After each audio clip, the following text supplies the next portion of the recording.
Are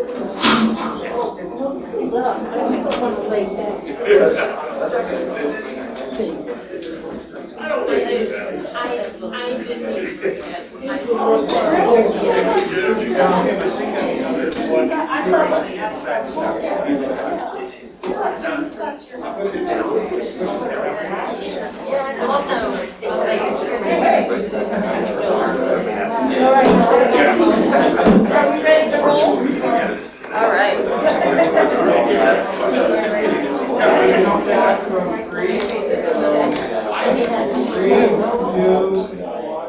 Recording in progress. Good evening, everyone. I'd like to welcome you to the regular meeting of the Scio Township Planning Commission for March 14th, 2022. Just to let everyone know that we are doing a hybrid meeting, so we have people joining us in the Township Hall as well as online. And this evening, we only have public comments. We do not have any public hearings, so if there's anyone who wishes to address the Planning Commission on anything, the opportune time to do that is during public comment. And the way the public comment will work is we will start with those of you who are in the Township Hall and then move to those who are online. And we ask everyone to be respectful of our 3 minute if you're an individual, or 5 minutes if you are speaking for an organization. And thank you. We have not, as yet, the Planning Commission still has, we require masks of all commissioner members, and we hope that the public also abides by that. So thank you, everyone.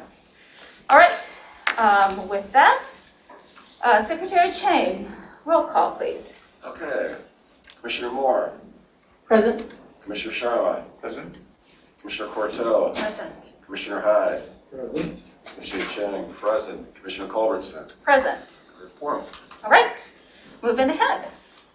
Then adoption of the agenda. Is there someone who would like to move the agenda, and then we can discuss if there's any changes? Moved by Commissioner Moore, supported by Commissioner Hyde, that we adopt the agenda as posted. Any discussion? Seeing none, we'll do just a voice vote. All those in favor, please say aye. Aye. Any opposed? All right, we're moving forward on the agenda as posted. Communications and correspondence.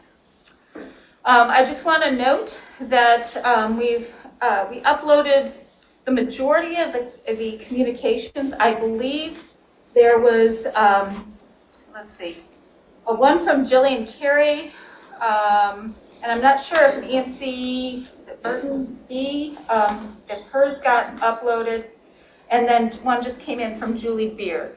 So I want to make sure that people know that even those that came in after they did the final upload, we will make sure that they get into the packet for this evening under correspondence. So thank you for the communications. Oh, I think there was Ann Houdelaz could also.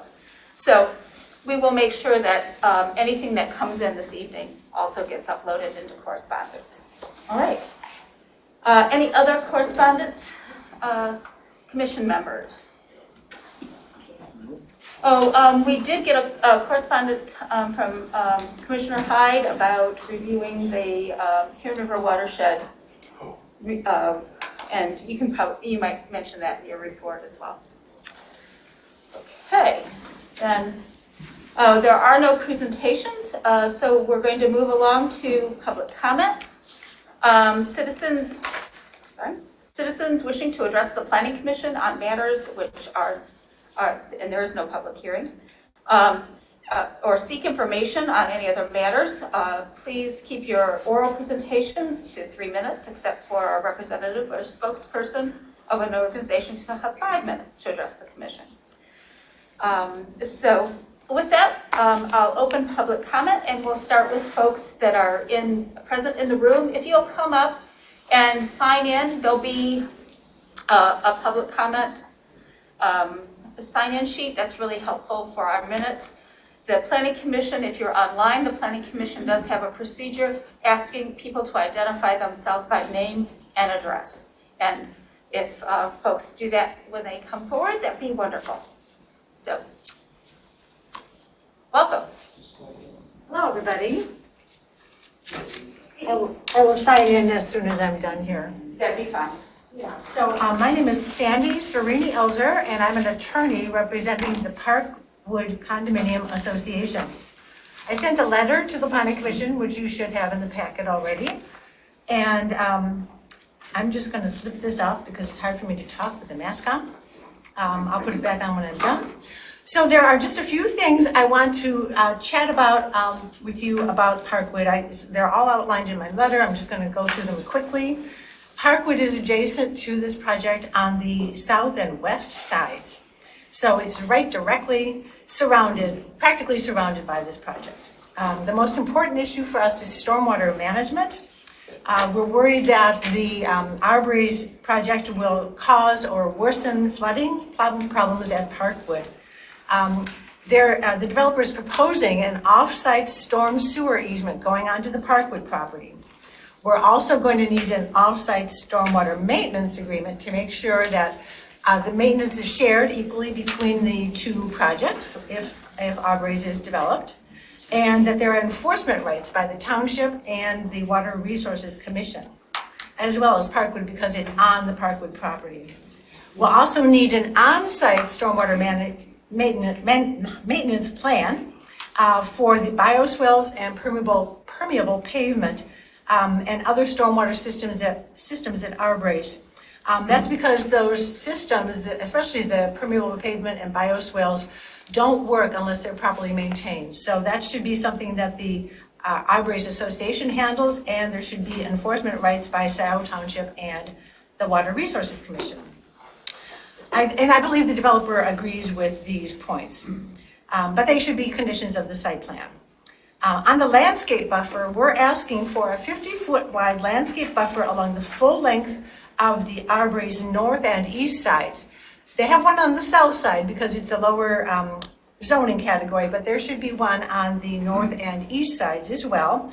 And that probably will require moving those two big T turnarounds, the hammers, moving them back a little bit so there's room for landscaping to protect the Parkwood residents. We think this is important, even though it might cause Arbery's to lose a unit or two, because the effect on neighboring residents is an important consideration for the township. And also, we think that there should be a wetland conservation easement on the wetland A, so it's perpetually preserved. It's never dug up or anything drained, no matter what happened, and that would be a conservation easement to Scio Township. I believe Arbery's agrees to this as well, the developer. And finally, Arbery's has offered to plant 206-foot tall spruce trees on Parkwood to aid in buffering. That's great. We may need a few more trees to help with screening, so we'll tell Arbery's what our landscape consultant would like. And I'm actually speaking for the association for maybe I have a couple seconds more. A couple minutes. Well, I'll just take a couple 30 seconds. So these replacement trees should be a condition of site plan approval. So all of these things I've mentioned are part of the criteria that the Planning Commission has to consider in the zoning ordinance requirements. And so what we're asking tonight is for you to table the Arbery site plan so that the developer can come up with a new site plan, revisit the site plan, and add the conditions that I outlined in my speaking right now. So thank you very much. That's all I have to say. And I'll put my mask back on and sign in. Thank you.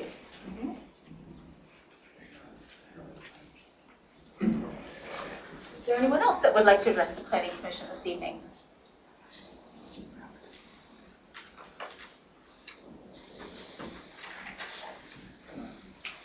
Good evening. My name is Alan Gravano, and I live at the Parkwood Condominium Complex. And I believe earlier in the day I sent you an item, and I have hard copies of that if you need to look at it. I live on Woodgrove, which is just adjacent to the parcel we're speaking of to the east. So I'm just going to read from this. It'll be kind of quick and dirty here. The background is Parkwood is motivated to be a good long-term future neighbor and presents earnestly in that light. Parkwood would like the commission to closely evaluate the density associated with the Arborist Grove, I'm calling it AG, proposal by way of existing ordinance and community I'm having a composition. hard time hearing you, sir. We'll just pause a minute until we get the, Right. our background music. Yeah.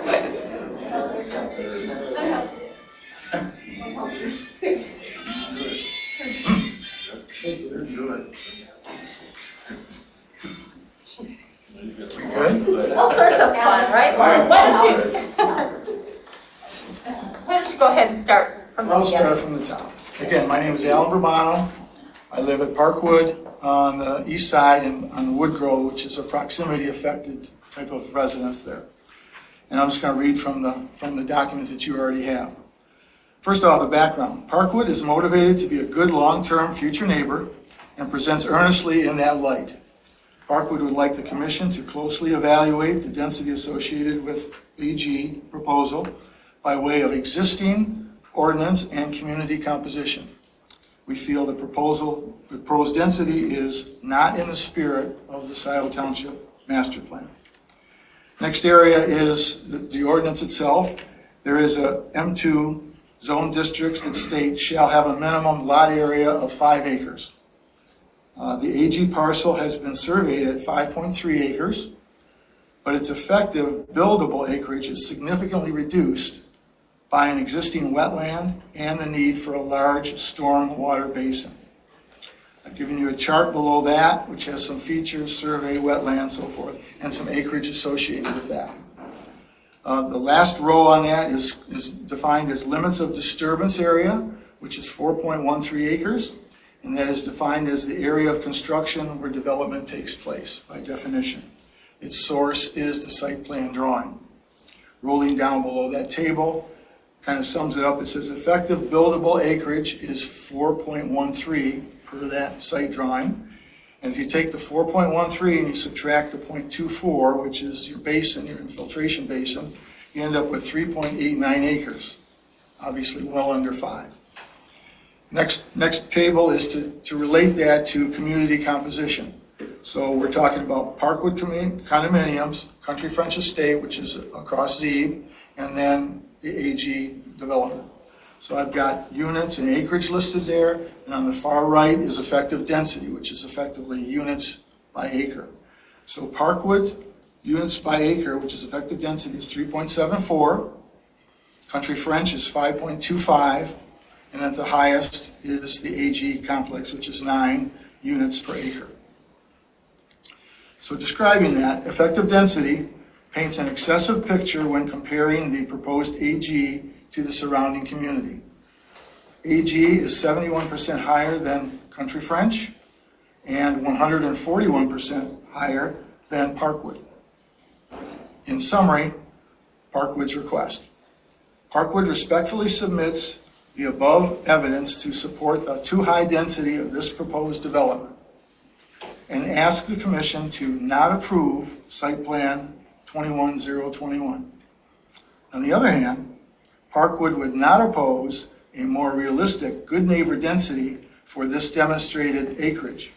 For example, a more responsible zoning application of MR1, which is 4 units per acre, down from the existing 8 units per acre. I thank you for your time.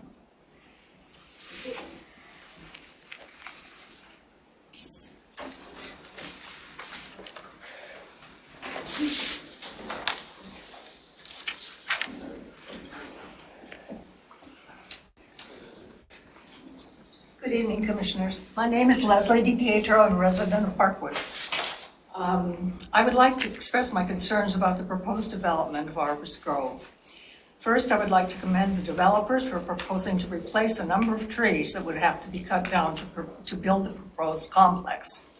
However, I know that when the existing condo complex directly to the north of ours, which is Trillium, was built, we were also promised tree replacements. However, that promise was never kept. I would like to see an ironclad assurance from the commission that the replacement trees will in fact be planted.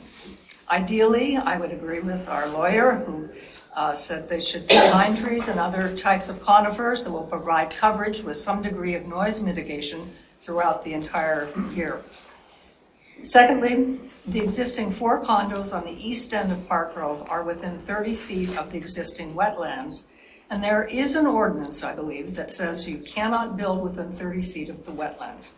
I would only ask you to say, how do you propose to address this issue? This is critical. Thank you very much.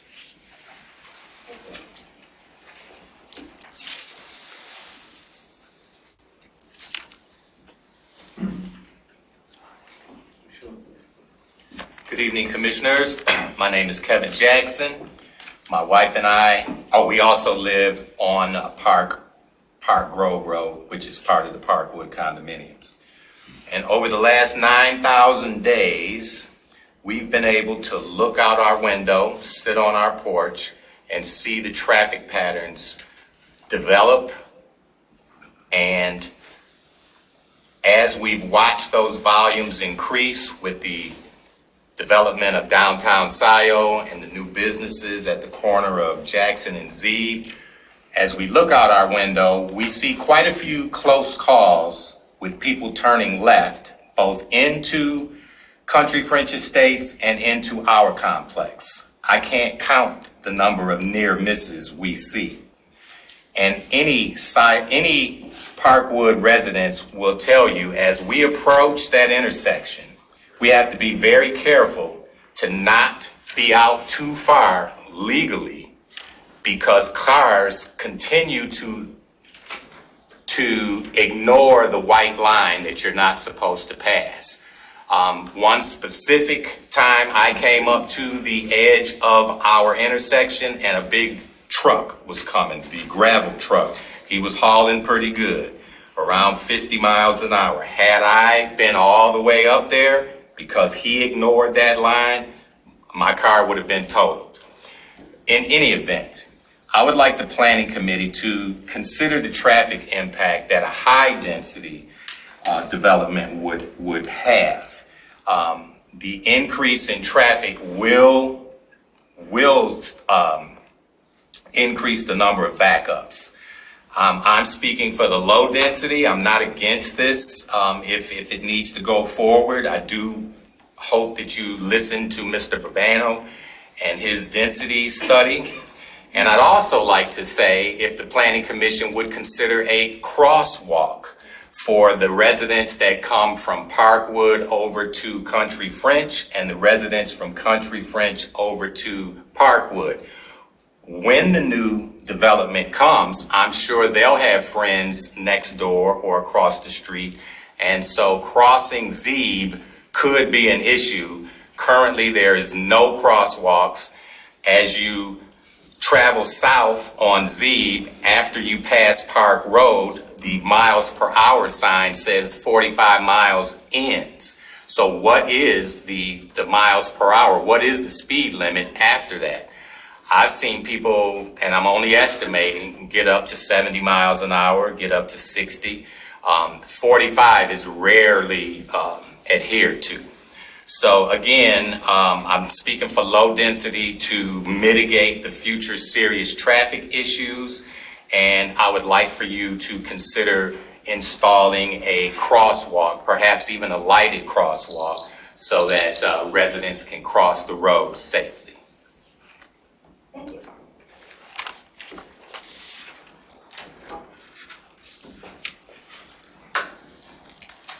Welcome.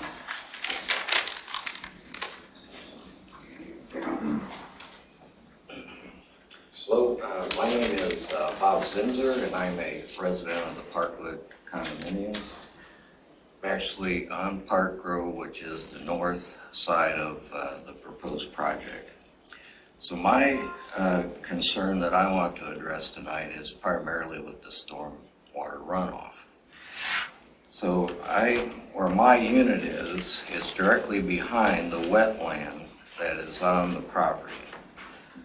It has 3, but this is the larger of the 3.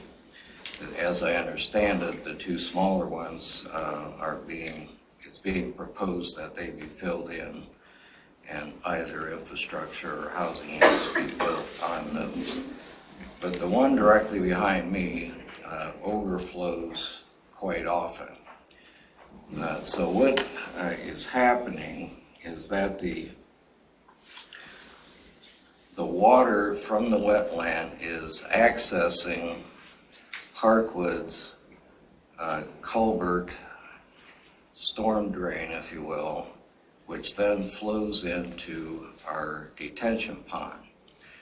So it's accessing our storm drain through a man-made ditch that was made, just dug up, and the water is flowing from the wetland directly into our culvert.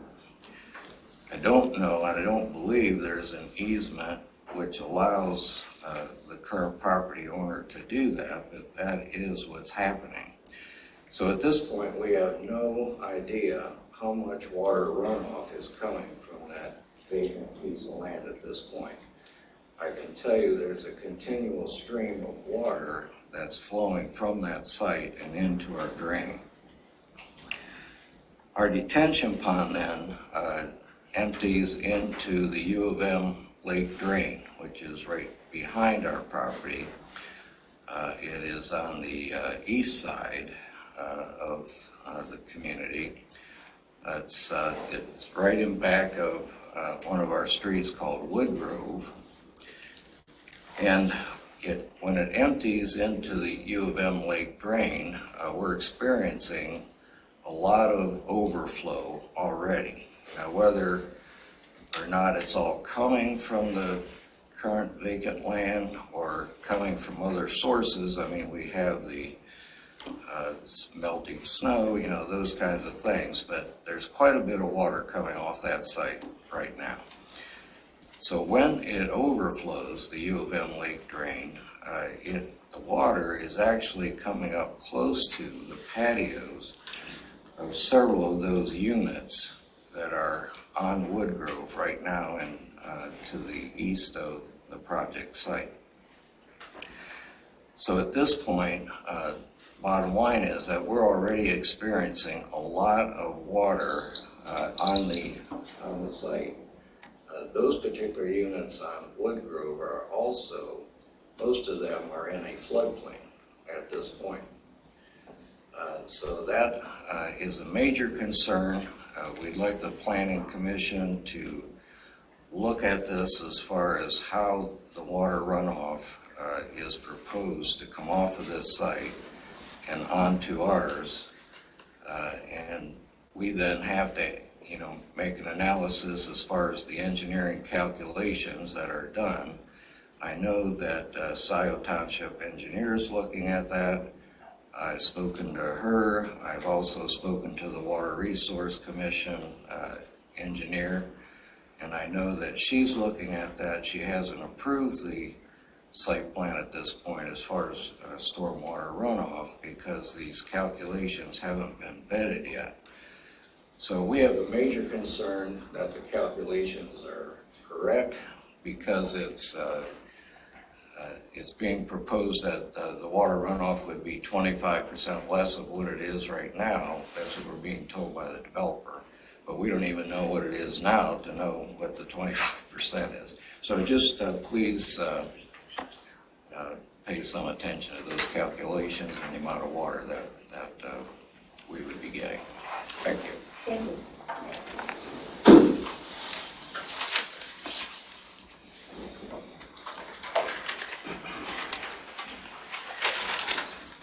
Good evening. My name is Anna Bennett, and I'm with Jamie Wingler. He's a resident on Scio Church Road, about 300 yards from the Party Barns.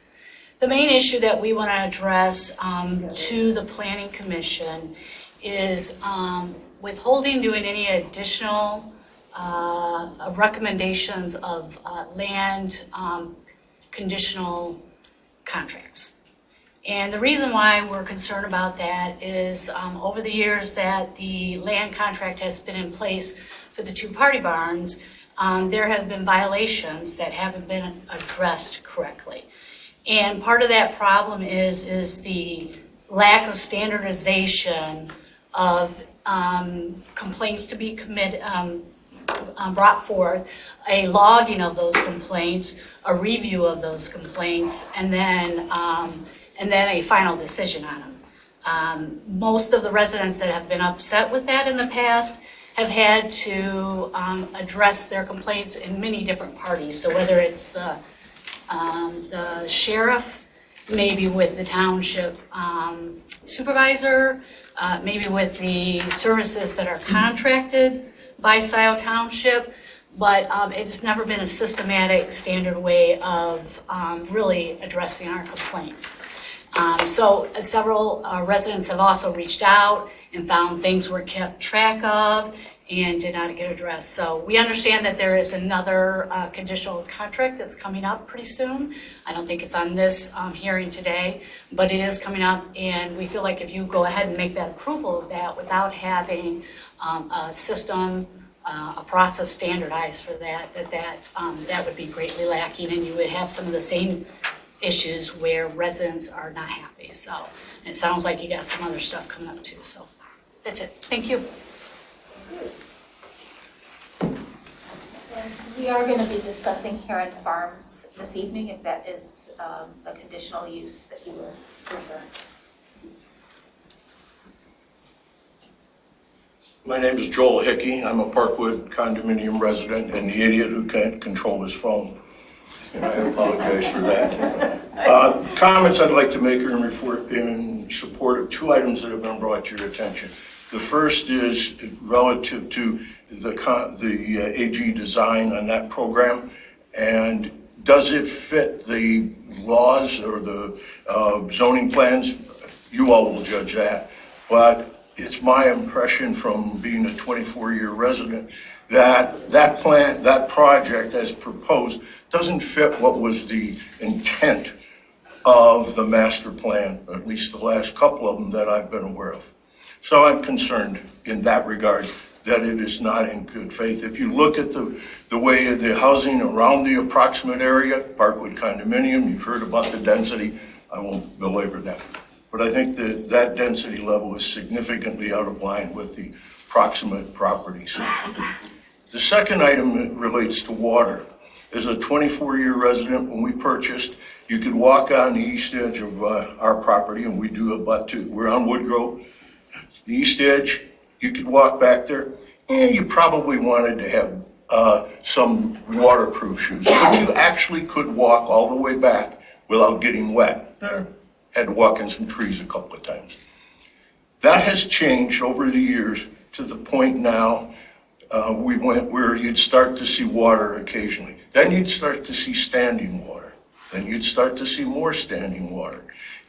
We've reached a point now where that area, you will have homeowners that have water routinely within less than 10 feet of their backyard, their back of their condos. As somebody already mentioned, you've got a number of pieces of property that are in a floodplain, 100-year floodplain. Putting more water in there is a real concern. And I ask you to take that into consideration as you look at this plan. Thank you for your time.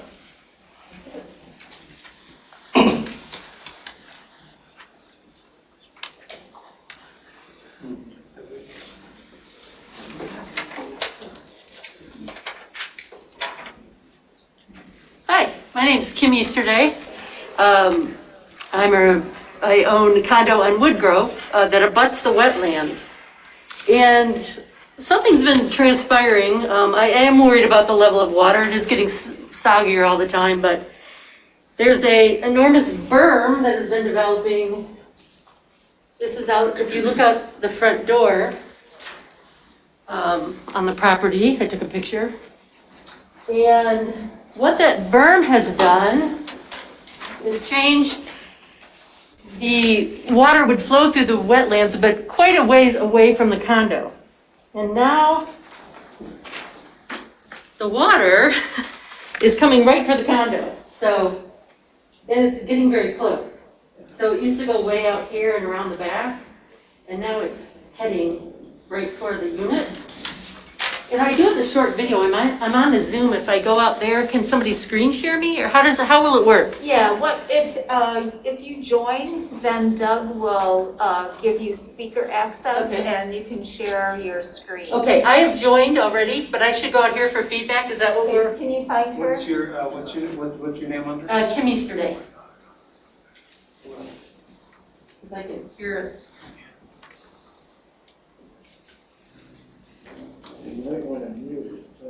Yeah, it goes out there, yeah. That's why with the mics. All right, I'm going to promote you to panelist so that you can share your screen. Okay. So just give it a half a second here to do this thing. And hold on a second. How do you share your screen? Okay, you should have screen sharing. Can I show you? I'm not sure which one it is. All right, you can try. It says share content. It's tough on a phone, it's really. Yeah, I've had my computer be easy. It's sitting on my phone, yeah, screen, good. Now, Sure. I go, Let's see. And then Chris will give you the record, I guess. Or, I'll give you the record. Okay. Yeah. So we can keep the pictures, is that? Yeah, and then Doug can put in the record. I could email it to you.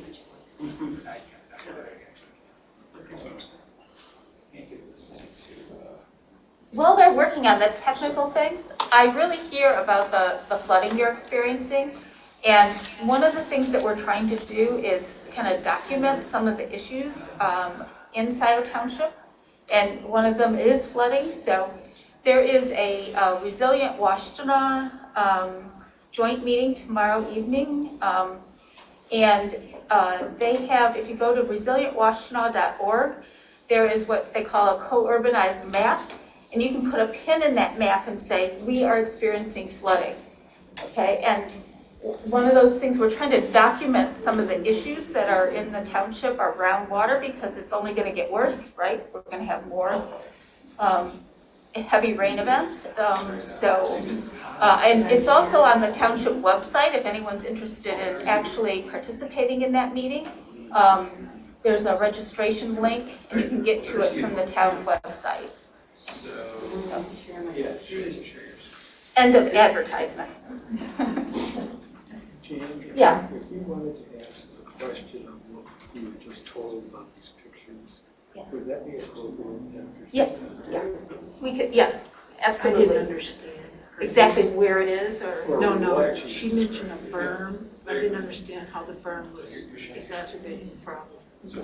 Is it something that somebody has built, or has the water created it with flow? That's what I was thinking. Okay, yeah, we could, absolutely. We can.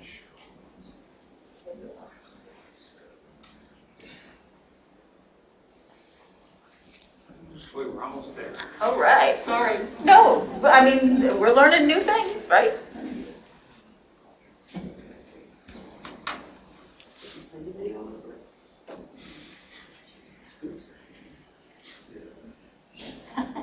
That's my camera. Here's the video.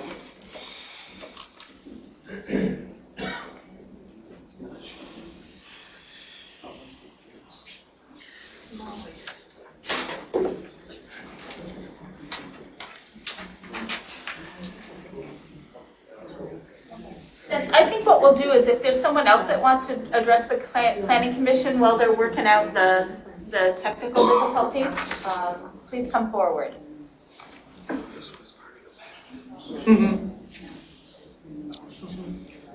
On that particular topic? It can be anything. This is the public comment portion of the evening, so it's for everything. Please, go ahead.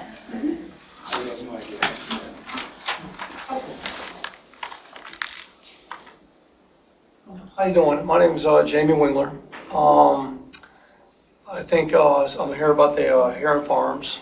I think that it's cool that they want to, grow grapes and they're into wine making and stuff like that. I'm all supportive of agriculture and things like that. I think to put a barn like what they're wanting is a lot to ask for the neighbors. I live right across two party barns and I'm already dealing with it. And I don't understand why they wouldn't just, help the community and have sell wine right downtown Dexter's. There's always a vacant building, and keep things, alive down there. But from firsthand experience, I've been dealing for over 13 years. And they don't have no mechanisms for anybody that when they do something wrong, nothing happens. I can go to Doug Lewin and I can have pictures. And he says it's not good enough evidence. It's a lot of work. It's a lot of work on the community and the people that live in the area. And I think I like to get my help. I like to have help myself. But I think before you put something on these other people, you should fix mine. And I think we have so many neighbors that complain over the years. There's no records.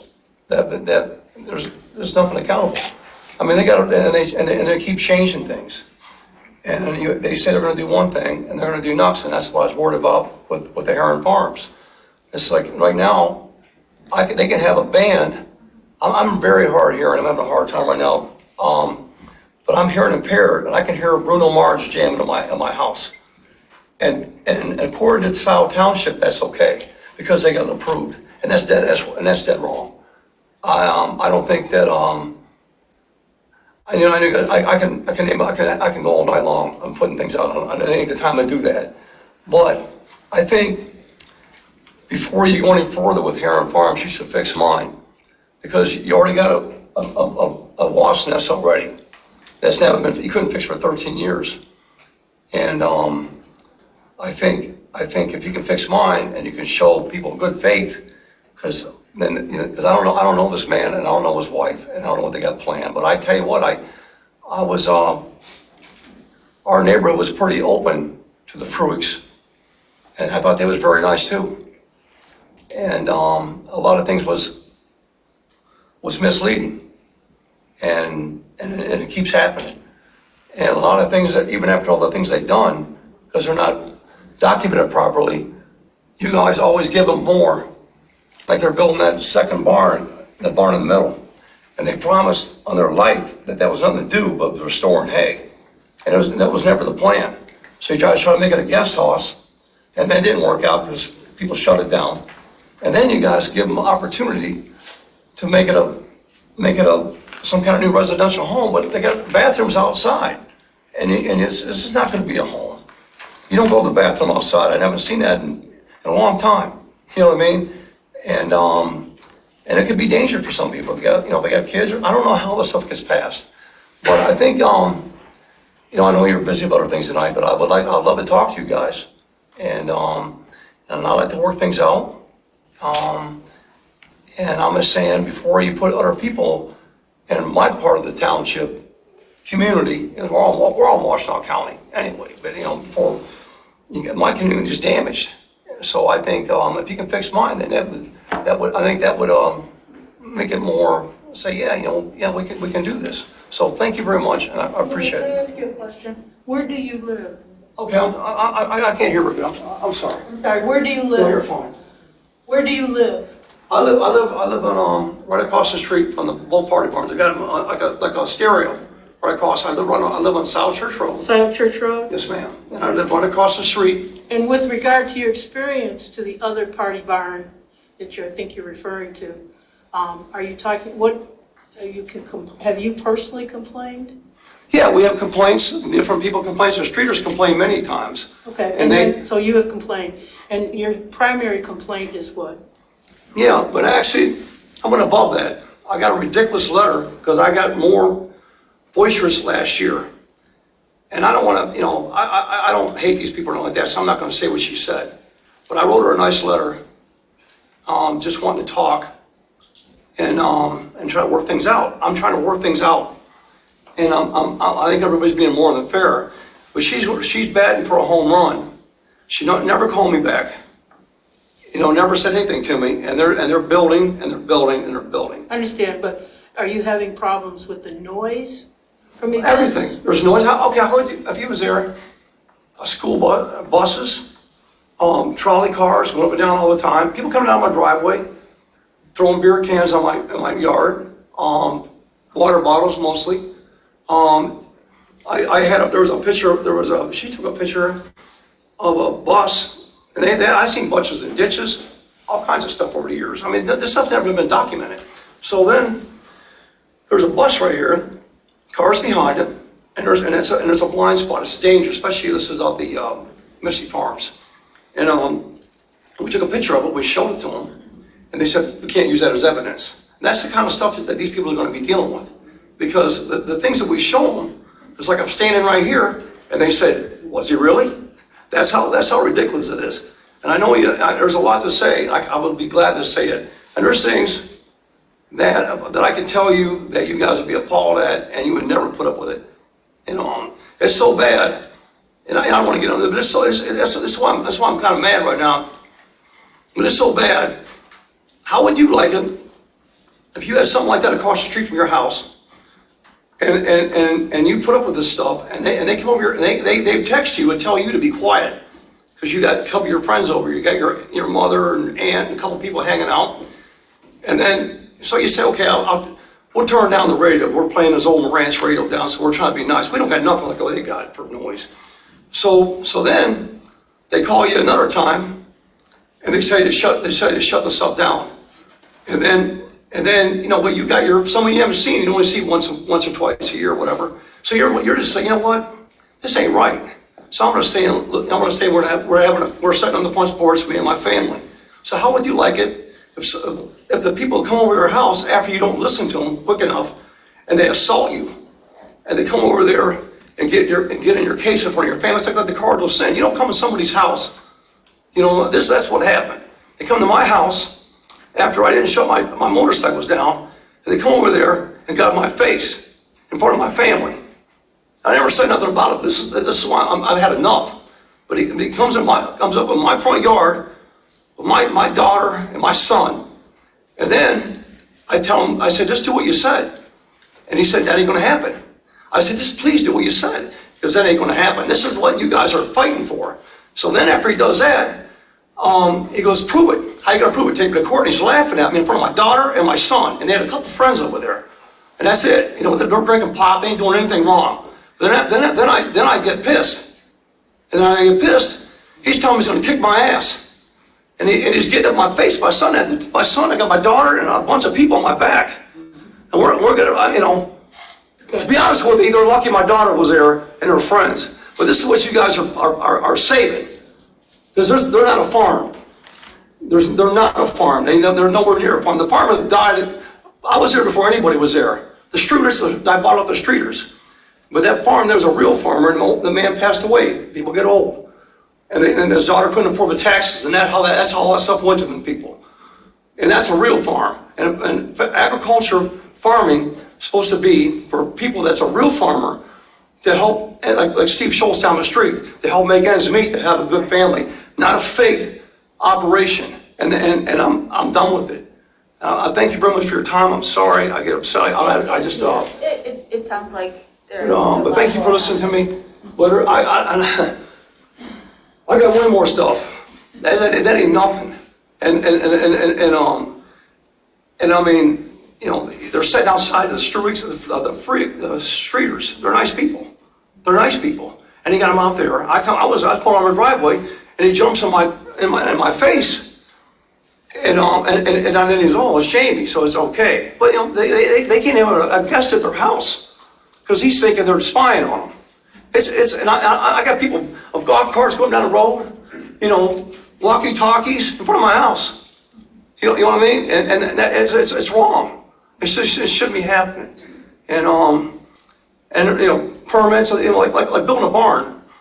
If you're a real farmer, you're a real farmer, it's made. You don't have to pull permits on certain things. You ask the township, and you just do what you do. I built a barn, and I just wanted to make sure that I didn't want the horses, because you're storing things. You don't want rats or not that I have rats, but you know what I'm saying. But you got to do by the rules. But they go ahead and build this stuff without no permits. And there's other things. I ask you this: on that conditional land use they got for Misty Farms, it says outhouse on it. Or not outhouses, porta-johns. So you know the difference of a porta-john and a bathroom in a house. There's a bathroom in here and a porta-john's outside. Well, under conditional land use, I can tell you what, I guarantee you, they got that thing piped into there ain't no porta-johns out there, so I guarantee they got their bathrooms piped into their house field. And all that ground out there is all clay. And it works very bad. I got a jacuzzi bathtub, a little tub, and I had to kiss Carl, the guy was so tough. And I had to show him it was a bathtub, but I threw bubbles out of it, you know what I mean? And it was so hard to get that. But now you got a regular field that's made for that house, so there's so many fixtures in this house. And so now you got 400 people, or at least 250 or something like that. You can't monitor these people, you don't know what's going on, but they got 200 people, each person going to the bathroom. That's probably a 2-gallon flush. You got 400 gallons of water, of sewage, going into their house field that you don't know nothing about. And they're supposed to tell you, but they don't tell you nothing. And I hate to do this. This is not my kind of style. And I'm sorry I had to be like this, but I appreciate you guys listening to me. But I think you should fix me before you get it on these people, because I don't know what this guy's gonna do. I don't know. But if he wants to grow grapes, I respect that. But to put 150 people out there, if you got a good wine, I'll buy your wine. I don't need a sandwich to wine to wash the sandwich down and know I'm going to buy this bottle of wine. You know what I'm saying? So, thank you very much again. I'm sorry. Thank you. So, I want to go back to, I don't think we finished with Kim. Did you have anything else? We didn't get your video up, but. Yeah, no, I'm just worried. I mean, the berm is just growing and growing and the water's changing course. And it's really now feet from the deck extension on the condo. Yeah, I think Commissioner Hyde had a question for you. Oh, sure. It has to do with the berm. Is it being caused by water flow, or you're not saying somebody's constructing it? I don't know why that berm is going up and continues to grow, but it is clearly diverting the water from out into the greater wetland, which is still very wet, towards the condos and towards our unit, especially right now. Is that berm on the property under question, or is it on your Correct. property? Yeah, it's on where they want to build a condo. So I don't know if that's some preparation work or what's happening, but it's not been there. It was just like no berm, and now it's this quite high berm, and so I'm worried about the immediate concern of the water coming into all of our area, but especially since it's now feet from the deck. Where's it going to go? I don't know. Yeah. Would you do us a favor when we get we'll be putting up some drawings and so forth. Would you do us a favor and point out kind of where that berm is? So Sure. We have a. Yeah, certainly. And I just emailed the video to the clerk's office. That was the only email address I could find. And so I said, please forward this to the planning commission. Okay, great. Yeah. Sometimes it's hard to dig out all the. Sure. But typically, there is a planning commission at South Township board. But she'll get it to us. No worries there. So, all right, thank you. All right. Let's continue on.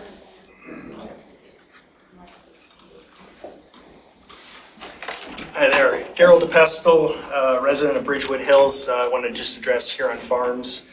I've written numerous letters. I feel like we've been dancing for like 2 years plus, right? Out of time, money. I've hired consultants to help me with understanding sound engineers. Hired an attorney. I've talked to Mr. Herron and Lori. And all I can say is I was extremely disappointed, and maybe I misinterpreted it. But after reading the memo in tonight's packet from Carlisle Wortman Associates, it just seemed there was lack of innovation in terms of ability to curb concerns of the residents. And really, these are new concerns. These are the same concerns we talked about 2 years ago around enforcement. and simply reflecting to the current processes regarding enforcement are really unacceptable. I think we all know that. Okay, I'm not telling you guys something you don't already know. What we heard last meeting was Lori and Brian's passion for wine and their entrepreneurial spirit.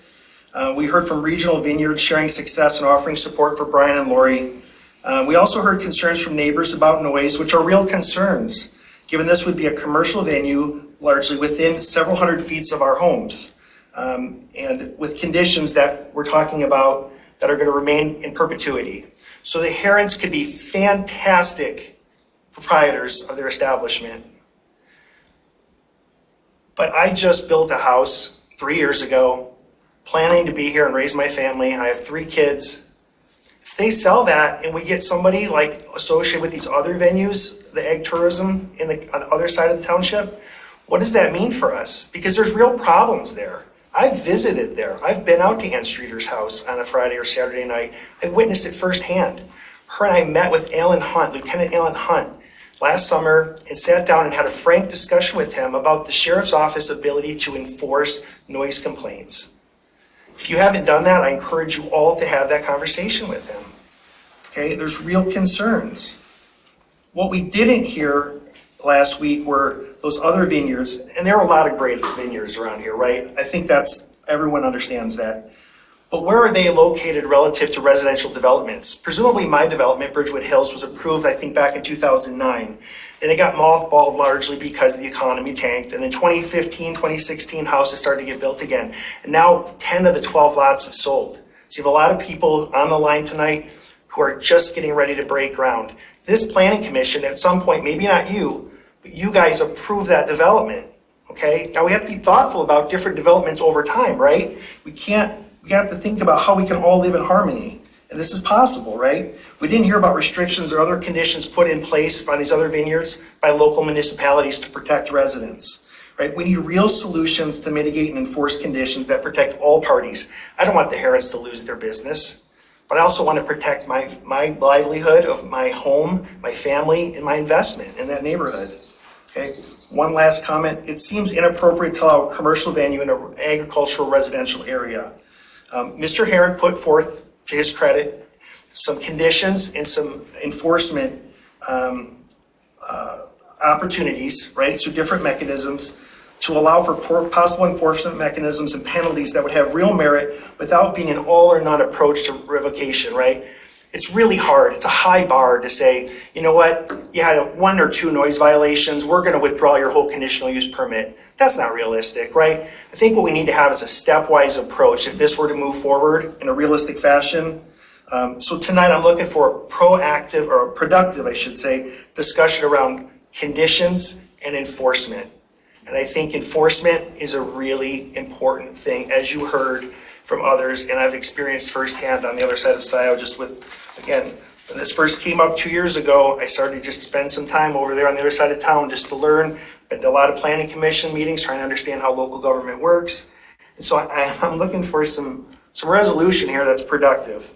You know, it's not against the Herons in any way, shape, or form, right? This is more about the township. The township needs to do their job, okay? What is right for the residents, okay? Including the Herons. Thank you.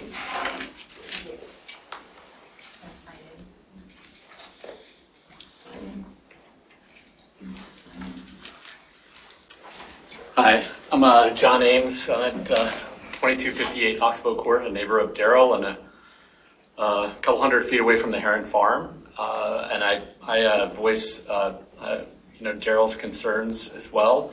I've sent an email to the Herons as well. I think everybody's pro small business, but it's surrounded by a bunch of houses. We're concerned about the noise. I personally am also concerned about the business plan that mentions pesticides and runoff. We're very close to the Huron River. And also about having a monoculture versus having a diverse culture for the animals. And we've got bluebird farms, our bluebird houses around, we've got deer, turkey. I don't think there's any potential for enforcing if he decides to cut down all the trees and just have grapes everywhere. I don't think that's his intention. But it gets back to what Daryl was talking about and the prior gentleman's concerns about enforcement. I think the gentleman who spoke before, do we want to be here in 13 years still complaining and arguing about this? I think that's going to be the biggest concern that a lot of the residents of Bridgewood Hills are going to have, as well as the other residents that are kind of sandwiched around Heron Farms. So I think that's the biggest thing that needs to be addressed. It's what happens with sound, what happens when there is a violation. How do you get those rules? And I think Daryl put it very eloquently in his note to you guys about a rational, pragmatic approach that needs to be improved upon than what's out there right now. Thank you.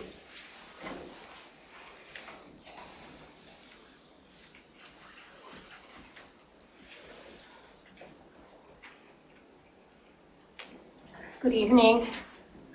I'm Andrea Streeter. I live on Dexter and Arbor Road. I have written several letters to the board and the Planning Commission. I was in attendance to the last Planning Commission meeting and spoke. I would like to just, again, support what Mr. DePesto has said. Also, I know I really appreciated that you tabled this decision last time. Really appreciated it. Also, I know Mr. Heron was very, very accommodating and said he could see changing like the numbers for the barn party, quote unquote wine tastings, and the times that the acoustic music, or not acoustic, I'm sorry, the how should I put it, that the music would be going on. He said he could adjust that, the hours. I appreciated that. My concern is still that there would need to be very, very specific, and this was in my last letter I wrote you a week after the meeting, very specific restrictions as to how the business would grow. The idea that there could be other activities, because he brought that into the light and into his business plan, if you read it, and concerning, petting a farm. I mean, a sundry of other things could go on there. If it's not specifically stated within the restrictions of the variance contract, then, we're at a loss here as neighbors. If there's going to be goat yoga and going to be classes going on for the kids, and there's going to be, and you're talking about already a road that absolutely is inundated with the way we've grown with traffic. And as a neighbor who's been here for 40-some years, just getting in and out of my driveway is horrendous at certain times of the day.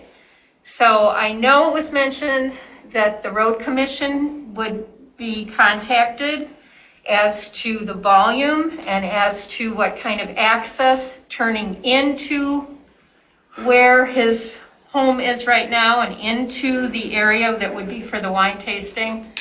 I would contend you'd really have to adjust the road quite a bit, because you're talking about people literally going 60 miles an hour on Dexter Ann Arbor Road. It's 50, they go 60. Also, I'm sorry, okay, and just again, like we've said, like how many people have said, there needs to be a very defined enforcement as to how complaints will be handled. I mean, it's really important. And this in perpetuity on the land sale, which in the business, in his business model, he said at the very end of it, well, and he mentioned his children may not want to carry it on, so he may have to sell quickly. What does that do for the neighbors? The variance goes with the land. That's very concerning, very concerning. as well as the fact that this is a residential neighborhood. I mean, Dexter is they're so close to Dexter, so close. I agree when I just heard that there's all kinds of open buildings in Dexter. Why couldn't, the wine tastings be held somewhere else? Why does it have to be on the property? I'm just concerned. And, even with property values, that is going to be a very large business by the sound of it. And it's not even in the right place amongst all the residents. It's just not. Anyway, thank you for listening.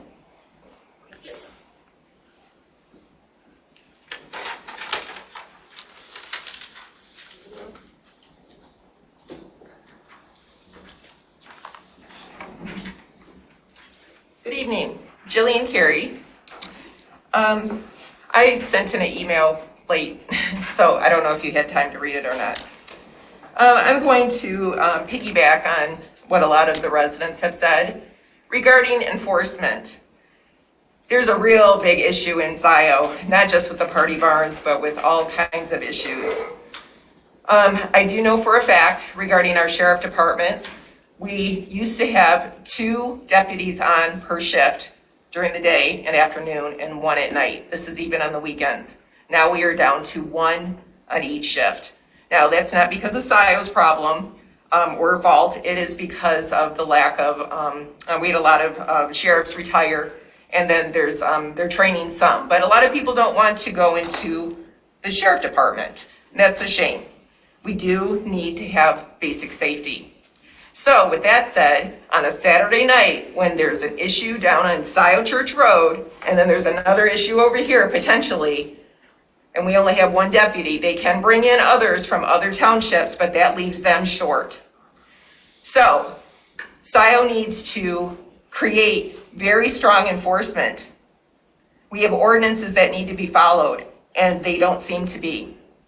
Okay, with that said, number 2, I owned a farm at one point when my children were small, and it's very hard work. And it takes a lot to make, a lot of work to make a little bit of money.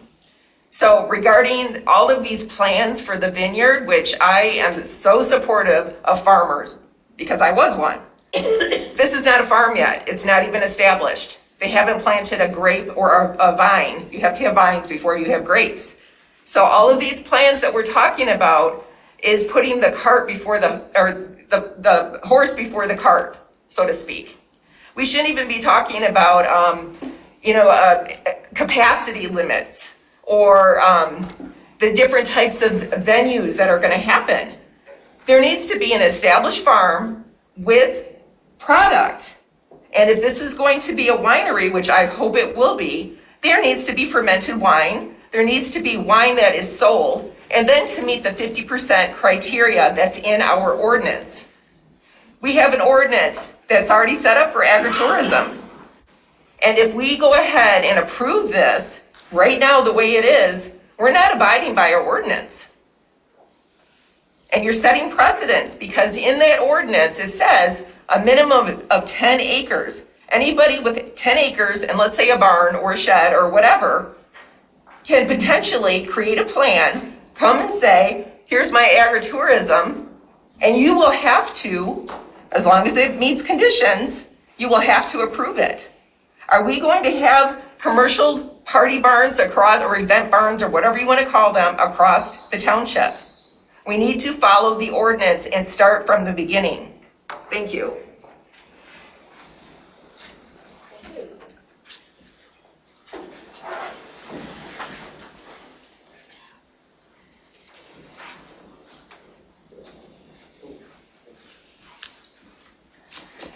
Hi, I'm Aaron. I was here last month.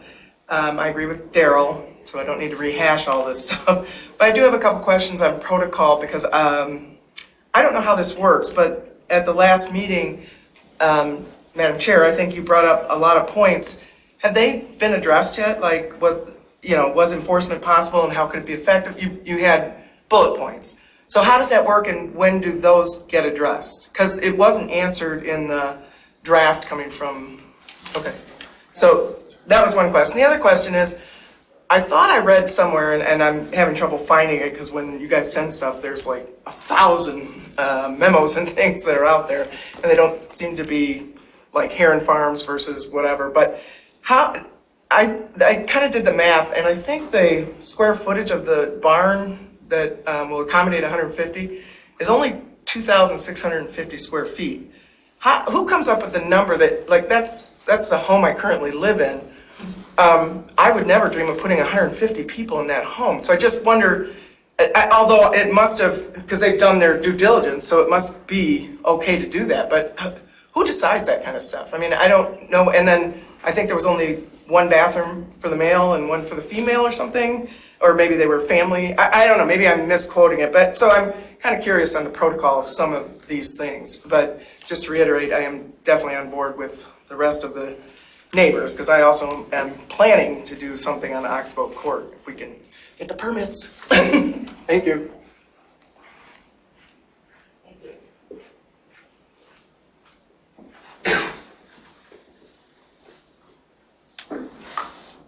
Anyone else present that would like to address the planning commission?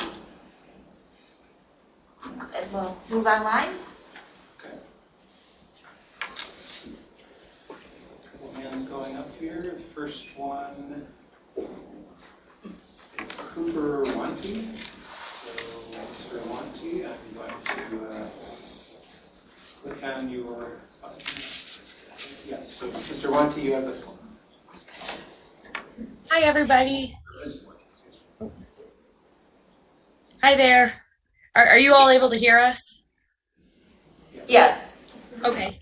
So this is actually Cooper and his wife, Amanda Wanty, and it's Amanda speaking. And we have recently purchased the land at 6886 Bridgewood Hills Drive in the Bridgewood Hills neighborhood. And we're planning to begin building our home there this spring. And our property is very close to Mr. Heron's farm, just separated by a narrow cul-de-sac. So we'll definitely be affected by the proposed development. And as you know, lots of others, our neighbors, especially Daryl, have discussed, we really want to echo concerns regarding enforcement of any conditional use provisions related to the tasting room. We're really worried. We're really worried that even if everyone comes to an agreement, you know, today or this year, and we all agree on those terms, and I know I've heard that Mr. Heron's being very accommodating. I think we're still worried that those terms aren't going to be enforced as currently is the case. And we'll all be left with our neighbors with little recourse. And also, as we've seen tonight, we aren't talking about hypotheticals here. There's the current situation with the Scio Road party barns, and this has proven that residents there affected by similar developments have really been left with few options to address their concerns. And so, you know, we understand there's disagreement regarding, you know, the semantics of what constitutes a party barn. But we're not really sure how a facility with a maximum capacity of 100 to 150 people and amplified music, how this wouldn't qualify as a party barn. And so therefore, you know, we just want to reiterate, as everyone has said tonight, we'd really hope that this application for the conditional use is denied. Thank you. Thanks very much. Thank you. We have Pam Boyd. So Pam, Ms. Boyd, the floor is yours. Try that again. There we go. Okay, now I think you can hear me. I'll be short. Fix Jamie's problems first. The township needs to fix its problems with the enforcement of all issues with the Scio Church event barns and have a clear path of enforcement with a track record of happy neighbors before another event barn gets approval. Thank you.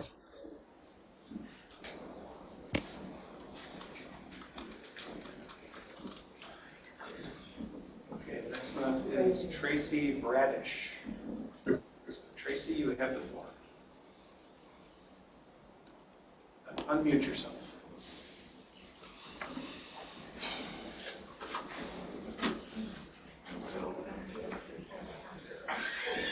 Okay, can you hear me now? Yes. All right, first of all, thanks to the Planning Commission. I really appreciate all your efforts. I've been on all these meetings. My name's Tracy Bradish. I live on Morrison Road. I've been here for more than 25 years. So while I'm not in Bridgewood Hills, which is adjacent to the proposed Heron Farms, I'm very close by. I agree with things that Daryl and John and Aaron have said with regard to noise, pesticides, enforcement issues, and the general prospect of a commercial versus traditional farm stand kind of business next to us. I don't have to repeat that. The Planning Commission has heard it all, and you'll make your decision as you need to. What I'd really also like to say is to Brian and Lori Heron, since they've been here, they've been good neighbors, and I very much appreciate all of the efforts they've made to accommodate the comments that the neighbors have had. And in case this is approved, I will just ask and hope and reiterate that I expect and desire for them to continue to be the good neighbors that they've been so far. And that's all I have to say. Thank you. Yep. Okay, the next up is Ann Streeter. Ms. Streeter, you have the floor. You have to unmute. Hi, this is Ian Streeter, and I live on Scio Church Road, 7869, right across from two party barns and maybe a third one on its way. I've been dealing with it for 13 years, my husband and I. I ditto what Jamie said. This is not a very good condition out here. And Daryl is correct about dealing with the conditions and still dealing with it. Even though the last meeting said the demands, I don't think any of the demands have been met from your last meeting for Heron Farms. I think you need to really look in the details, and even with that, the slate is open. Once you approve the conditional land use, then anything can happen. And the onus is on the neighbors to prove it. This is a complaint process for the neighbors. So they're in for a full-time job. I sometimes 20 to 40 hours a week spend on documenting, doing minutes, going to meetings, everything to go against these two party barns.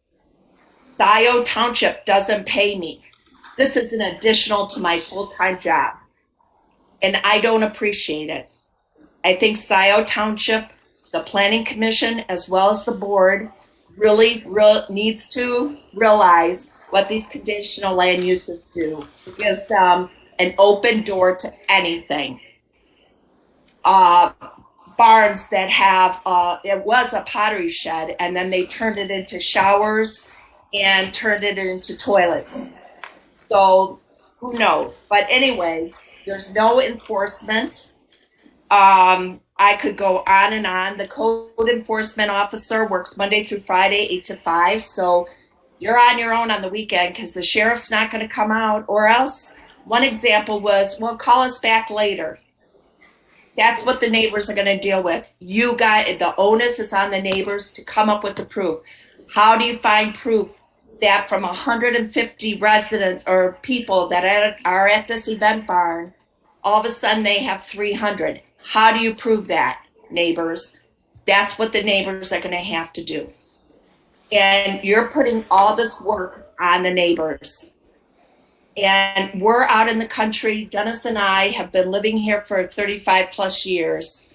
And this is not fun. A lot of our neighbors leave for the weekend and to avoid everything that happens. We don't. We want our country back. We want our home life back. We haven't had it back in a lot of years, except for the pandemic. It was very quiet that summer, and I want another quiet summer. Thank you. Thank you. Okay, next up is Kathleen Brandt. Ms. Brandt, you have the floor. Unmute yourself. Hi, can you hear me? Yes. Okay, hi, this is Kathleen Brandt, Scio Township resident. I've been paying attention to the party barns on Scio Church Road, so I have great compassion for those folks. I want to comment on the business plan that was presented, and this does seem to be a premature conditional use. And let me explain that. So in the business plan, it states that they have purchased 2,100 vines. If you look at statistics on vineyard planting, that will probably fill 1.5 acres of a vineyard. Now let's compare that to Flying Otter. Flying Otter has 8 acres in vineyard. They make 640 cases per year. So if we do the equivalents for 1.5 acres for this property, they will make 120 cases per year times 12 bottles will equal 1,440 bottles. Now let's figure out a price for that. If you look at the comparison vineyards they've talked about, some are priced at $15, $20, $22, $25, but that's the selling price. That is not the investment price. So if I take those number of bottles times $20 a bottle, that equals $28,800 per year. Now the Herons state that they're going to pay back their investment in 5 years. I don't understand how that's going to happen with that level of vineyard. And so I think they're premature. And then I want to do another comparison to one of their properties, or one of their vineyards they have referenced, which is the Smoking Barrels Ranch. So this is directly from their webpage. These people bought their property in 2014. During the first year, they're trying to figure out what they want to do. They decided that they were going to grow grapes. So they then, and I'm reading from this, Robert and Paula spent the next several years learning about viticulture and enology, winemaking, through the same program that Lori Heron is using, by working with local winemakers and vineyard managers. They planted a small 1-acre vineyard consisting of 10 different varietals. So they were at 1 acre, the Herons are probably going to be at 1.5. They called this their test vineyard, and the goal was to determine which varietals grow the best, and frankly speaking, to figure out if they could make a drinkable bottle of wine. So they spent a few years in this process. Then, again, I'm reading directly, from their first harvest, they produced roughly 20 cases of wine, parentheses, a tiny, tiny number by commercial standards. So if you take their experience, it took them a number of years to start a vineyard. They started with 1 acre. They only got 20 cases. If we took the factors that Flying Otter is using, the Herons will only get 120 cases per year if they were able to get that kind of yield in the first year. I don't see how this is economically feasible to run a vineyard. And is that the real reason for this property? Or perhaps the party barn aspect of it is really where the profit is coming from. But at any rate, it's not a viable agricultural business, and the ordinance states it needs to be. So, cart in front of the horse. Look at the numbers. I think this is premature. Thank you for your time.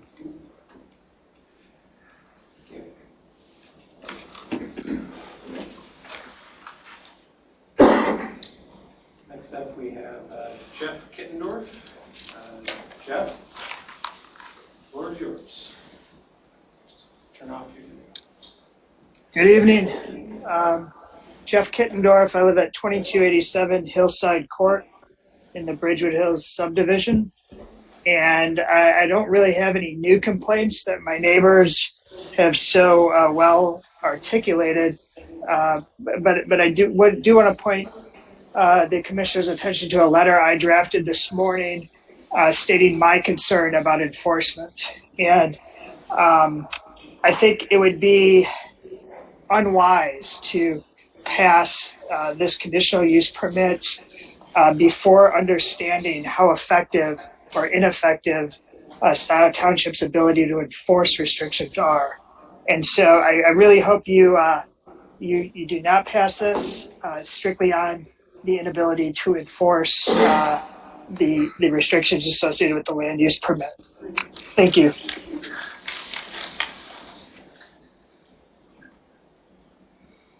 Thank you.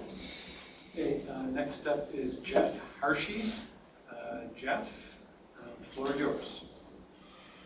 Hi, my name's Jeff Hershey, and I was involved with the development of Bridgewood Hills, and I'm involved with the homeowners association there and still with the remaining 2 lots that have yet to be sold, as well as, 20 some acres adjacent to Bridgewood. I'm surprised at the direction that the Heron Farms proposal seems to be taking, as evidenced by the Carlisle Wortman letter dated 3/7/22. That appears to be in direct contrast to the vast majority of the residents, both near the site and across the township.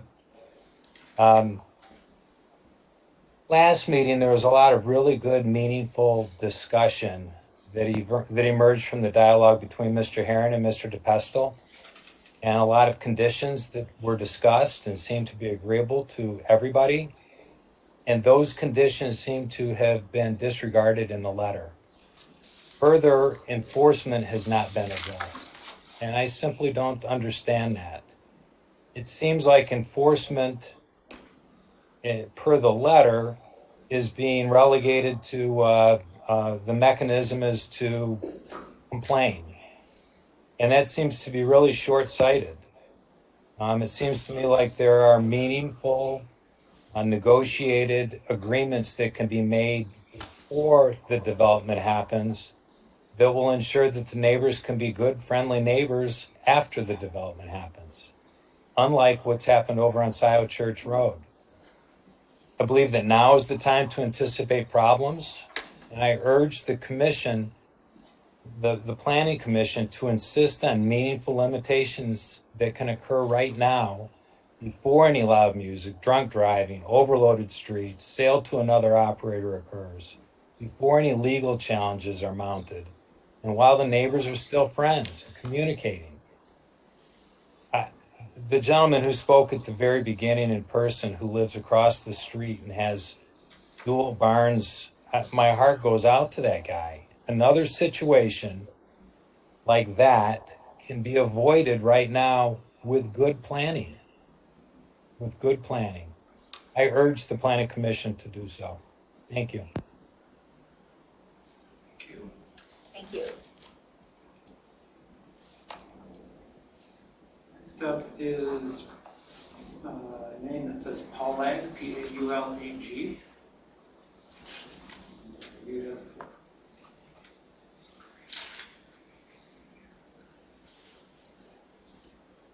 Hello? Yeah, this is Paul. Yeah, this is Paula Globerson, Scio resident. I'm totally against this conditional use change, not just because of the ongoing, whatever we want to call them, party barns, event barns, the herons do not have a viable farm crop. And that's what's stated. And once this conditional use is signed over or agreed upon by the council or to the bot to vote for, anything can be done there pretty much. It can be resold, it can be changed into a lot of different things. And I still go back and forth of the irony that we have a millage to buy up farms and to rent them actually. And yet we're allowing, regardless of enforcement, which does not exist. And it reminds me of the young man that died on Zeeb Road in the multiple accidents. And I was one of them, where we're told, oh, we don't have the money by Washtenaw Road Commission. And then what happens is nothing happens until something awful happens. And then there's lawsuits. I hope that the Planning Commission denies this.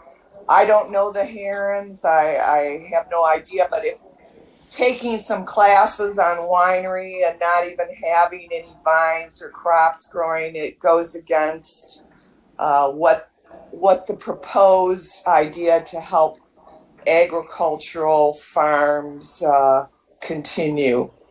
And that's my opinion on it. Thank you very much for your time. Thank you.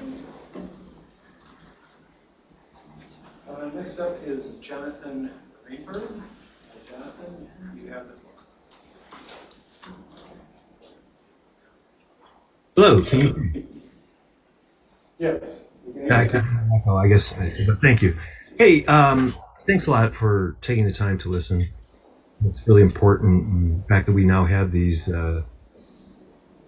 Zoom communication portals here, it's a lot easier for those of us who have families or physical ailments. And I want to just encourage you to continue to allow us to communicate and interact through Zoom or whatever the product you choose.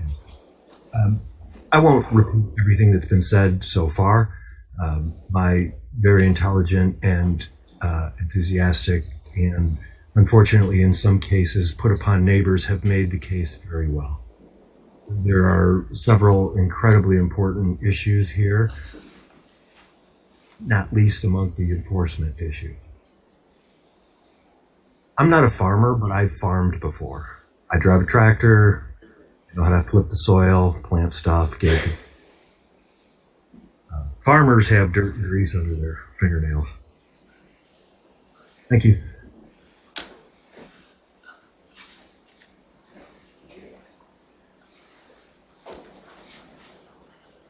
Okay, we have no other hands up at this time.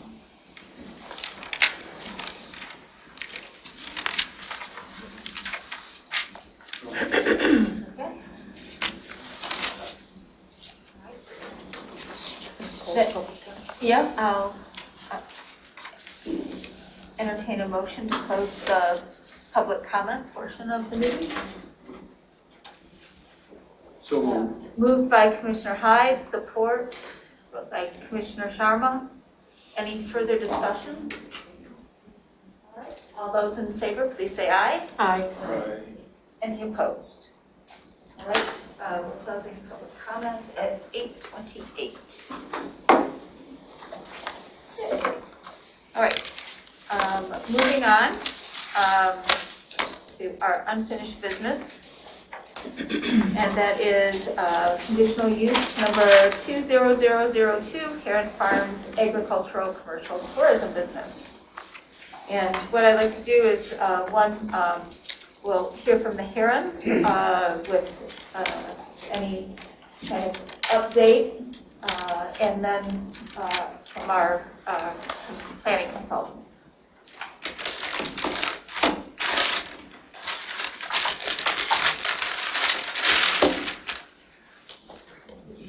Print copies. We have some slides. We won't go over all of them because we've already covered pretty much everything, so we'll be quick with an update. If you would make me a co-host, I could share them with everybody. There we go. Great.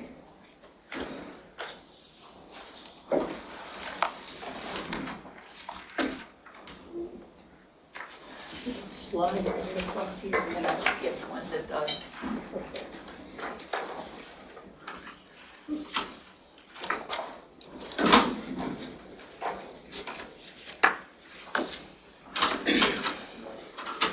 Thank you. And there's some slides at the end for anyone who wasn't here last time, just the appendix of related information for the project. So just to quickly kind of touch base again, the goal of this project really is to create a sustainable wine product in Scio Township and bring the community together through the location for that wine product. We've talked about the plans, so I kind of won't rehash all of that. I just in respect of everybody's time. The existing operation, where we are today, is we're getting ready to install a high wire trellis system this month. It's a little squishy right now, so we're just trying to manage through the ground. But the first set of vines will be 70 rows of vines that are going in this year. And to one of the caller's points, it's not 20 acres. It's probably closer to 3 than 1.5, but it's the first year planting. There's a lot of reasons why you don't want to plant 20 acres on the first year, with soil conditions, with learning how to be more efficient and things like that. The spacing. I mean, like, she doesn't really understand the spacing of maybe of cold hardy grapes and the varieties that I'm putting in. So we'll kind of talk about that, but when we look through the proposed conditions, which are not Brian and Lori conditions, they are conditions we discussed with the neighbors, and in those discussions, the neighbors felt like they could support those conditions under the circumstance that they were enforced, which is another thing that we will kind of touch on briefly from our experience. I'm not going to talk about sort of the promotion and the industry. We talked about that before, so I'm just going to kind of move into, why are we doing this? Why is it agritourism versus a farm stand? And really it's because we need to sell wine if we're going to plant grapes and have a vineyard. And we've already made a substantial investment in the grapes, in the equipment to make wine. So this is the next step. Lori and I joked on the way here, this is almost 2 years in. So, our baby is almost ready to walk, and it's probably 4 or 5 more years before we're really going to be at a good place with this. But it is a slow process. We're respectful of the process. At the same time, we don't want to be in a position, and our neighbors are at the town in a position where 4 more years from now we're in, and now there's more pressure because there is wine activity, there is substantial farm stand sales. Farm stand is not regulated the same way that the agritourism permit under our conditions would be. So it feels to us like this is the right thing to do for all of us, is to go through this process and try to come up with a reasonable compromise for all sides. So we've had a lot of communications with neighbors. We've sent multiple letters out to neighbors. The one before the last public hearing, we had good response, good conversations, meetings, collaborations on the proposed conditions. We've worked with the outspoken neighbors, and I would say my own opinion is their biggest concern is hearing. It's hearing music, and it's based on a lot of other factors. It's based on, there really is not another vineyard in Scio Township. So it seems like the party barn operations are the only comparison that can be drawn. And we understand, because it is a barn tasting room, why that would be something that people would look towards. So I just want to talk briefly. These are the proposed conditions. This will explain why I don't really think it's a party barn, but I understand where people are coming from. So 1, no construction until planting begins. No commercial use until first harvest. So planting is beginning in May, so maybe it's 1 to 2 years for us to build a structure, and first harvest would be probably in 25. 2, must primarily promote the products farmed on site or education related. And the actual document we submitted to the township has more details. This is the condensed version. It states 50% sales from wine. So to the point of how is this viable? We think it is. We think the yield is higher than the numbers that you heard on the phone. But the condition is 50%. That's what it is.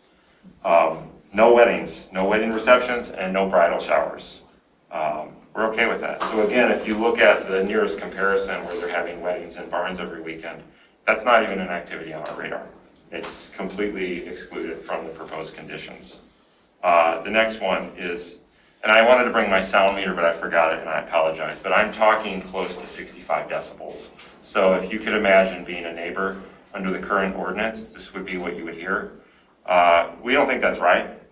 We had the Planning Commission out for a sound test. I think many of you were out there. We think inaudible.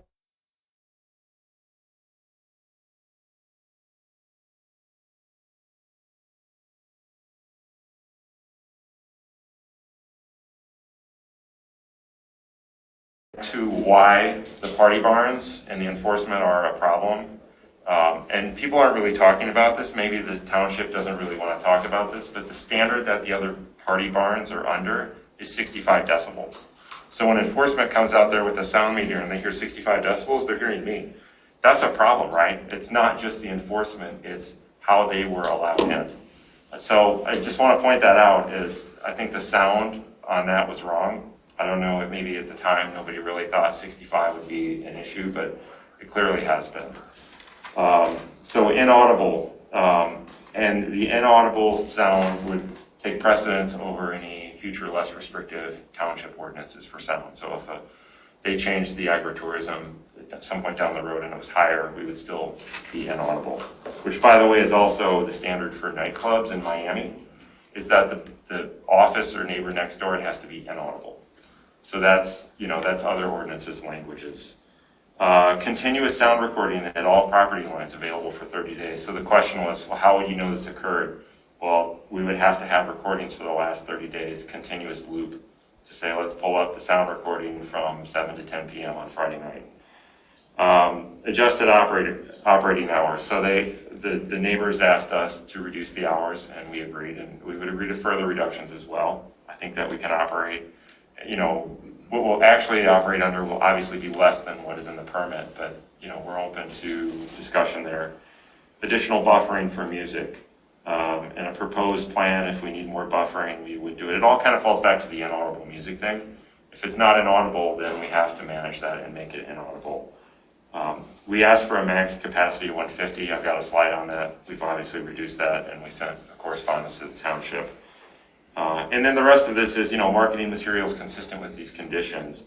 If we have up to 2 violations, the permit gets removed. And we asked for 2 because, we will have employees that could make a mistake. We don't want to lose the entire business over one mistake. But if there's 2 in a 12-month period, okay, obviously we weren't following what we said, or a future owner in that case. And by the way, we're not planning on leaving anytime soon. I'm not sure where that came from, but we're definitely there and staying. So I just wanted to point that out.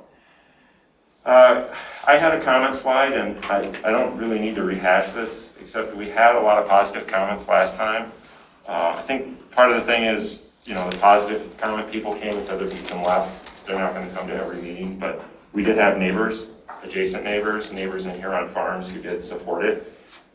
We had people that run wineries who talked about the need for it, and they do have neighbors too. Where were you today? Yeah. Where did you work today? You went to, which one? I was over, oh my God. It's been a long day. I know it has. It's the one in Howe. Yeah. No, who? The other day. Oh, was it yesterday? Yeah, I was out in. It was Youngblood. Yeah, I was out in Ray Township. Sorry. Over the weekend, sorry. So we've been to all of these wineries. They all have neighbors. They all have neighbors. You all what? They all have neighbors. Yeah. Sandhill Crane is even closer, and they do events. But again, it's all about managing what your neighbors experience and dealing with that. So, but we had them here. We had people from the state of Michigan and agritourism speaking. And I think if you could distill it all down, they're concerned about sound. And they're not so much concerned about the language we have. It's about the township's ability to enforce it. And what does that mean? It means the sound meters that we have. It means maybe there's an annual review where these things are looked at, or there's some recurring period. And I saw CWA's letter saying we don't think an annual review is necessary or manageable. I don't necessarily agree with that. I think that if you want to have an annual review, we're fine with that. We could have it on March 14th every year. We'd be here. And I would hope that we would get feedback for the review from neighbors, and we would be able to have nobody here at the review. But I think it's completely reasonable, to be honest. You know, and then other comments we had a lot of at the public hearing, and here you hear a lot of comments about the wedding barn thing. And like I said, it's specifically excluding weddings. We understand there hasn't been a vineyard here before, and so we understand why everybody's a little bit apprehensive. But to be honest, there will be never a vineyard here if we can't work through this together, because one of our property lines touches city limits. We're on 70 acres. You know, it's country, but it's also city. Dexter Ann Arbor Road is extremely loud and busy, but this is kind of the right place, in our opinion, to do this, and to make this be successful. In between Dexter and Ann Arbor, on maybe not the busiest road in Scio Township, but one of probably the top 5 busiest roads. And, you know, we think that just sort of pointing out that these party barns, I mean, you got a real problem on your hands. And I don't really know how you deal with it, because even if you enforce, it's what you zone them under with 65 decibels, because 65 is too high. It just is. And that's going to continue to be a problem even with the best enforcement, because they will come out there and measure 64 and say there's no problem, but clearly there still is. So the town had some follow-ups, you know, just the review process, the enforcement, the crop contingency, and the measurable standards. We'll let you guys discuss those. We've read the letters. From the occupancy side, we did a really basic floor plan of the envelope and some drop-in tables. And we got to about 112. It seemed to be a guess. I mean, you could limit us at 100, or, you know, whatever you think is reasonable. We're not really building experts, but we didn't hire an architect to do this. The 150 came from Midwestern Consulting, who did some calculation and said this is what you should ask for. So this is kind of the number that we propose, but certainly open to further discussion there. And then there's lots of backup slides, but, you know, in summary, if the township's goal is to have agritourism and to have a winery, I feel like we can work this out. And I think that we're open to not only the township, but the neighbor feedback and the restrictions that everybody thinks is reasonable and manageable, and the enforcement. So that's all we have. Thank you. Any questions for the Herons? Before, just a Sure. fact kind of thing. I know you've probably addressed this before, but why is it important to have the barn? It's really a tasting room. And so, like, we joked about this, that maybe it would be easier to just build a tasting room that doesn't look like a barn. Maybe that would curtail some of this, but it's really the same thing. It would be a 70 by 30 envelope. We wanted to use the barn because it's 100 and something years old and it's kind of falling apart. Everybody drives by it on Dexter Ann Arbor Road, so this was kind of a cool use of it. But it could just be a building. And maybe that would have reduced some of the friction here, but it's still the same building envelope. It would still be the same. The activity is what people are concerned about, not just the Exactly, structure. yeah. It's the But I use have of it. another question. You indicate that you won't do weddings or wedding receptions, etc., but you will do other events. Is that my understanding? Like, think of a harvest event. Like, if we have a new wine that's coming out, you typically want to have some type of event to launch the wine. So you would be open to having graduation? We don't really think that would be appropriate for a winery. Graduation event.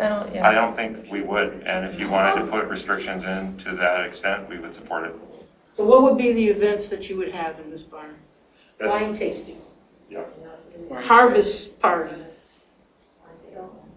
Anything else? I think we listed it in the application. We came up with sort of the ideas for what they would Well, I'm do. asking you today. I mean, I know we've gone over this a couple times in our meetings. So I'm asking you today, wine tasting, Yeah. Wine related. and a harvest party. Any other events you anticipate? Any kind of event to promote the wine. Or any other kind of event to promote the wine? Yeah. Okay.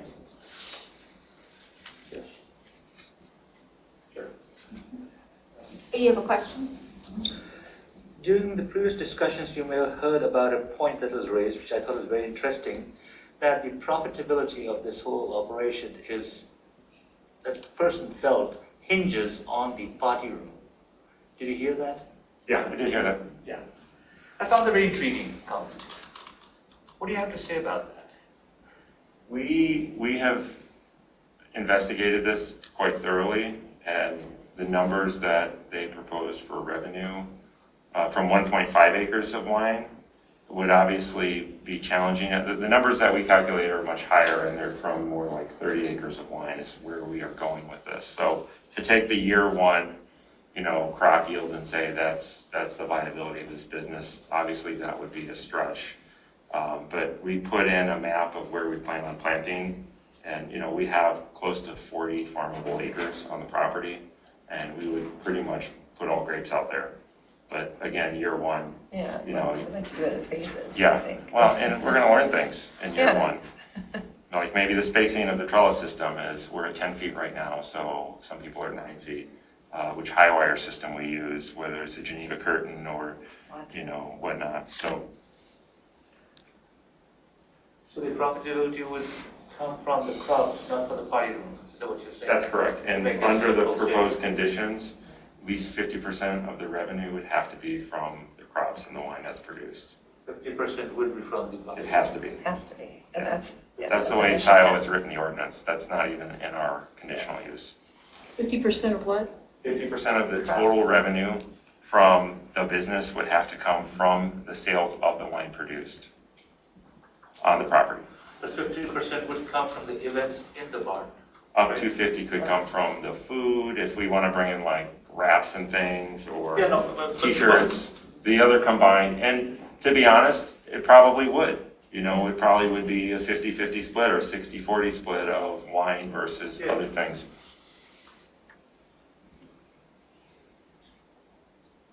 Any other? So you just mentioned wraps, so would you have catered events here? I mean, maybe on a harvest you would, or something big, but typically, like our experience with the other wineries around here is they have a small menu, and you can get a couple little side items with your wine tasting, but it's a pretty minimal menu. We weren't thinking about a major commercial kitchen. If you look at the little building plan we sent, I think the kitchen is like 15 by 20 feet. So it wouldn't be anything, it wouldn't be like a restaurant, it would be small side items. But you would actually, you would cook the food on site, you wouldn't be having an outside caterer deliver. And one example would be, we do the 4th of July party, and we've done it for, I think, 5 years now under trustee approval from Scio Township. We do have that catered because, we had almost 300 people for fireworks last year. So when we asked for all of our conditions, we did ask that the 4th of July fireworks, if they're approved by the trustees, be excluded. Obviously, the sound would be a tough one for us to manage on the 4th of July. But we've had significant support from Dexter and neighbors for that event in the past. But we did Chipotle for that, for example.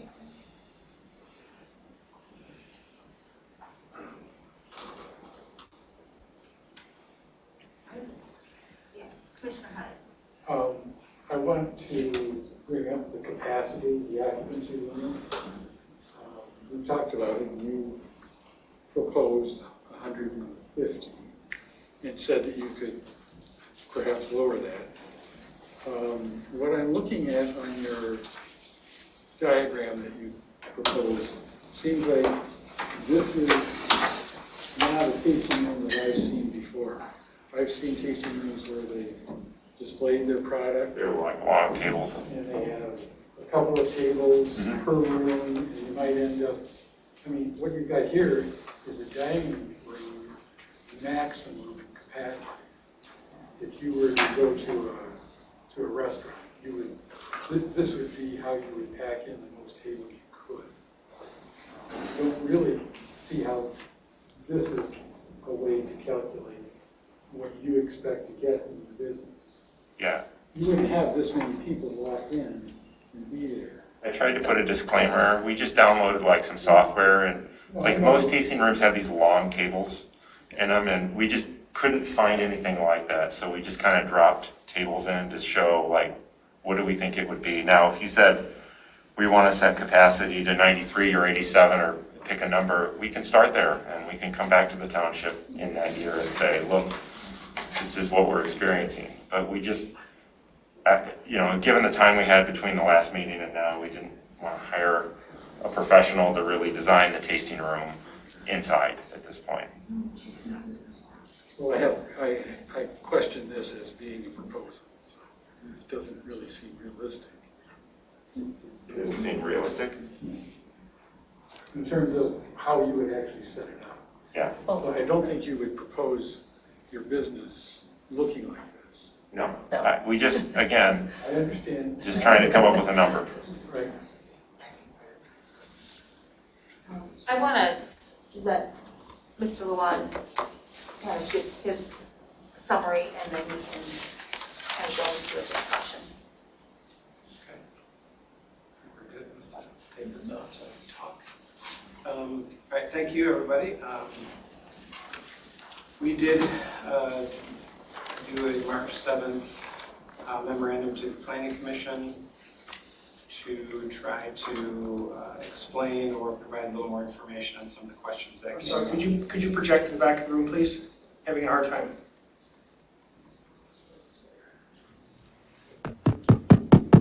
Does that work? Yeah. Can you guys hear me? Yeah. Okay. Thank you. Okay, so this is a it's our March 7th memorandum to the Planning Commission trying to address some of the questions and concerns that came up last time. Some of those were just discussed by the applicant, and the first was tasting room capacity. Our comment there was this would have to be addressed by the applicant. They provided the floor plan that I believe came in today, indicating about 112 persons. And as far as I know, that the capacity has not been set by the fire department at this point, but as a ballpark, that's what the applicant is proposing. With regard to annual review process, there was a discussion at the last Planning Commission meeting, and with myself and the Planning Commission chair about a possible annual review process. And that's possible. My only reticence there is that the annual review process is not, shouldn't be a process to determine if the special land use is going to be maintained or not. That's not how special land uses are supposed to be developed. However, if it would be helpful for the residents to know that at least the issues would be discussed annually, I think that would be okay.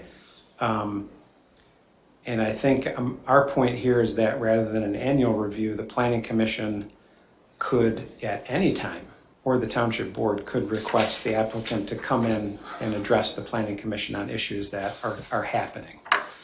So if the Planning Commission and ultimately the Township Board would believe an annual review would be helpful, I could support that. I don't have anything against that. But my point here is I guess I don't want it limited to an annual review. I mean, the Planning Commission and Township Board should be able to request a review of the applicant pretty much at any time. With regard to the enforcement process, let's provide a little explanation of the current process. The current technical enforcement process is Scio Township has always operated on a complaint-based format. So what you heard from a number of the residents is correct. The township doesn't go out looking for issues. They never have. So what happens is we would get a complaint from a resident, and then we would try to follow up. Admittedly, evening complaints about noise are very difficult to address, in part because even if someone from the township is able to get out to the site. In many cases, the noise has then passed by the time they get out to the site. Frankly, that's the same situation as the sheriff's department. But that's how the noise part of it, that's how complaints in Scio Township work. They're complaint driven. In this particular case, I think what would almost be equally important, if not more important than responding to a complaint, are the conditions that the applicant has set forth. And specifically the condition of the inaudible noise. That's a very easy very easy thing to determine, where in the event barns on Scio Church Road, as was correctly pointed out also by some folks in the audience, that they have an actual decibel level, and to check that you actually have to have equipment to check it. You have to be there when it's happening. Inaudible would be an easier condition. So my point there is I think the conditions would be that are being proposed by the applicant and discussed at the last meeting would really be the teeth of enforcement in this particular case. And then the other is the confirmation about the contingency. If the applicant discussed a contingency that they would not operate the event space or tasting room until after the first harvest, and then after 50% would have to go into that some condition like that. And so that's a number of years down the road before that could happen. And so there's been this discussion at the last planning commission, and I think amongst planning commissioners, if we were getting the cart before the horse, as was mentioned a couple times tonight. So we raised this potential condition, and that is that the applicant would not use the event space until after commercial harvest, about 4 years after planting. So we're looking at 2026, if I'm understanding this condition properly. So we asked the township attorney if that was a proper condition, and he believed it was. And so if that was a condition that was placed on this site, they could not use the event space until they actually had a agricultural product that was actually harvested. So that I hope that addresses that there was some question about, can we even go forward because there's no agriculture here. And if you remember, that has been a continuous concern of ours that has shown up in almost every one of our reviews, that very idea that the cart was maybe going before the horse here. But we posed this question to Township Attorney Fink, and he indicated that as long as there was a condition that the condition, if you don't meet the condition, you don't need a special land use approval. So that was talked to be or discussed to be appropriate, or could be appropriate if so desired by the Planning Commission and ultimately the Township Board. And then there was a discussion about measurable standards, about decibel levels and that sort of thing. And I think that's where the applicant has proposed and was shown in a slide just briefly, a few minutes ago, I should say, that there are a number of conditions that they are proposing, a bunch of measurable standards that the applicant is proposing that could be used for code enforcement. So it's at this point, we've discussed this, Planning Commission discussed it, we've heard a number of comments from the public, and it's really at this point up to the Planning Commission and again ultimately the Township Board, because regardless of what the Planning Commission does, this will go into the Township Board. Whether you approve it, recommend approval, recommend denial, either way it's going to go to the Township Board for their ultimate decision. The Planning Commission is only a recommending body. And I'll also mention that if this does get special land use approval, the applicant still has to come back for site plan approval. So this still has site plan approval requirements. So this would come back again for a whole another review of the planning commission, review of the township board. So there's even after tonight, there would be 3 additional public meetings before this could go forward or be formally approved. So again, at this point, it's really in the planning commission's hands to determine if you believe this site meets the special land use criteria for a agricultural tourism business in Scio Township. And if there's anything else I can try to answer, I'd be happy to try to do that. I do have a question, and this one hasn't been asked before, and that was, if, can you make it a condition of a use that when it changes hands, let's just hypothetically, I mean, part of this is you can control a lot of what happens by the number of people. So if you start out at, let's say, 50 max, and have a way of it, maybe it grows or it doesn't grow based on the acreage. If that land is sold, can you have a condition that it reverts back to the 50? Probably not. If you are going to approve a special land use, it's because you believe what the applicant has proposed will work. Will work on this property, and it really doesn't necessarily have to do with the applicant, him or her, them specifically. Although in this case, it has a lot to do with the operation of it.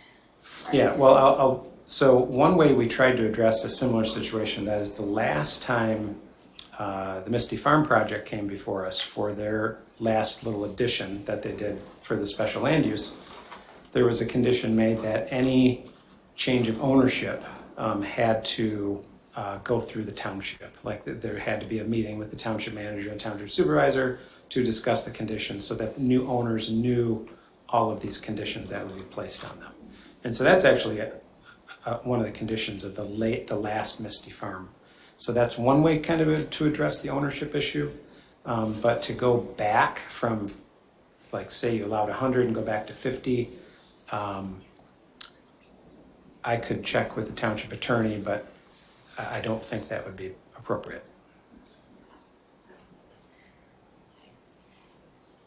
And I guess I want to say something. I think, of all those things that we laid out last time, I think the sound, the ability to keep 30 days of recording, all of a sudden, that evidence is there. It isn't on the neighbor necessarily. I think, kind of where I'm at is, I think there's a way that we can work it out with, some very specific guidelines, because I agree that Scio does not have the enforcement capabilities. And I know there have been discussions with the sheriff and so forth, and honestly, that still needs to get resolved. But if we can, what I'm thinking about is, one, the inaudible standard, the 30 days of recording, and maybe there's a way that I think we need to understand a little bit more about what that recording does, and how it could be transmitted to the township, so it's there, and if somebody has a complaint, it's in the possession of the township. I think one of the issues is, again, using the number of people that to help manage the issues. I think some other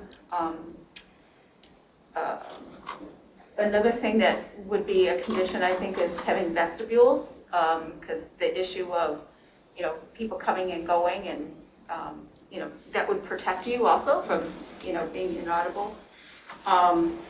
The 50% rule, I think we have to figure out how we're going to monitor the 50% rule. So I guess I'm at a point where I'd like to see kind of a summary But I want to throw it to a working group, and I'd be willing to be a part of that working group. And also with the neighbors, because I think everybody's come a long way, and it's very close, and we don't want to repeat, you know, the mistake. I totally agree with you that 65 decibels was a total mistake. And the new noise ordinance is modifying that. But you have the special use, you know, conditional use. That's not a part of that. So I don't know, that's kind of where I am from a planning commission standpoint, that I think I'm not ready to approve it at this point, but I'd like to designate a working group to really, you know, nail out, because it's going to be a negotiation, right? And it's not something that I think the planning commission can work out, you know, tonight. But I think in my mind, all the elements are there. And then bring it back to the planning commission, I would say within a month. And hopefully we can have enough of the detail to either say, yeah, we think this works, or no, I don't think it works. That's kind of my thought. You know, I would second that, because I'm not quite ready to support this, nor do I really want to just reject it, because there are so many issues, so many things have been dealt with so far that indicates we could work something out that the neighbors would be able to go along with. But there's questions about, in my mind, how we're going to measure. Obviously, it has to be at the property line. They can't measure it in the neighbor's yard. So nobody said inaudible at the property line, but that would have to be.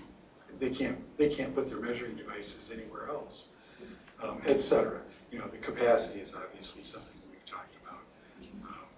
They said that they're going to put vestibules, but we don't see them yet. So getting those things worked out would be a good thing. I would volunteer to be on the committee if you were setting one up. So I'd like to speak about that. Yeah. If you would go first, Jacqueline, that's fine too.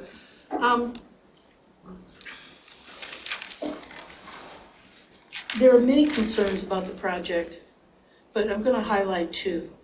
And one I think is nobody is addressing, not the memo, not the commissioners. I've seen a couple writings from the public, and even folks have mentioned it in their public remarks. And that is that the whole agritourism, the whole point of that was to help existing farmers stay afloat. I'm going to say it again. It's my understanding that the agritourism ordinance, state statute, was to help farmers stay afloat. Not to go buy 10 acres, 20 acres, or 30 acres, or whatever how many acres, create an agribusiness and say, hey, look, give me a conditional use.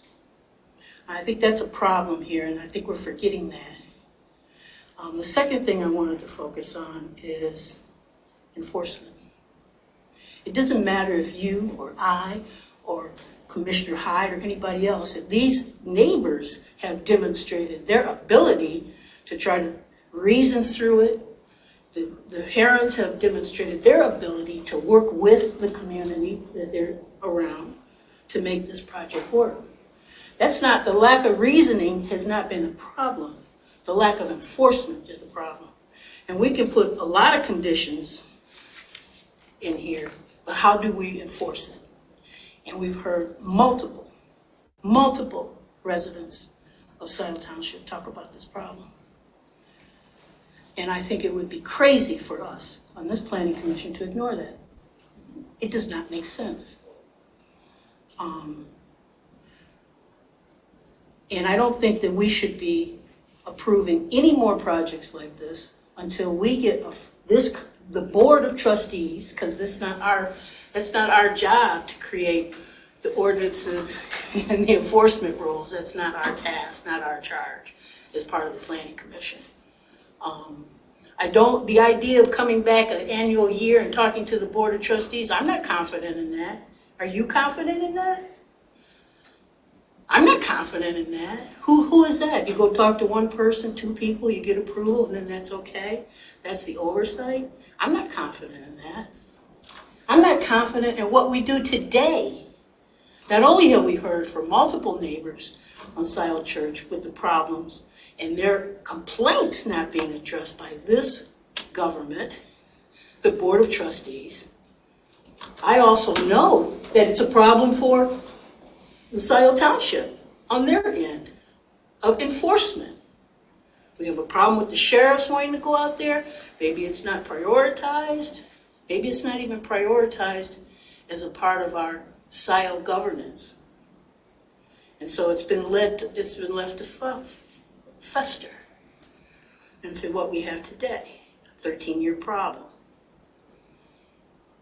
These conditions will not fix that.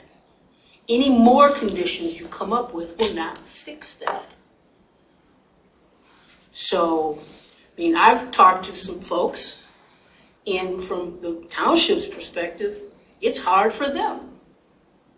Because it gets into, it's interesting that, I forget the gentleman's last name, Jamie mentioned about talking to township officials, and they say, well, that's not enough proof. Well, I'm a lawyer, I know what proof is, and I know the gray areas of the law. So as a practical matter for this township to get its arms around enforcement, before we can even sit down with any effort, an advisory effort to help this project to fruition. And we're ignoring the situation right now. We're ignoring it. And we're trying to be reasonable and make all kind of earnest efforts to address the Herons project. The neighbors are. This commission is. This consultant is.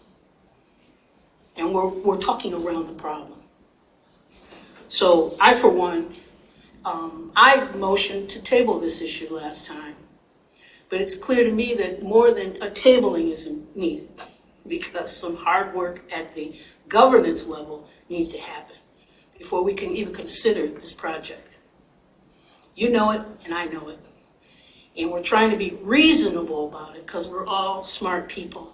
And that's what we use. We use reason and logic. But it's my understanding it's a problem for the township. Enforcing, it's a problem for the township. You know, because once you get on board with your business, can't take that away. And now we open ourselves up to litigation. Is the evidence enough? So I'm empathetic. I used to have vineyards on my property in Ann Arbor. So I'm very empathetic, but I feel that we're throwing gas on the fire by considering approving this at this stage. And if the township was serious about it, as we go through these meetings and purport to be serious about it, if the township was serious about it, they would come up with an enforcement plan. And they haven't. Before I ever got on the Planning Commission, which was over a year ago, in December. So it's almost like kicking the ball down the road.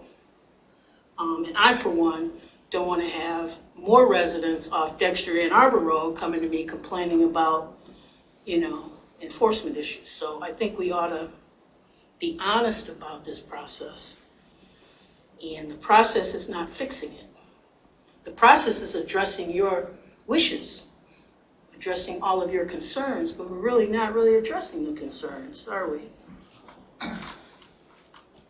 So, from where I stand. So I would not be in favor of this, because I don't think that when I say that, I mean Scio Township, I don't think we have the slightest idea about how we're going to enforce it. Yes, we have a complaint system. That's a good start, but it sounds to me like and we've even ticketed people, but the problem has not stopped.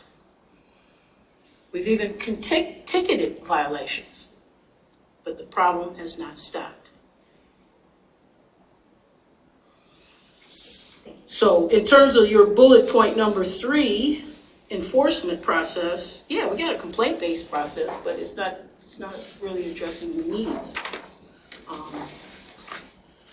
So like, there was a statement by Mr. Heron that said that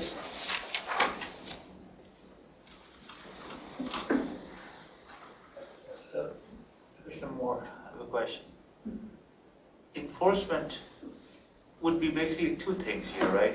One is the capacity, and the other one is the decibels. Are we talking anything else from an enforcement perspective? I'm trying to go. I think noise is a problem. I think that's decibels. loud and clear every time we Decibels. meet about this. Number of- Capacity could be a problem. That's it. Those are two I said. And then the third one. Well, we've heard neighbors talk about, but this doesn't have to do with enforcement. Traffic There are impact. 2 points basically, decibels and capacity. So let's break them down now. No, and 50%. Sorry? And In 50%. the 50% rule of the revenues, how to, How are we even going to Document enforce that. that? That is a good question. so those are, I agree with I you, think those are those are the the three, top three. those are the 3 big pieces. So what was the third one you said, sorry? 50% of the revenue must be So that's not driven enforcement. by the farm product. Well, it's not an enforcement issue that's come to light, but that is part of That's the not ordinance. enforcement. Yes. How we limit them if they are not meeting that? Okay. I don't, But you had thoughts on at least the 2 of them. Those two. So how do we ensure enforcement in a restaurant for decibels or for our capacity or their ability to stop serving alcohol after 1 p.m.? How do you do that? Same cops, right? The same police force that Scio Township has. How different is it from this business? It's different because it's in a residential area. That's not the point. And I disagree that Scio Township is a city. That's the, different hold from- on for a minute, because I just want to finish my remarks. Let me finish my remarks, please. So there was a comment that Scio Township, Dexter Ann Arbor Road is already a motor raceway. It is, but I disagree with the idea that Scio Township is a city now.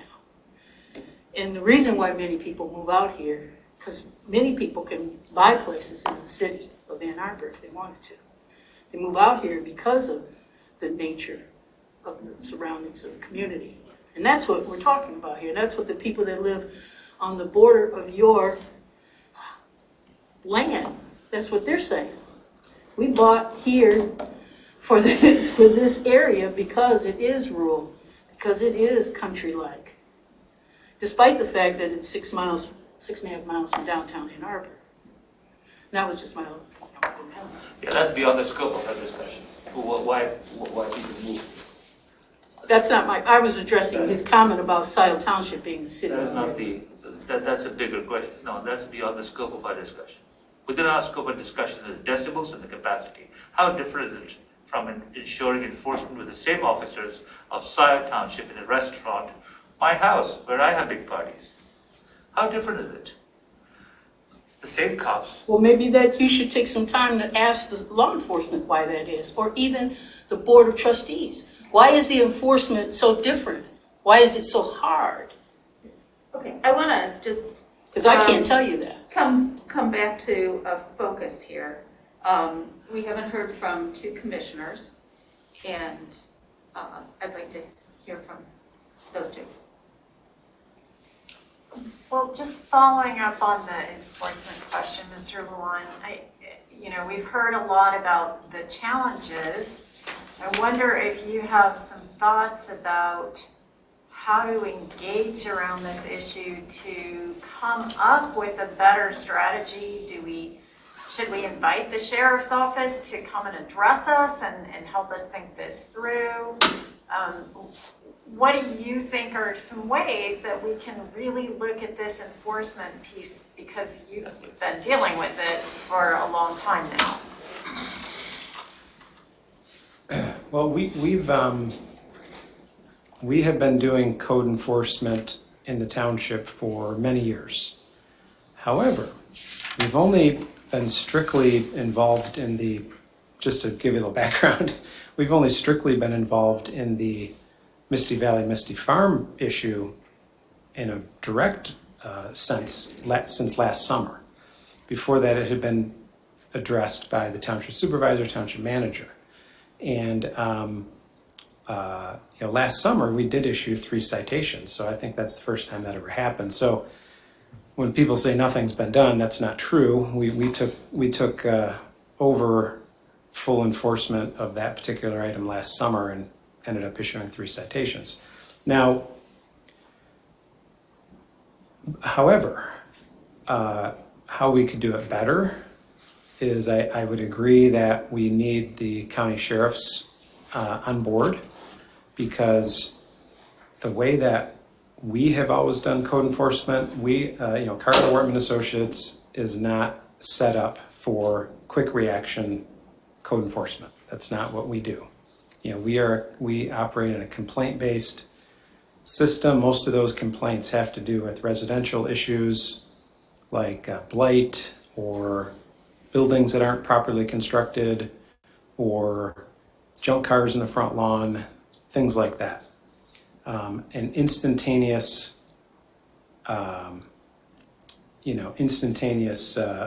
inspection of something that's happening at 10:30 at night is admittedly almost impossible for us to do.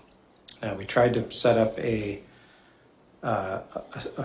kind of a system last summer, and I will be the first to admit it was not successful. The 3 citations we did issue were things that were pretty concrete, like parking in the right-of-way. We had photographs of that, so we issued them a citation. So I think it's imperative that we get the, so I guess the question is, who is around the township 24/7? That's the county sheriff. And the county sheriff would be the one to be able to do that. So getting them involved in this process would be very important. The other thing is we are going to be doing some more proactive noise measuring this summer, kind of unannounced visits to without, even if there's no complaint, we're just going to be doing some checking at the 2 existing venues in the township. So that's something that could also occur.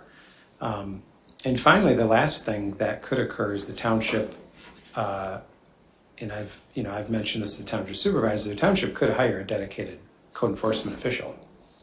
That's certainly not off the table. We have, the way we've done code enforcement in the past has worked fine, and I'll tell you, in my world of where we're involved in code enforcement, we probably get over 90% compliance after the first letter we send to people who are violating. But those are simple zoning kind of enforcement issues. This kind of noise in the evenings and the weekends is a different animal. So there are some there have to be some changes for this summer. And again, just the quick thing I could think of is trying to get the county sheriff more involved. Commissioner Hyde. Just along that line, and to the points that they've been making, the sound recordings, while they won't be able to enforce it the night of, can certainly be the person on the spot, the enforcement on the spot at the time it's violated, and you can retroactively cite that. So I think that's a step toward having somebody there 24/7. You will be able to go back and hear what was going on. So I find that a possible solution. It doesn't stop something from happening, but it brings it to light. And if we were to go along with what's been suggested, 2 such violations and it's over. Now, I don't know what we would want to come up with in the final product, but you could do something along that line if you knew what was happening. later. So I'm encouraged by that. And it goes back to, there's very little enforcement that isn't complaint-based. It's how do you get the data Right. and make it self-enforcing as opposed to, having to have, basically someone sitting out there 24/7 on weekends. Yeah, and I think the capacity too is another way to do that. But Commissioner Chang. Yeah, this really is a question more for the Herons. I'm hearing about all the enforcement, and I really want to get the township and maybe the one deputy officer off the hook here. How are you going to handle when, I would propose that the neighbors contact you first when there's either audible noise or they happen to show up at the wine tasting room on a Saturday and there's 110 people in there and we have capped it. I want them to contact you first before you start getting the police and the township involved. How will you handle enforcement? So we've gone through a lot of iterations, and I'll tell you some of the things we've discussed as possible solutions. One is to have sort of a hotline with that rings to us. Technology these days, like I can set up a phone number and it can just ring her cell phone, my cell phone. So we do want to hear from the neighbors if there's a concern at the time of the concern, just so there's an open communication line. But also the thought was any amplified music would go through a sound system that's in the building, and the sound system can be tuned to a maximum level. So and this was one of the discussion with the neighbors is, one of our conditions is before we actually have occupancy, we do a sound test at the property line with the township, and we find where that number is. What's the volume level that you can't go above? And any music that's playing goes through that system, and the software limits the top level. So those are two thoughts, but we're certainly open to other things. Because of the way the conditional use is, we have to be there anyways. We live there, but it's a requirement that the owners be on site and a part of, whatever activities occur there. So we think based on that, as long as we are hearing from the neighbors that there is a problem, because if we tune this all up and we're inside and we got recording going on and nobody notices anything, it's probably not occurring. But if we get a call from somebody that says, hey, it's too loud, turn it down, turn it off. It's not a problem. So we think good communication, and actually over the last 3 or 4 months, like I said, we've been in 2 years, 3 or 4 months, it's gotten pretty good. I understand all of their points and their concerns and their fears based on the other experiences, but if you look at the proposed conditions, if we can get them enforced, it does cover things that don't apply to the other places. And audible sound, if you take that and apply that to one of the other 2 places, I think it's a lot easier to go enforce than do I have a decibel meter? Is it 64? Is it 66 decibels? But we're absolutely open to other ideas. And I think I'd like to, the other point about agritourism, I think the point in the township is that we are trying to support agriculture, and we do that in multiple ways. And one of it is, when there are, when we have conservation properties, there are RFPs that go out to farmers, and it can be someone who hasn't even farmed before. But the idea is if people are willing to contribute to the agricultural base, the township's willing to take a chance on that. And so I think, and it is a hard process. It's going to be 5 years before you get to a point. We still have to go through site plan approval and so forth. So I don't know. I really do feel like we're close enough that we can make it different enough and work with technology to make it as self-enforcing as possible. But I think that isn't solving the Misty Farm and so forth. I mean, I'll be the first one to say that the township made a mistake in the conditions, in all of those things, and how it's gotten out of control. I mean, We can also do things with, the buses and, just, the type of transportation and so forth that comes. Now, whether it's a small tour or something like that, that's one thing. But if you have, the trolleys coming, that's a different purpose. That isn't wine-centered. But how, Yeah. we don't even have vines in the ground yet. There isn't any farming going on. But nothing can happen until they actually are producing wine. Then why don't they come back then? When they're, or just viable vines? Okay, I think part of that is you're a business person, okay? And how many developers come to planning commission and say, we will buy this piece of, they don't buy a piece of property, they take an option on it and make it conditioned on getting approval. Exactly. Because they don't want to, buy the property, go through all the costs, and then be denied. And I think it's the same What case happens here. if so Mrs. Farron came here once and said she's gonna plant vines irrespective of whether or not we give the conditional use. But putting that aside, how do we know that they can make a go? Let's say they can't make a go of planting the one, but we've already given the conditional use. But if they don't have the harvest, If they don't meet that can't use the condition. use. If they don't meet But that the condition. condition runs with the land. Yeah, but if they don't meet that condition, there's no conditional approval. The condition of, Actually That there growing be the a grapes. harvest. Yeah, if they don't have that first harvest, there's no I'm not say party barn, there's no event barn. It's just, it's one, without the condition, there's no special land use. And I would like to address that condition a little bit more and talk about the product, not just the harvest. Right, so that So there's that's, that's how the the. production of wine. Exactly. Right. So that's, we don't need to discuss it tonight if we're going to table it and move on to a smaller group meeting to try to work this out. Yeah. Then I would want to bring those things up. Yeah, I agree. So it becomes a farm and then they get the full approval. Yeah. And then they have to meet the other conditions. Yeah, they've got nothing If we until lay them those- out right. Yeah, correct. So And therein lays the problem.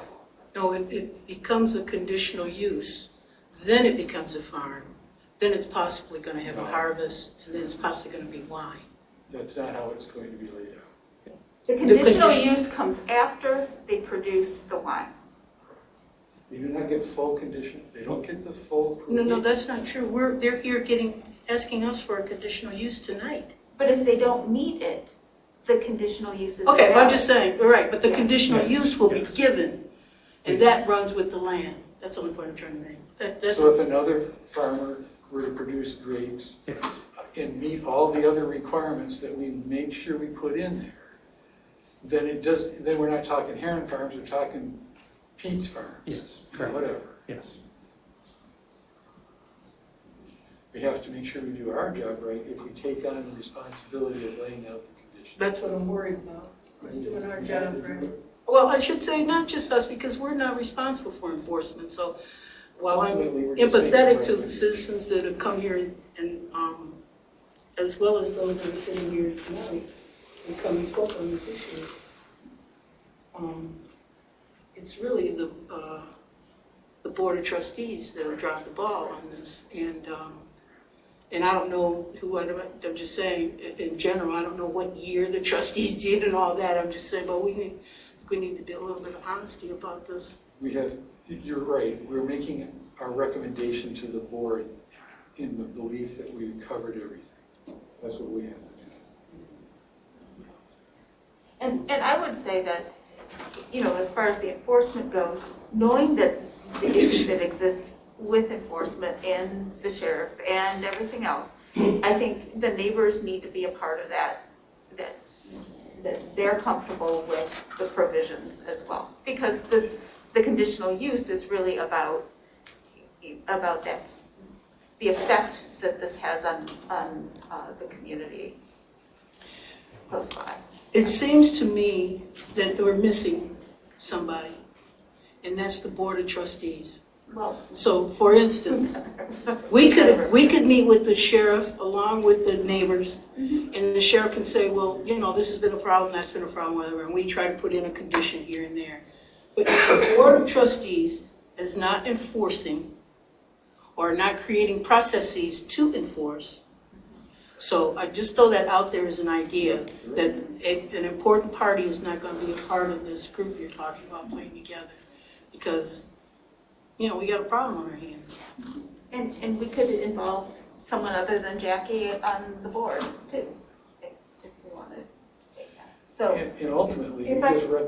Could I just briefly respond? So what I'm trying to get at is what do we as the Planning Commission recommend to the board as an approach going forward to help the board address this and address the past challenges and mistakes? You're right, it has to include the board, and we have an important role in offering guidance and suggestions to the board for board consideration. So that's why I'm really hoping that we can come up with some constructive ideas around the table here together to further the discussion.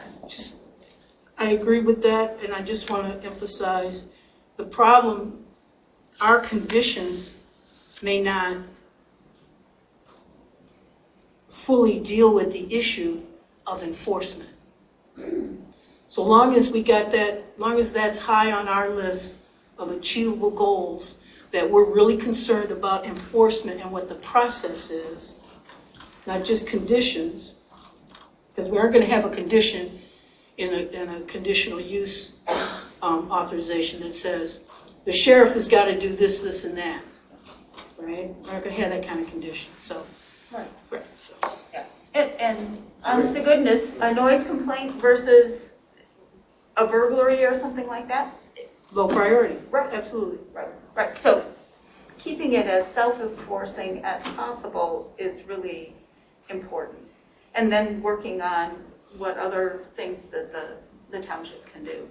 And I think it goes, and then we'll get down to a budget kind of thing with whether or not you have, you know, someone else besides the sheriff being able to enforce. I think, that's, but I would say that I think what I'm struggling with as a commissioner is that I don't want to create the same problem that we already have, or half a problem that we already have. And we're limited in this commission on what we can do on enforcement. I think we're trying to be very creative, and so has the applicant, as well as the neighbors, in terms of putting in conditions to address certain concerns.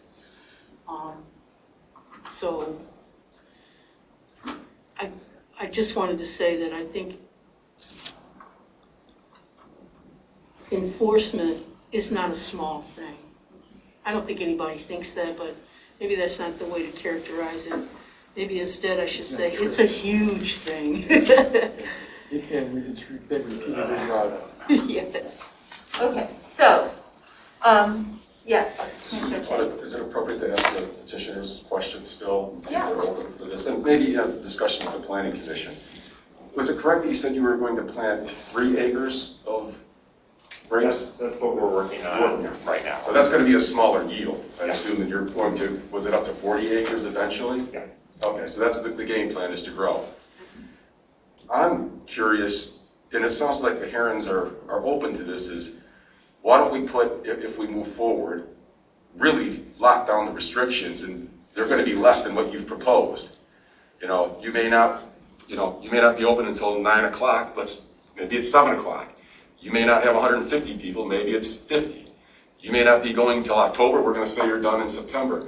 It sounds like you might be open to that, and then come back in a couple of years as you've grown your business and shown that you're good stewards to amend the conditional permit of, okay, we haven't heard, the neighbors now are complaining, we could extend the hours, we could extend the capacity because you're going to grow, because with 3 acres, it doesn't sound like you're probably going to have enough to put 150 people in there anyway.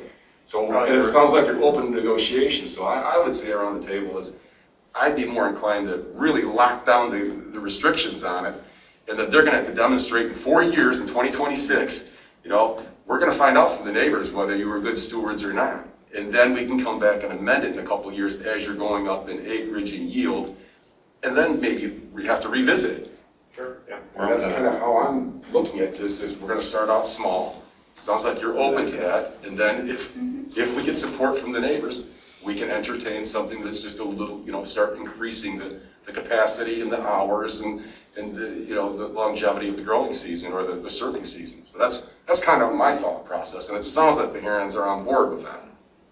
Can I ask a question of Mr. Luan?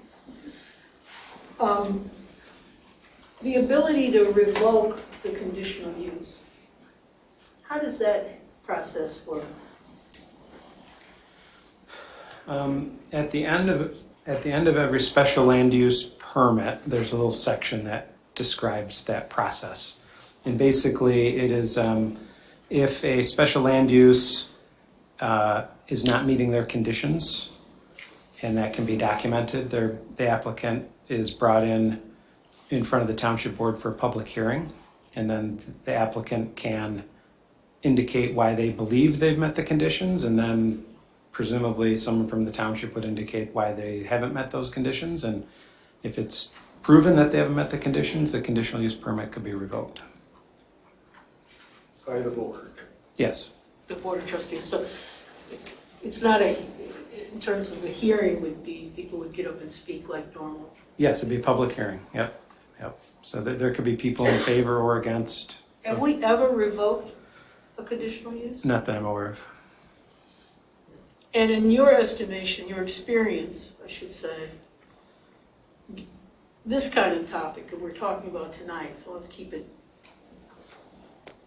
Do you think it would be easy to revoke this kind of conditional use? No. I appreciate your honesty, sir. Because I'm worried about that too. Different players. I'm new on the planning commission today. The Herons have been dealing with a whole nother set of planning commissioners. They had to sit in on various meetings before so-and-so built their house or whatever. So they've gone through the drudge of it all. But I just throw that out there for people to think of. These decisions are not static.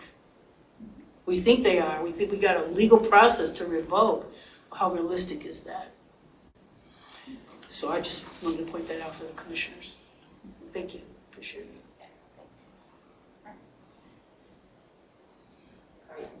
Thoughts on where we're at?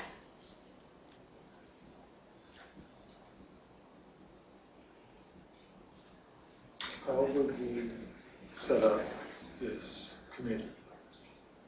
How would the committee be set up that we were talking about?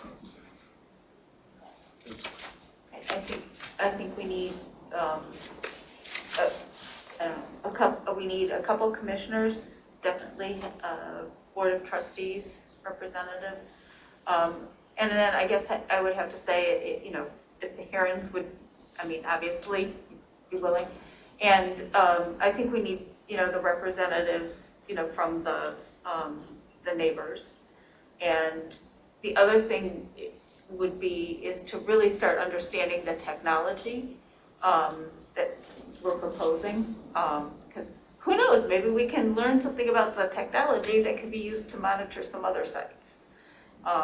So that would be my proposal. I think it's very hard in a meeting to get things down that are really kind of technical and important, and then have the ability, to communicate with the neighbors. These are the formal conditions that are going before the board, because I think we've outlined most of them, but it's really understanding the inner workings of how those really can happen and make it as self-enforcing as possible. I'm open to hearing ideas. I hope I'm wrong about some things. We need a skeptic. I hope I'm wrong about some things, but I'll move to table this.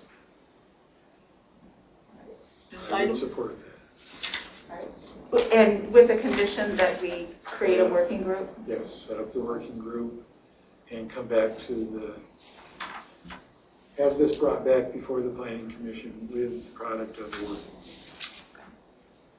Do we want to put a timeline on that? Do you want to say 2 months? Sure.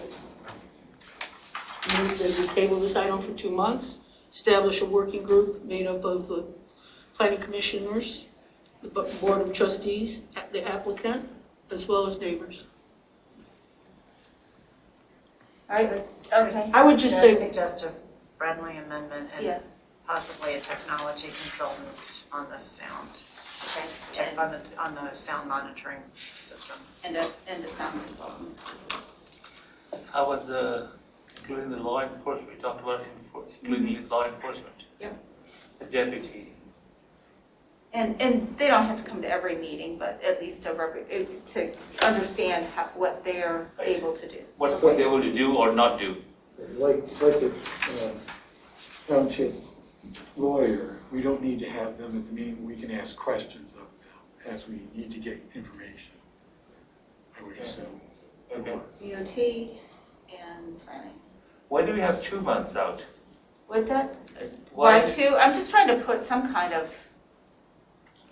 do you want to, I mean, I'm open to timing. I just want to put some kind of time constraint on it so it moves and doesn't. so would the working group meet within the 2 months? Yeah. For a product. Yeah. And would there be something like a little summary for the board? It would be, actually, the product with the charge would be to come back with the agreed upon conditions. Yeah. That would be in charge.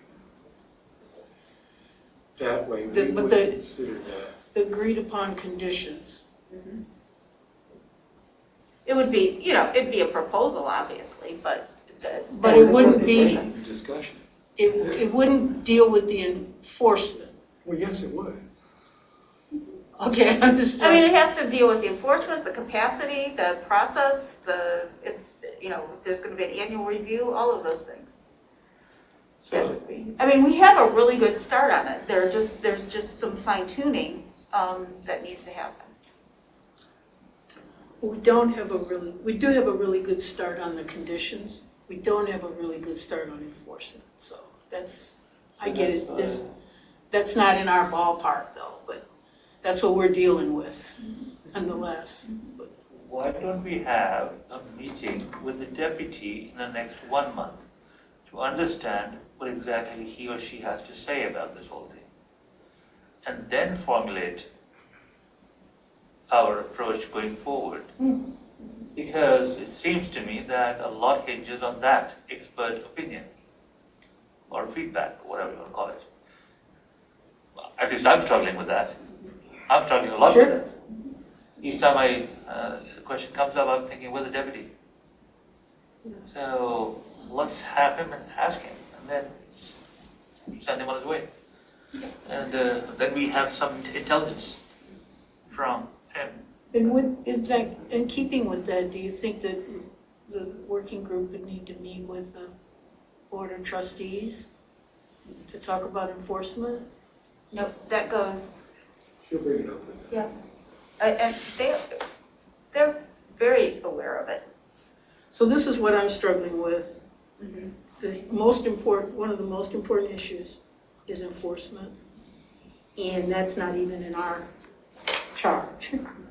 Yet, we know it's a problem, and we're about to approve or not approve a conditional use, knowing it's a problem. That's what I'm struggling with. And, yep, we got it. Okay. So we have a motion, on the table, right? And by Commissioner Moore, supported by Commissioner Hyde. Commissioner Couteau had an amendment to the motion. Yeah, you were To thinking. add the technology consultant, Yeah, that was and all. have, the sound consultants and also consult law enforcement. That's all part of the motion. And do we think 2 months is adequate? I mean, you can always have we can have progress report. I mean, it may not be done, but at least report back within 2 months. Are you going to coordinate?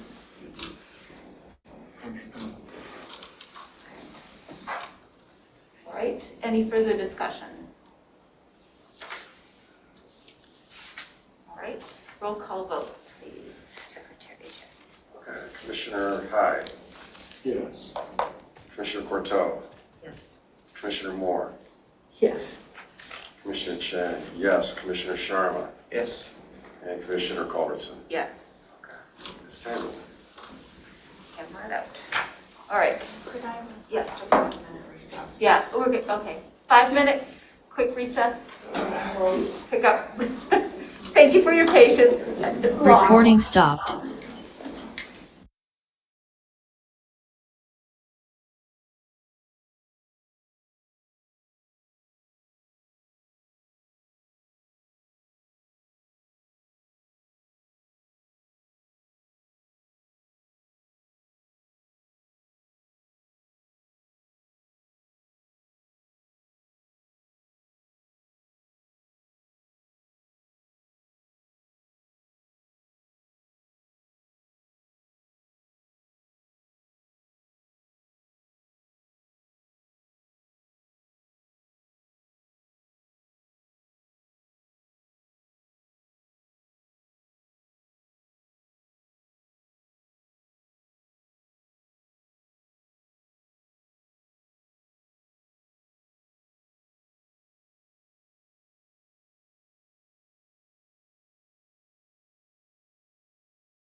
Yeah,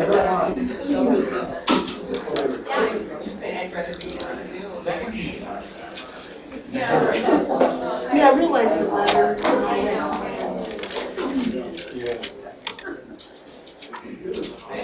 Seventh inning stretch is over. Recording in progress.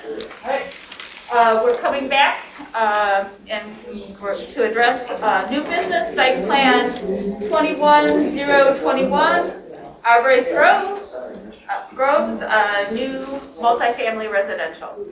And we'll go ahead and hear from the applicant and then our planning consultant and our engineering consultant. So, welcome. Thank you very much. We're pleased to be here. First of all, I'd like to say thank you so much for waiting. I apologize. No problem. We've been down this road before. Mr. Luan, I have raised my hand to share my screen. Sure. Okay, gotcha. I've been pretty adept at this, but not always. So I just shared.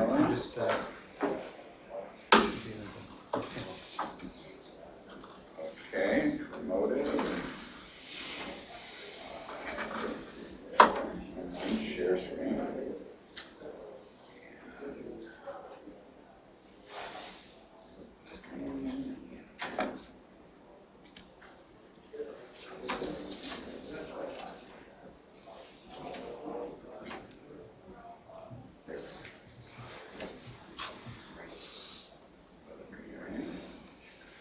Beautiful. What is it?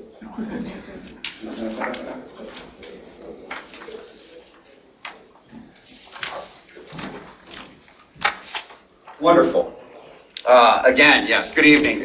We're pleased to be here. My name is Mike Knowles. I'm with the Umlor Group. We're the civil engineering and surveying company engaged by Innovant Group to do their surveying and engineering on this property. We're very pleased that over the past year we've been able to engage a substantial number of specialty professionals, which you see listed on your screen here, to assess, advise, and design the site plan that's before you tonight. We started this thing about a year ago, and the township, we had some early concept discussions with the township. Our formal pre-application conference was around September, October of last year. We've had several iterations of the plan since that time. We had to take on a number of investigations, engaging these outside consultants. ASTI had to do a wetland delineation. They're going to be the engineering firm that will be applying for our Eagle wetland permit. Fleece and Vanderbrink did our traffic impact study, which I'll get into a little bit. McDowell and Associates did our geotechnical work for the infiltration basins required by the Washtenaw County Water Resources Commission. Alan Design did our landscape, NEPR architecture designed the buildings, and Umlar Group did the civil engineering site plan. Let's see if I can minimize this. There we go. And next slide. Okay, oh, here it is. Okay. As I mentioned, our Arborist Grove property is a complicated puzzle in a very small package. The property is only 5.3 acres, but it has every possible extraordinary condition on it that you might imagine.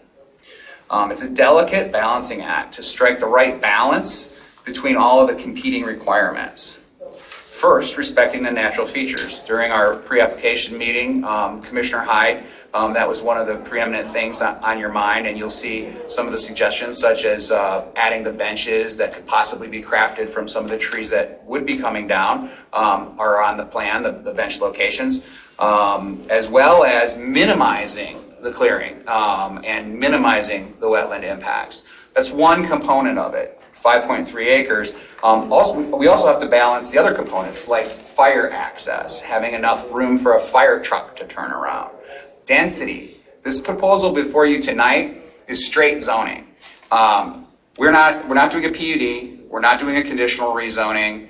We're not breaking any ordinances. It's strictly compliant with your zoning ordinance. There is one subdivision regulation that we would like your help on, but for the most part, this is a straight zoning project. I don't often get to say that, so I like to tout the fact. Generally, developers are trying to get more density, trying to trade you. Well, if we save this, can you give us more density? We're below your maximum density. And your density, I took notes when a couple hours ago when the public made their comments, and some of them we know very well, and they're all really great people. You notice almost all of them said, they commend the developer or they want to be good neighbors. And that's actually true because we've met with representatives of Parkwood several times. Our first meeting with Bob and Alan was back in Panera last fall. The guys met with them again on a follow-up meeting. And we had a conference call this last Saturday with Ms. Serini with Bodman, their representation, to talk through some of the issues that they raised tonight. So none of these are come as a surprise to us. The letter that you received in your package, they've been openly communicating to us, and I commend them as well because I've been doing this type of work, entitlement work, for about 30 years, and that's generally not the case. Generally there's objectors, but these neighbors aren't truly objecting. Not one of them said we object to it on the basis of we don't want to see anything develop there. And they've expressed that to us time and time again. They have concerns, and I'd like to show how we've addressed their concerns and how we'll continue to address their ongoing concerns moving forward. So the first one, Mr. Alan Bavano had mentioned an alternative calculation for density. Let's take out we have 5.3 acres and you're required to have a property of 5.3 acres. Section 36-132 of your ordinance talks about that. It says every lot in the MR2 district on which a multifamily dwelling are erected shall have a minimum lot area of 5 acres. And your ordinance does talk about lot area in a couple different places. There are two definitions. One's in 24.2. Lot means a parcel of land or real estate. That's the definition. It doesn't say take out the wetlands, take out the roads, take out the tree save areas, take out anything else. That's the definition. That's the ordinance of Scio Township that you've relied on for every development that you've approved, the precedent that you've set throughout the history of Scio Township. There's another definition in 16.105 that says a lot, it's not lot area, but it's a lot, means a designated parcel, tract, or building site or other interest in land. So while I do appreciate Mr. Bavano's interest in saying, well, is there an alternate way? I've calculated that it's ours is only 3 and theirs is at 12 or whatever the numbers were, not meaning any disrespect to the calculation, just saying that's not the calculation. So the calculation is 5.3 acres required to submit an application for multifamily. We're in the multifamily zoning. So I just wanted to clarify that one point right from the get-go. And I'm going to talk about all of these varying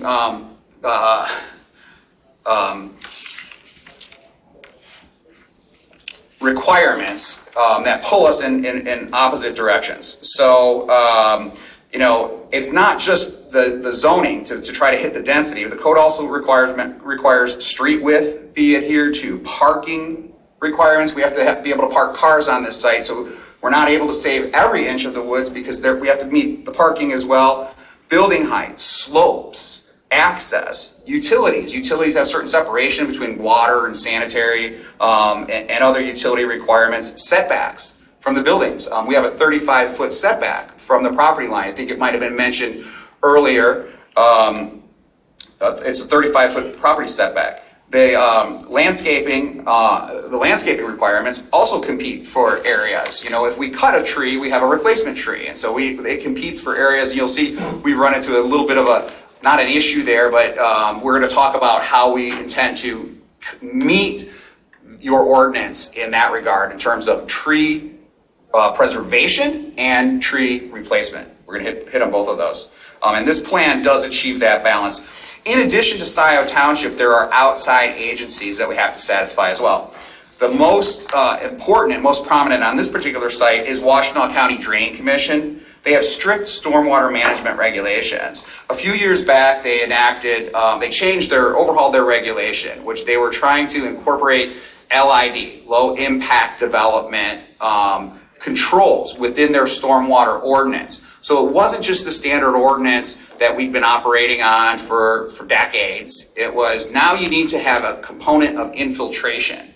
And there's different bonuses for the calculations about how you're going to infiltrate and what devices you're going to use to infiltrate instead of just doing what everybody had been doing, which was store all the water in a basin, hold so much volume, and discharge at a fixed rate.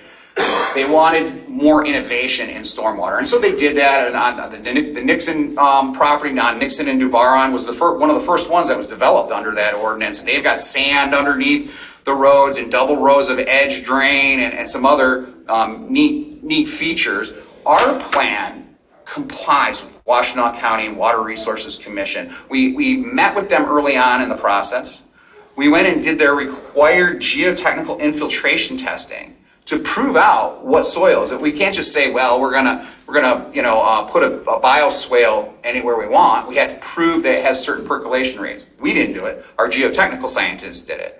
They go out there, they test the soils, they bring it to a lab, they figure it out, and it has to be witnessed by Washtenaw County Drain Commission. So that's all been happening. When I say we've been working on this for a year, we've done soils, we've done environmental, we've done a tree survey. Every one of the trees, tagged and located. All of these items all come together with a plan that is a Rubik's Cube of all of these different requirements from the different subdivision regulation and outside agencies.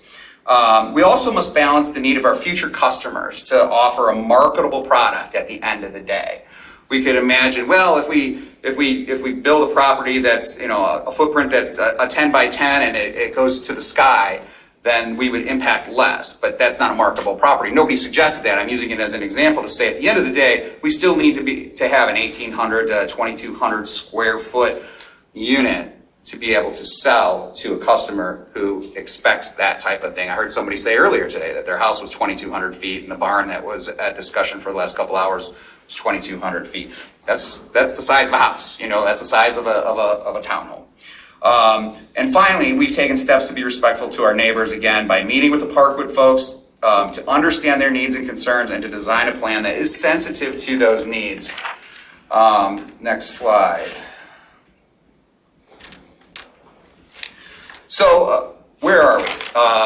Let's offer some salient facts about this property. This aerial image shows the property.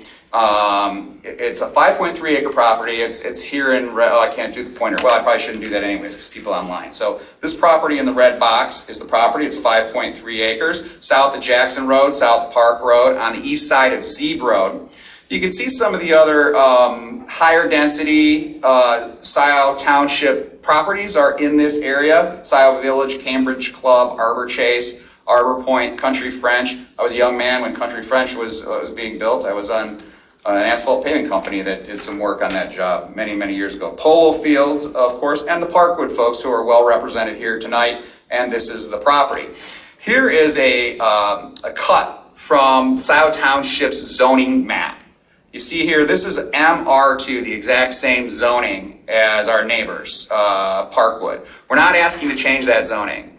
We're not going up, we're not going down. We're not asking to do a PUD, any boutique contract zonings, none of that.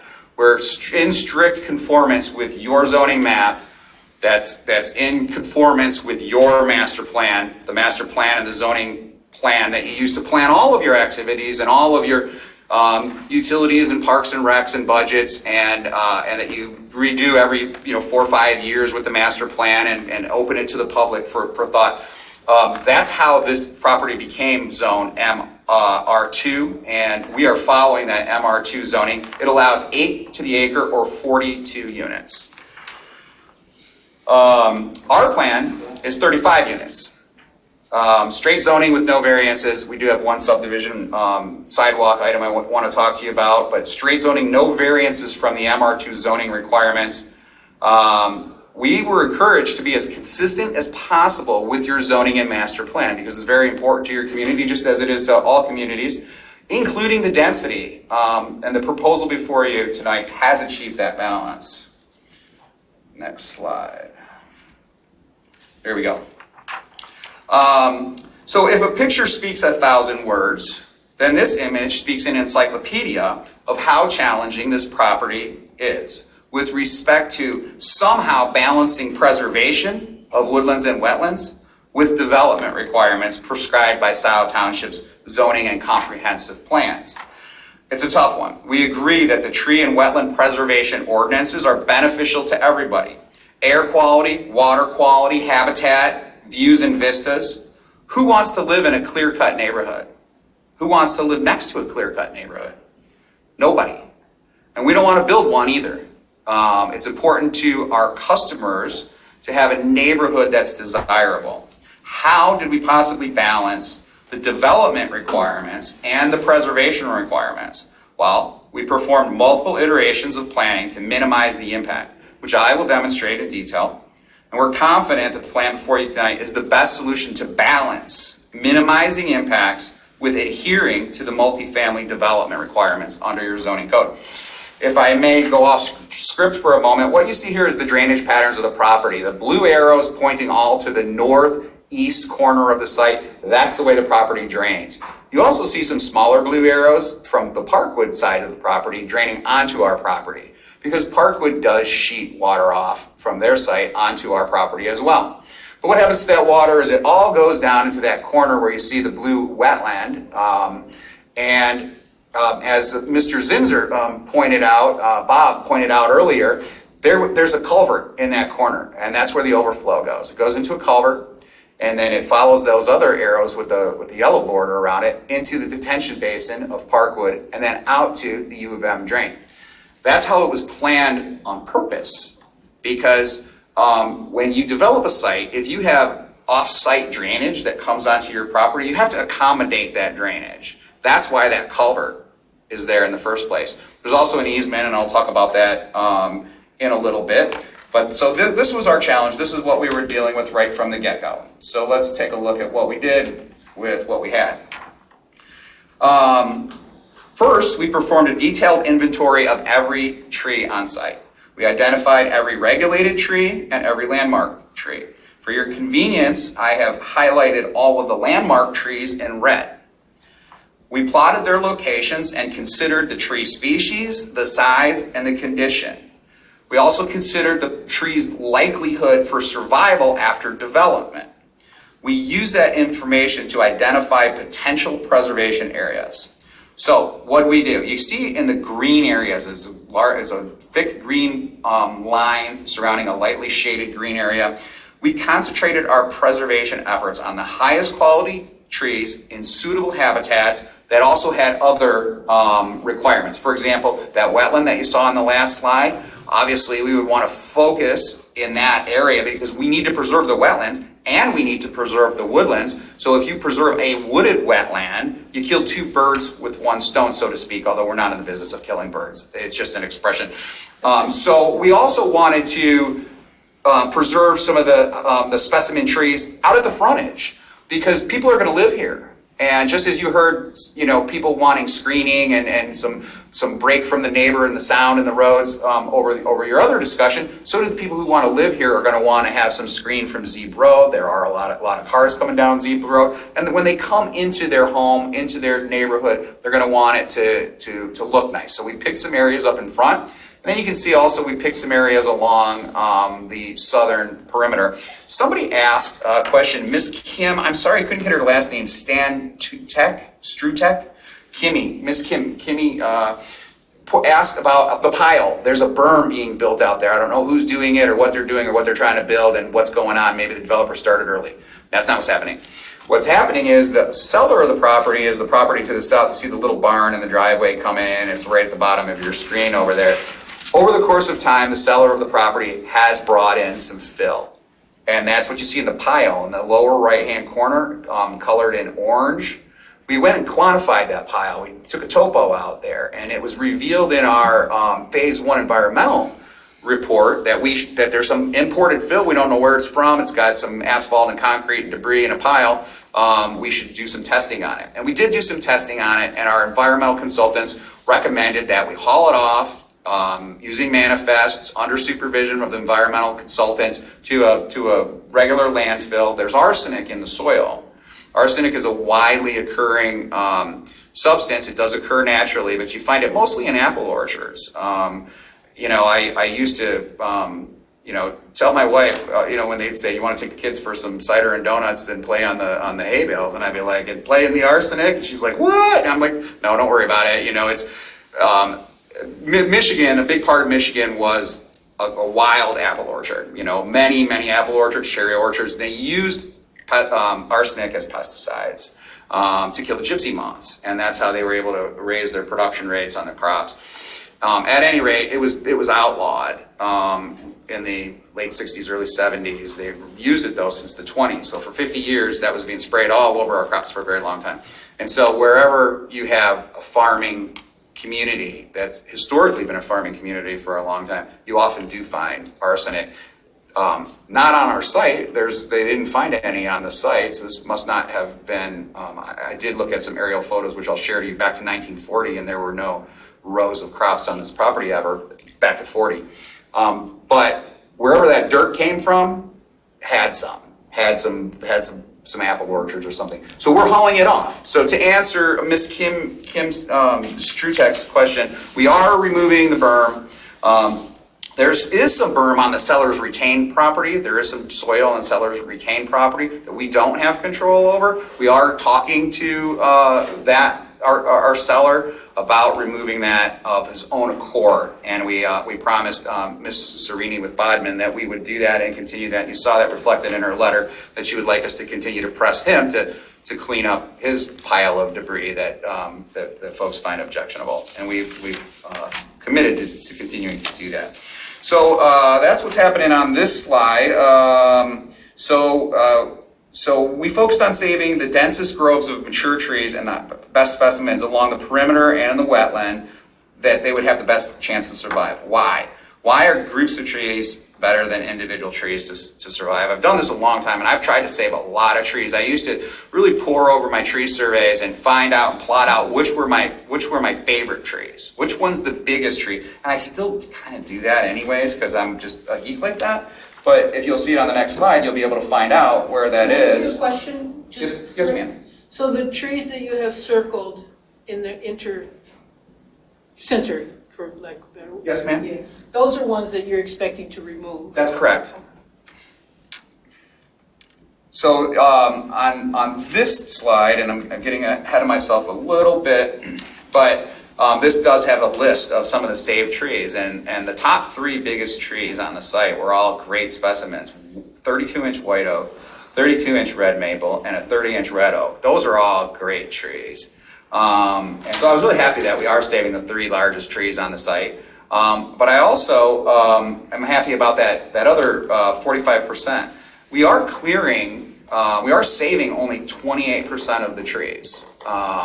Sorry to say, with all of those other requirements that we just talked about, tree preservation, wetland preservation, those are all some of the needs of the property, and we're able to save 28% of the trees, not all of them, sadly.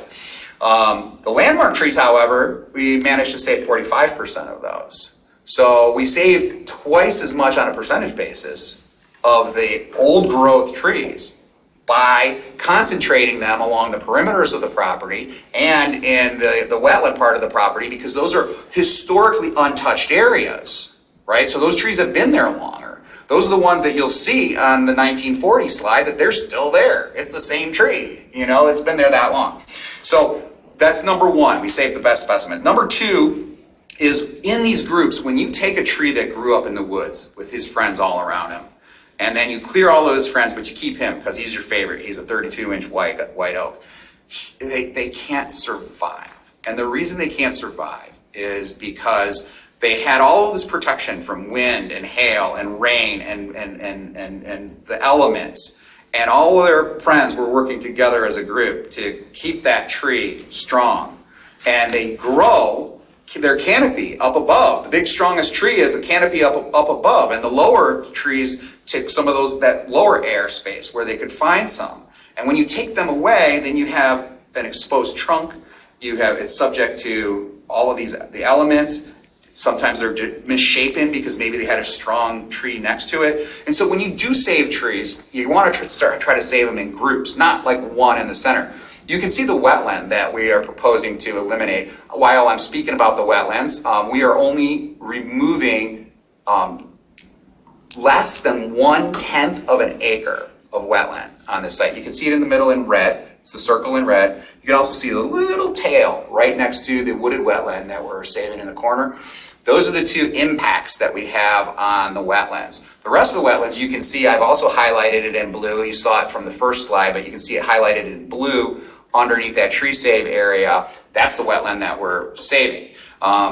Ms. Serini also mentioned that she would love to see a conservation easement on that. We can absolutely guarantee and promise that, because we're required to, because we need an eagle permit for the wetland. And part of it, getting an eagle permit to impact the low quality, small amount of wetlands that we are impacting, to get that permit, we need to protect the remaining wetlands on site with a conservation easement. It's a standard condition of an eagle wetland permit. We're 100% on board to do it because we know we have to, as a matter of course, through the approvals of this process. We're in the first phase of this process. The first, 6 months working with Scio, but a year for us. The first phase of that is the preliminary entitlement. That's what we're after tonight, is for zoning compliance preliminary site plan. That's the first phase of it. The second phase is the final engineering phase, and then the third phase is the permitting phase. So when we've agreed that, yeah, you have the right amount of units there, yes, you did an adequate job of preserving the natural features, we do like what you have, it is consistent with the area. If you come to those conclusions that we are zoning compliant, which, by the way, none of the 9 conditions on the end of the Carlisle-Wortman letter are zoning issues. There are other issues for us to talk about and think about tonight, including what did we do to save trees and wetlands and those types of things, which is why I focused this presentation on those and didn't have to focus on variances from the zoning, because we aren't asking for any variances from the zoning. So yes, we're going to have a conservation easement. We must have a conservation easement. The other thing that you heard from Bob Zinser, was he wanted to check those numbers. He wanted to see the final engineering on the stormwater management. How do we know that you're releasing less water than what you're releasing today? Right now, as you saw from that prior slide, we're releasing 100% of our water onto their property. But when we're done, because it all goes down into that corner and through that culvert into their storm system, with no maintenance requirement, by the way, and no cost sharing requirement, it just has to go there. It has to continue to go there, and I'll show you how it got to this state over time. But because of those blue areas that you see, those are the areas of our bioswales before it discharges into the wetland and then Ultimately, you see the blue arrow still going back to that culvert. That's the ultimate discharge point. What happens before there is we have storage, infiltration, and controlled release. So infiltration means part of it's going into the ground to recharge the groundwater. So less water is going as runoff. Right now, the whole property just runs off, and some of it will infiltrate in, but we're creating infiltration bioswales per Washtenaw County Water Resources requirements. And so that's going to take some of the water away. The other is they create storage. There's a certain amount of volume that is needed in each one of those blue areas that is released at a rate that is less, post-development rate is less than pre-development rate. So that's how we know that we're going to release less water at a controlled rate. That's why we know the stormwater situation is going to be better for our neighbors over at Parkwood than it was previously because of our low impact storm design. Okay, moving on. So this is the ultimate plan that you have before you tonight. And I don't know how to make that little screen in the middle go off, but oh, thank you. Okay, so what we have here is the roads that are highlighted in sort of a brownish, greenish area. Those are permeable pavements. You heard Ms. Serini mention those, that we want to make sure that the maintenance of those types of things, the permeable pavements and the bioswales, the low impact development stormwater features, are all maintained. Well, good news, Washtenaw County Water Resources Commission requires that. Just like Eagle requires the conservation easement, Washtenaw County requires a stormwater maintenance agreement to be recorded over the development. It's going to be part of, well, it won't be part of the master deed and bylaws. That's a separate instrument, but it'll be a recorded agreement that requires the maintenance. It also does have triggers in there for both the township and for the county to have remedies in the event that they aren't cleaned or they aren't maintained. The township has the ability to go in there and do that and then put a lien on the property. So that people can't sell their units because they haven't maintained their stormwater. We've also agreed to enter in with our neighbors, Parkwood, into an off-site stormwater agreement to share in their costs on a pro rata basis.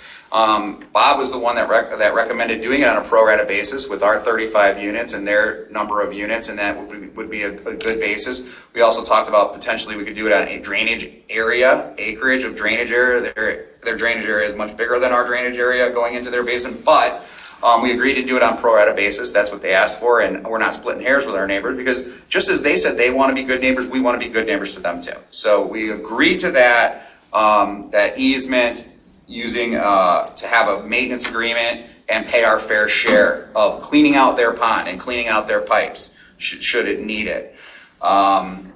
So yeah, so that was this. I got off my script just a little bit here. So you can see the concentration of saved trees are incorporated into the buffers along the perimeter. The entrance incorporates landmark trees. You can see where the aerial is still popping through is where we're saving trees. On either side is the drive as you enter the development. The majority of the wetlands remain, impacting less than 1/10 of an acre through the site. Low impact storm, I won't go through that again. I just did that on the riff. Our proposed plan balances the requirements. I mentioned that. Let's see here. Yeah, there's no area in white. What this note should be is this remaining area in white in the middle.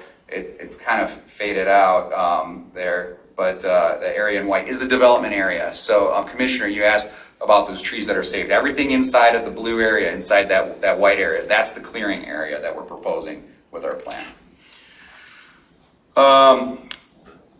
So this plan before you is in full compliance with MR2 zoning, as I mentioned, and we talked about the bioswales and all of that. Wonderful. This will be a good slide to come back to if you have specific questions about our site plan. So, neighbors, probably what you want to hear most about and what they want to hear most about. So, at our initial meeting, their expressed concerns were sanitary, the flooding, and the screening. So, you can see a little yellow box adjacent to our property line that covers a sanitary manhole and a storm manhole on their property. That's an existing easement for this property to discharge sanitary and stormwater to their property. The easement exists. It was recorded back in 1987 when Parkwood was developed. And so we provided that, in fairness to Bodman and Ms. Serini, she only got that Saturday, so she's still processing that and taking a look at that particular document. So that's maybe why she hasn't opined on that. She just got it Saturday. We provided it to her. So that easement is there. And so our initial meeting, we said, hey guys, we'd like to use this easement. We'd like to tie into your sanitary. We'd like to tie into your storm. Any issues? And they said, well, we want to be good neighbors. We're not strictly anti-development.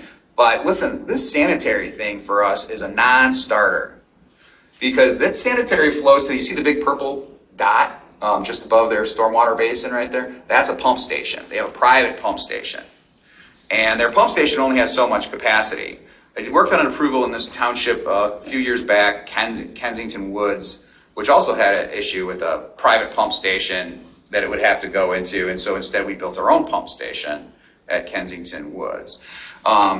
So here, they said, really, we don't want you in the pump station unless, if you're going to increase the capacity to take on all of your flow, maybe that means a new wet well. What we'd really like to do is get rid of the pump station altogether and have a gravity line, because you can see where that purple line goes. Right now it goes up to Zebro there. Where that purple line goes was where it was supposed to go. That's where it was approved back in 87. But there was a temporary pump station and ultimately a gravity line was supposed to. They said, take a look at switching us over to gravity. We might be open to it then. But here's the problem is we've had some power outages and we've had residents who had sanitary backup in their basements. And the last thing we want to do is go to our residents and say, hey, the neighbors want to put some more sanitary down through our private pump station. You guys good with that? Because he already knew the answer. It was a non-starter. He said, really, we don't want you to come into our sanitary if you can avoid it. We're willing to talk to you about the stormwater. We got other issues, of course, screening. We want to make sure you do a good job of screening our development because we're not opposed to development per se, but we'd like to kind of have nice views of these existing residents. They've been here a long time. And so we said, okay, let's take that back and we'll work on that. And so we did. And so what did we do about that? So first, the sanitary design. We investigated running that gravity feed across the U of M drain. Extremely costly, about $300,000 just for the bore, if you could get an easement on the other end, which there was no easement on the other end, which I think is probably why they never did it in the first place, because that was part of the ultimate build-out design for Parkwood. And they remain on the temporary pump station, which pumps up to Seep Road. So we said, all right, this is a problem. This is why they never followed their own plan. So what we need to do is develop an alternative plan. So that's what we did. So our alternative plan is in your plan set, the one before you in your package tonight, and that is to extend the manhole that's at that Parkwood entrance. There's a sanitary manhole there. Extend it down to our property on gravity, and then each one of our buildings will have an E1 low-pressure grinder. So each building will have a low-pressure force main that dumps it off into a public sanitary main. The improvements on site are private, so the E1 grinders are the top of the line. I can see Commissioner Hyde nodding his head and Commissioner nodding your head. Top of the line E1 grinders. Self-contained packages, one per building, and then they'll all go out to the public main on Zeeb Road, which will be gravity, which we'll be installing as part of it. So we were like, great, we can go back to the Parkwood folks and say, hey, we don't need your sanitary. We'll vacate our easement to go into your sanitary. That's one thing off the list. What else you guys gonna do? Low impact storm. I don't want to belabor it because we talked about it on the other slides. Low impact storm design and the storm maintenance agreement. Those are the other two things we're offering.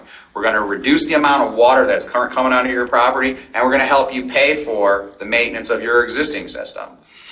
And then the last part was screening. So you saw the tree preservation areas, and also we knew we had an issue. And the issue was that our tree calculation, we're not asking for a variance from your replacement ordinance. Your tree ordinance requires us to plant 705 trees. And it gives us options.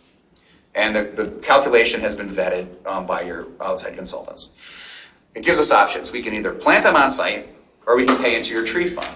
And Mr. Luan shared with us that you guys aren't big fans of the tree fund because you end up with a lot of money in the tree fund and not as many trees as you wish to have or places to plant them. So we said, okay, when you looked at our plan, if you look back at the slide I said would be a good one to keep referring back to, where are we going to plant all of these trees? We got pavement, we got pervious pavement, we got bioswales, we got tree saved areas. We can't plant the trees in the woods. We have limited area to plant trees, so there's only about 70 tree replacements that we can fit. You know, the orientation between trees is prescribed. We can't just pack them all in. We have to have a landscape plan with the proper spacing between each of the specimen trees. So there's only about 70 on site, and we're like, well, we're going to have to go to the bank. But we know somebody that wants trees. It's our neighbors. And so we went to them and said, hey, you know, can we offer you some trees? They said, yeah, we think that would help, especially in areas where you're going to clear if you planted some trees on our property. So, well, we got to get approval from the township because right now their code doesn't permit necessarily planting it on off-site property, but we did discuss it with your staff, and they said, yes, that would be something as long as they agreed that the trees wouldn't be cut down. There would be some kind of a protective easement over the trees that we planted. And so we went back and said, yep, the township said, okay, we can do it. How many do you want? They said 200. We said, you got it. We'll put 200 there, and we'll put 70 on our site, and the balance will go to the tree fund. And they recently came back to us and said, hey, we might actually want a little bit more. And we were like, have as many as you want.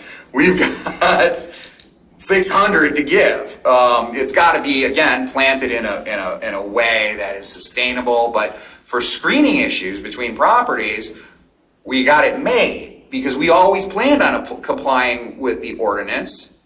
And so this is one way to do it where the neighbors of the property benefit from complying with that ordinance, and there'll still be a sizable check going into the tree fund.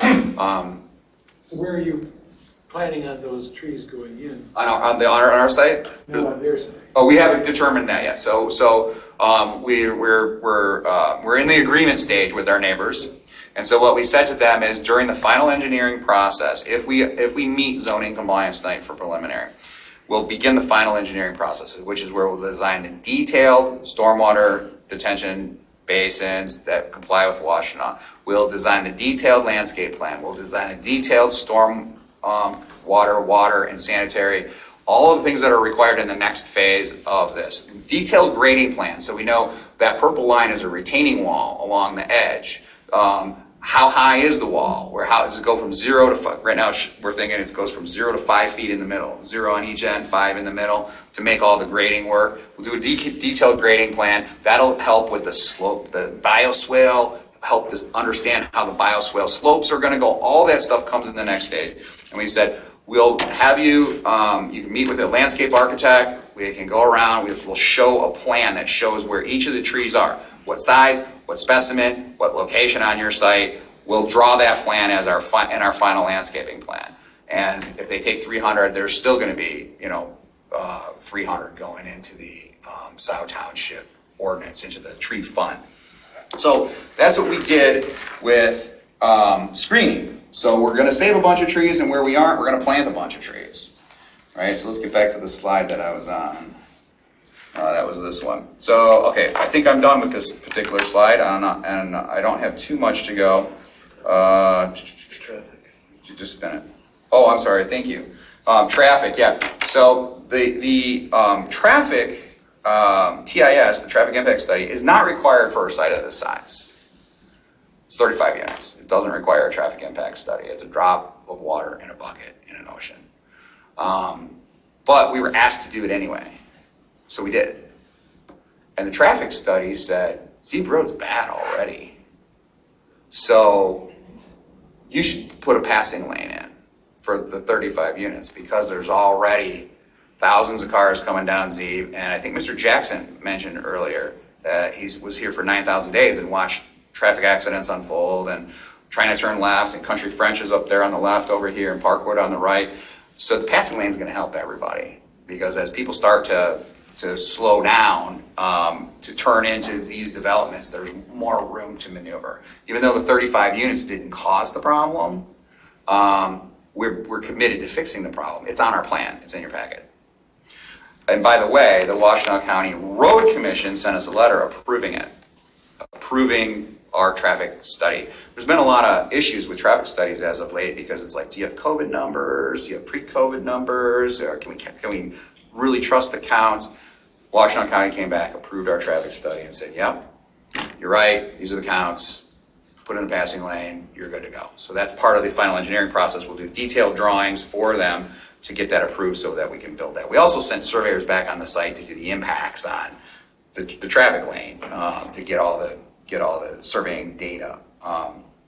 Okay, so there is a new slide from what we did. This is what we talked to Parkwood about, and you did read their letter, and there's one more slide regarding their letter. Oh, what's going on here? How come I can't move? Oh, there we go. Okay, so this is one thing I wanted to point out to you really quickly. How did this all come to be? How did this happen? Why is there a culvert there? Why is there an easement there? So a long time ago, when this easement was recorded here in Library 2493, page 970, the developer of Parkwood property owned both pieces. Okay, and so what the developer did, you can see it back here in 1984, and I blew up, see this green box right here? The red property is the subject property. It's the 5.3 acres we're here for tonight. You see this little stream kind of running down through here that used to run straight to the U of M drain. I blew it up in this green box over here, and I highlighted the stream so you could see it a little bit better. So the property used to just drain directly to the U of M drain. But then along came Parkwood in 1987, the year after I graduated from high school, and they built this development. Here it is in 1990. You can see it now. And instead of that little creek-looking thing that we had before, now we have a wetland in this corner, this wetland that we've been talking about. Why did that happen? Well, why that happened was because you can see these are excerpts from the Parkland construction drawings that shows that they filled the road 5 feet. So this new road that is right between our property and the drain where it used to drain is 5 foot of fill. Here's a profile from their construction plans, a cross section. The dark brown is what was there before, and the yellow on top of it is the fill. It's 5 feet of fill. So they filled it. Why? How could they get away with that? Well, it was 1987, and they did put a culvert in to catch the drainage that came off of our property so that it would still make it down to the U of M drain. And the guy who owned it owned both pieces. So he was really doing it to himself at the time. So he gave himself an easement, and it said, you can tie into that sanitary and that storm manhole at some point in the future because the U is me. He was giving it to himself. But it runs with the land. And again, that easement is something that the folks hadn't seen until just recently. So to understand that, and we're not trying to force our rights on this easement. We're going to vacate that easement and do a different easement. One where we don't use the sanitary at all, and the other where we continue to use the storm because we have no other choice. It's our only route to the county drain. But we're going to do a new agreement with them where we share costs of maintenance in their neighborhood and have the on-site stuff for our own meet the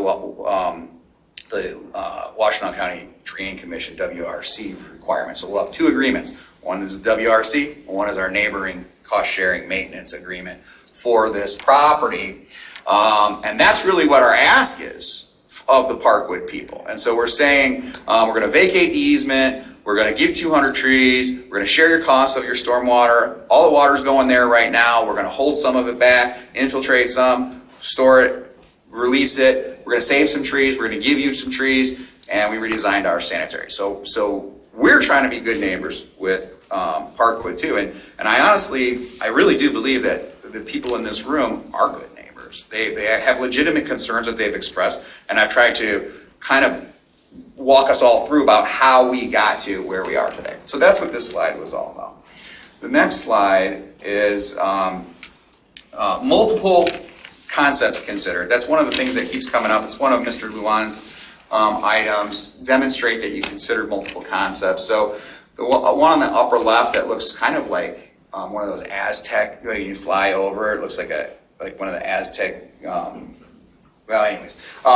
it's a cul-de-sac with a basin on the very north end. It's what we originally started with. That was one done by a firm out of Illinois, right around the same density. They were all running, 37, 30, 40, right in there. That's what we were shooting for because we knew that the property was zoned for 42. I did the second concept very early on and sent it to the Innovant group, my good friends, and they didn't like it at all. I guess I don't really either, come to think of it. Jason developed the first one where it says A. And we walked through A, B, and C. A, B, and C is a progression. They all kind of look the same, don't they? It's the L shape because we talked about where we're going to be able to save some trees and where we can put our stormwater requirements. And that was that white area that was kind of left over where Commissioner asked whether we were clearing those trees. So that was our palette of where we could do different designs to try to meet the density and the turning radii and the parking and all those things. So we did that, and we were going to put a basin in the corner where the wetland was because the water's already going there anyways. It was a man-made wetland. Let's just build a basin right in that corner and have the same discharge going out over there. Well, that's no good because we didn't really save any trees and we really didn't save any wetland with that iteration. So then we did the first one on the bottom left, which you see in yellow, and we said, let's do a traditional stormwater 2-bay. You see the 2 bays of the stormwater, 4-bay, storage bay, discharge, and have some storm features, maybe some boutique rain gardens or something around the perimeter. And then we were encouraged by the township to go even further, and Jason looked at some of the different aspects of Washtenaw County Code and said, you know what, let's go with bioswales all the way around the outside and have a bioswale rather than a traditional basin. So that gave you number C there with the purple one, and then D, the final one, was after we tweaked and let those bioswales kind of tweak around some of those tree areas that we wanted to save and really split hairs on that tree survey to figure out how much we could save. And what it did for purposes to demonstrate that we continue to do better and better and better on our preservation area is I copied every one of those shapes over and dumped them all on D. So you can see that pond from A is right in the middle of D. And you can see the yellow from B is right on D. And you see how we keep going out further. Those are the preservation areas. Then the purple, see the little leg at the very bottom down below the pond? That was the purple area. And then ultimately the green, it includes all of those areas, and that's what we're saving. So it kept growing. And then you can see around the perimeter the same principle, how it kept growing and how we've incorporated those in there. So what I wanted to do is to demonstrate that we made multiple iterations of this plan in an effort to preserve as many trees as possible and to impact as few wetlands as possible. There was really nothing we could do. I threw the wetlands on D again just for, not for fun, but for reference, because that little corner, that little one right in the middle, how do you save that wetland? It's less than 1/10 of an acre. It's isolated and it's right in the middle of the site. It's not possible. We did save everything. The only way to save that wetland is not develop the property. You can't get a road in or buildings in or setbacks or any of that stuff to save that wetland. But we did save the big wetland over in the corner. And those were our efforts on multiple concepts and looking at different products. Also, it was talked about, could you do something more high density? Is it possible to do a higher density product on this site? So what I did here was I screenshotted the Scio Village. Scio Village PUD is 12.5 units per acre. They have 88 units on 70 acres, I believe it is, or 7, whatever, 88 by 7 is 12.5, yes, 7 acres. I measured it earlier today. And so what you see on the bottom right is you see some of the high density Scio. In green, 88 units on 7 acres. You see Galleria Park across the street, 10 units per acre. That's MR3. We're not in MR3. We're in MR2. We're 8 units to the acre. We're medium density multifamily. And we haven't quite got there because we're really at 35 instead of 42.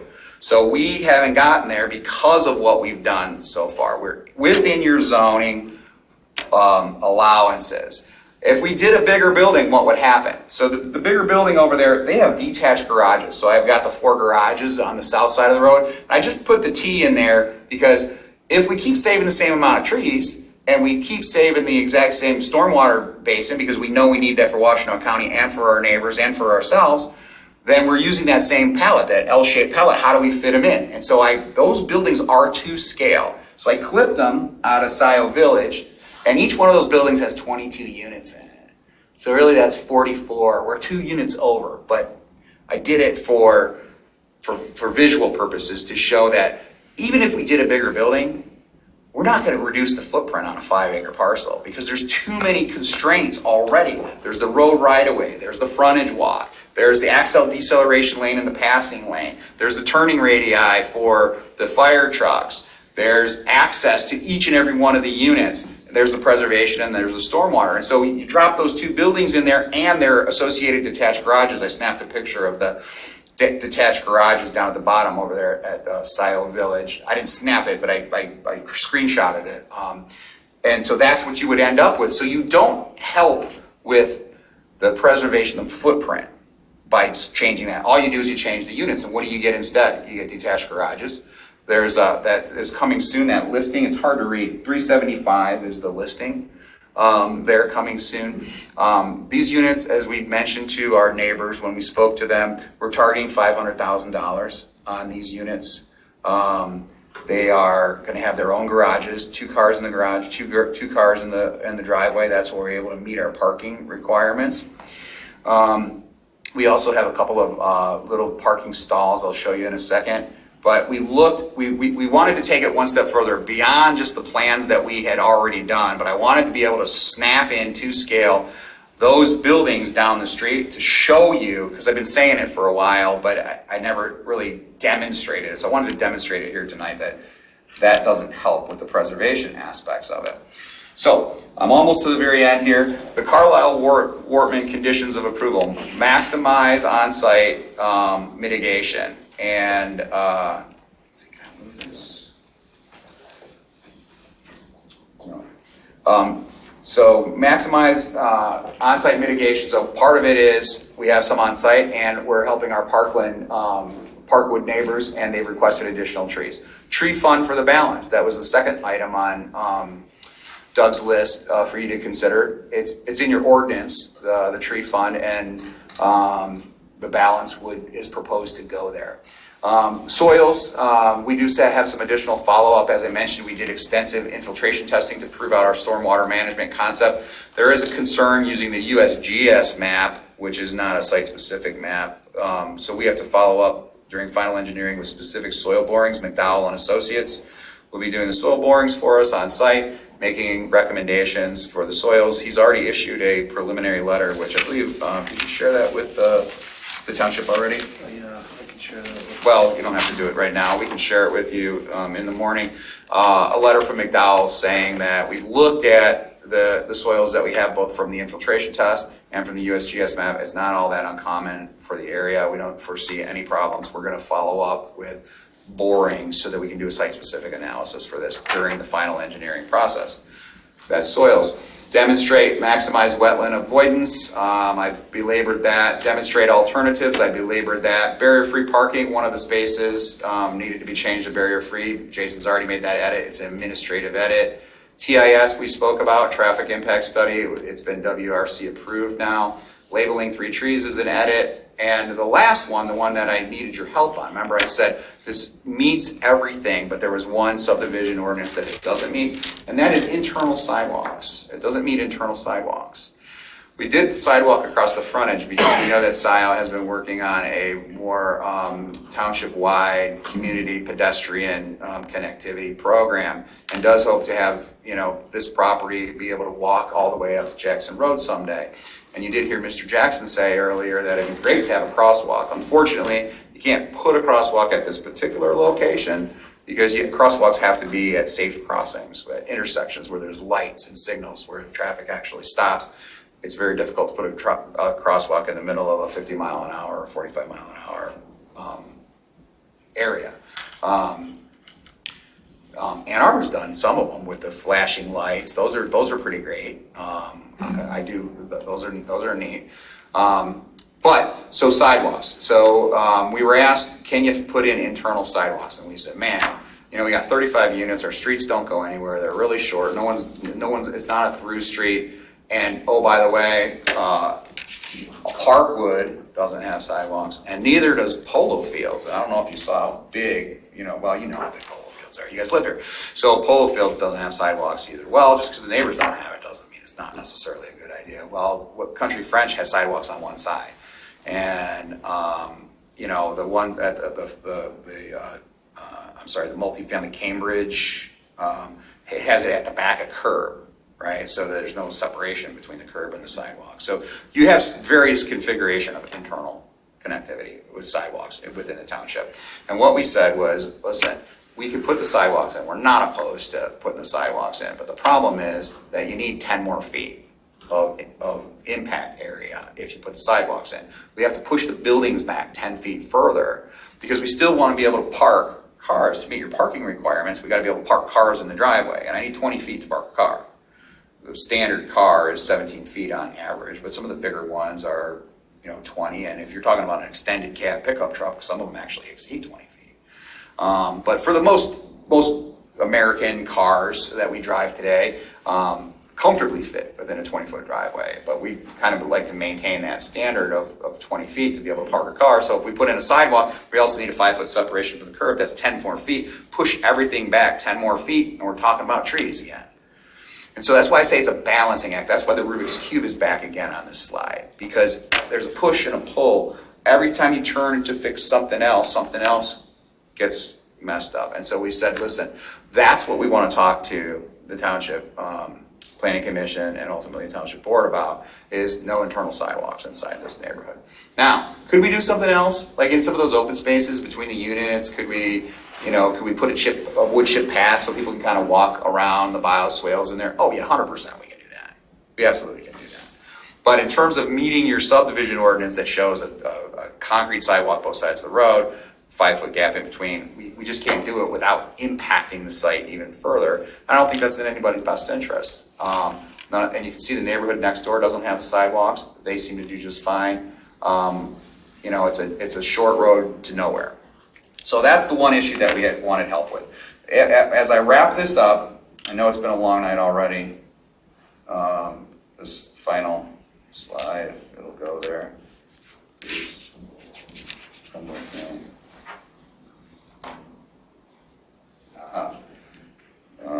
Give me a second. The final slide. Last slide with anything of significance on it. So continued cooperation with Parkwood. You got a letter from Parkwood's attorney this morning, and I agree with almost everything that she said in the letter. The only thing I don't agree with is table it.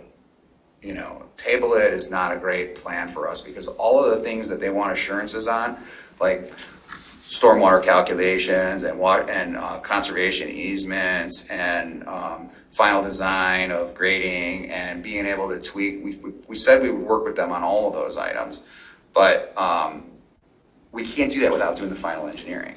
We can't move into the final engineering because we haven't gotten past the preliminary spot, which is asking you, do we comply with your zoning? You're going to issue, if you agree with us, if you support this project, you're going to issue a certificate of zoning compliance, and we're going to be able to move forward with confidence where we're not talking about density anymore. We're not talking about road layout. We're not talking about those things. That this plan will become the basis for our zoning compliance. And as we go through final engineering, if we can do better, or if you impose additional conditions on us, this is not an enforcement issue. You don't need the sheriff to enforce this issue. I have to submit final plans, and if my final plans are in conformance with this and the additional things that you impose on us tonight, then we have to comply with that before you issue your permits. And we still have all these outside agencies: Washtenaw Road Commission, Washtenaw Water Resources, Eagle. We still have to do all of those permits in this process, including the final engineering. So what else can we do? So one of the items, so I said I only disagreed with one thing in Bodman's letter, but there was actually one other thing that was in the letter that it was a suggestion. And we talked about it on Saturday, and we said, we just can't do it. And so she suggested, Bodman suggested that maybe we could give some additional buffers in the areas where we didn't save trees. And we said, well, we can't because we're going to have to lose units, and we're already planting landscaping around there, and we're giving you guys 200 trees to plant down through there. It's going to be an adequate screen, and she reiterated her request. But what Ms. Serini didn't know was that we were already kind of working on that in the background because we're like, what can we do? These people have been great to us so far. They haven't come out and said, don't develop in my backyard. There's birds that live there. There's bunnies that live there. And it's always been a woods and we want it to remain a woods. That's not what they said. He said, we're worried about stormwater, we're worried about screening, we're worried about our sanitary, and we're working on all of those problems. So one of the things that Jason came up with was, what if we changed the location of the hammerhead? Because a hammerhead is allowed to be maximum length of 150 feet and still meet international fire code. So if we moved the hammerhead to the middle of the cul-de-sac where we used to have parking, we could probably just get rid of that hammerhead at the end. Of course, that's subject to fire marshal review, and he used the turning radii that's required for a fire truck at that location. And that's a neat little plan. I should have one with one and one with two of them to be able to increase the buffer distance some more. Now, the Parkwood folks' letter did say that they requested 50. We have a 35-foot shown on our plan, a 35-foot setback for our building, and we would try to work within that. And what I would say is that we still have to work with each other. Parkwood needs to work with us, and we need to work with Parkwood, and we've both expressed a willingness to do that. And so let me just say this, that we're going to continue to work with them on those buffers, and we've got some ideas about how we can tweak our plan as we go through final engineering, if we're able to get past preliminary site plan and get our certificate of zoning compliance, to be able to spend the money to go through the next 6 months of engineering and studies and submittals and permit applications, to be able to move this project forward. Remember, at the end of the day, if I don't have an easement from Parkwood, I got nothing. If I don't have a permit from Eagle for my wetlands, I got nothing. If I don't get approval from Washtenaw County that my stormwater system works as advertised, I got nothing. If I don't get a permit from the road commission for that passing lane, I got nothing. So what we're asking from you tonight is, give us your blessing for our preliminary plan. Give us your endorsement. Know that we worked very hard and that we focused on what everybody here cares about and what everybody here cares about. Is it perfect? No. Is any development perfect? This is a really good development. I'm really proud of this plan. I think we did a great job of balancing several conflicting, different directions, different things, pushes and pulls, and we got a great plan. I'm very proud of it, and I hope you can support it. I hope I can move to the last slide where I say thank you with pretty pictures. Here's an artist rendering, the architect's rendering of what the units will look like. Got some metal accents, got some of the vertical siding and horizontal siding mixed, which is sort of in vogue. It does have a little bit of a French flair, which is why the Abrace Grove, although it doesn't seem to be popular because nobody can pronounce it. So we might have to, I think, Ms. Serini said, did your marketing folks bless that? It was, we might have to rethink the name a little bit. But this is what we have before you tonight. We hope you think that it's a thoughtful plan, and we hope we can count on your support. Thank you very much. Thank you. We'll move to Mr. Milan and then OHL.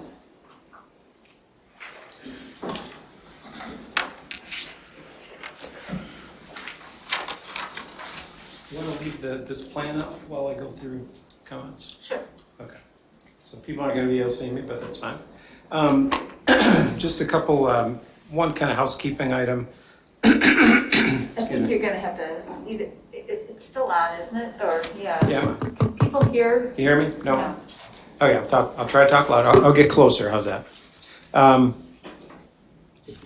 So just a little housekeeping. We, Scio Township, and not to be critical of the applicant, but we don't have a preliminary site plan process, just so I want everyone to be clear, and folks watching at home in the audience. Our process is just site plan approval. And so tonight, if the planning commission approves this, it will be site plan approval. And then it goes on to the township board for detailed engineering. So it leaves, not sure what's happening there.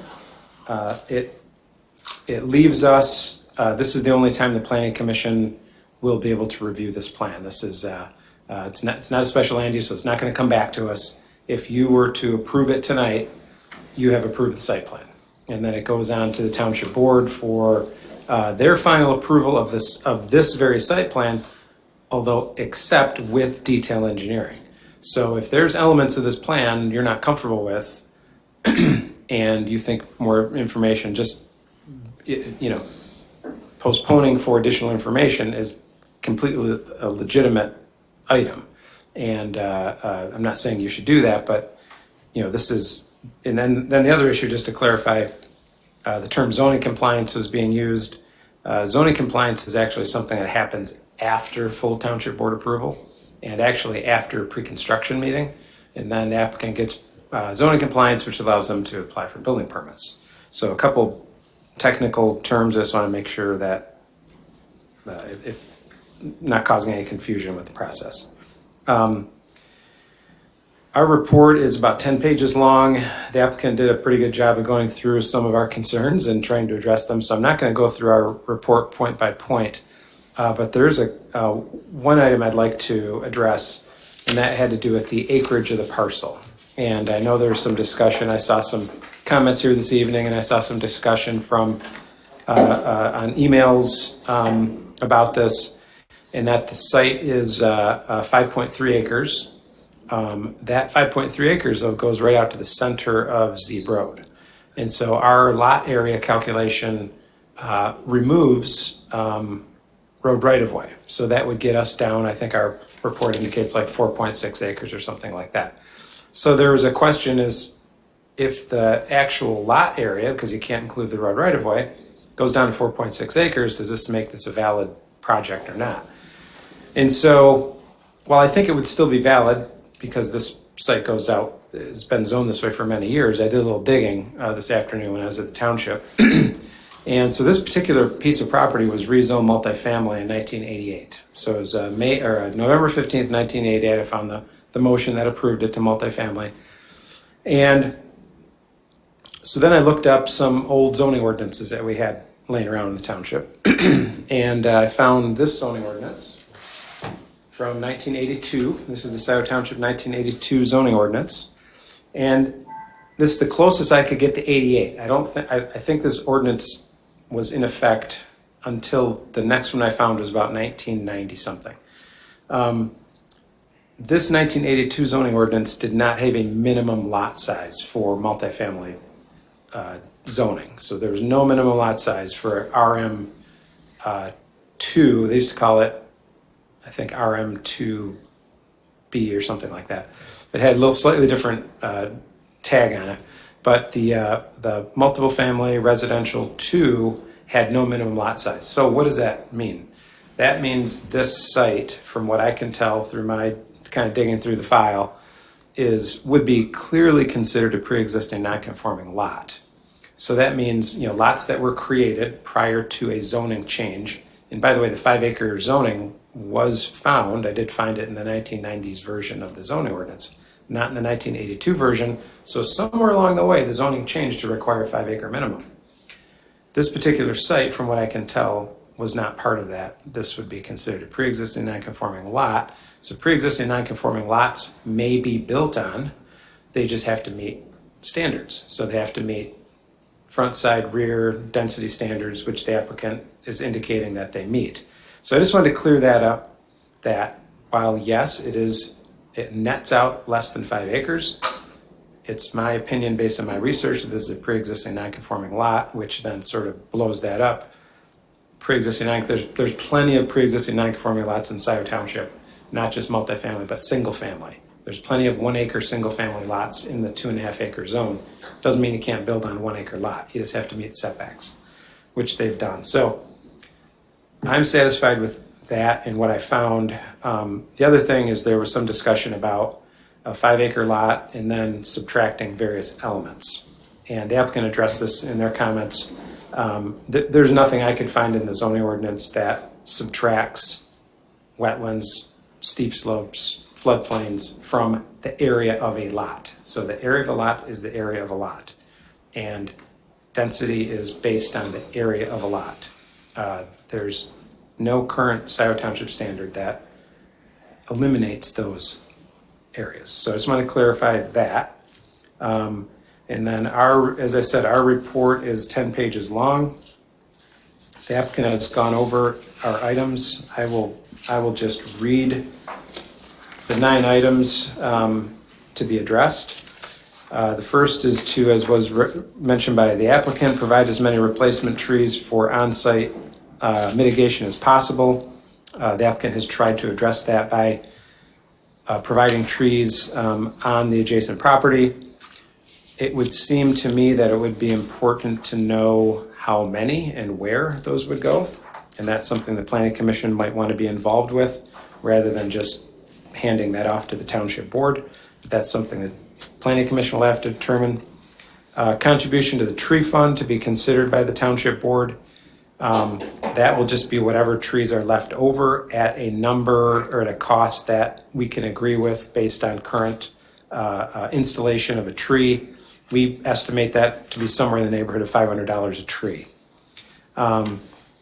Demonstrate how soil limitations will be overcome. Our review of the county soil survey, which the applicant is correct, that's not, the soil survey is a general guide, but we find it to be, in many cases, pretty accurate.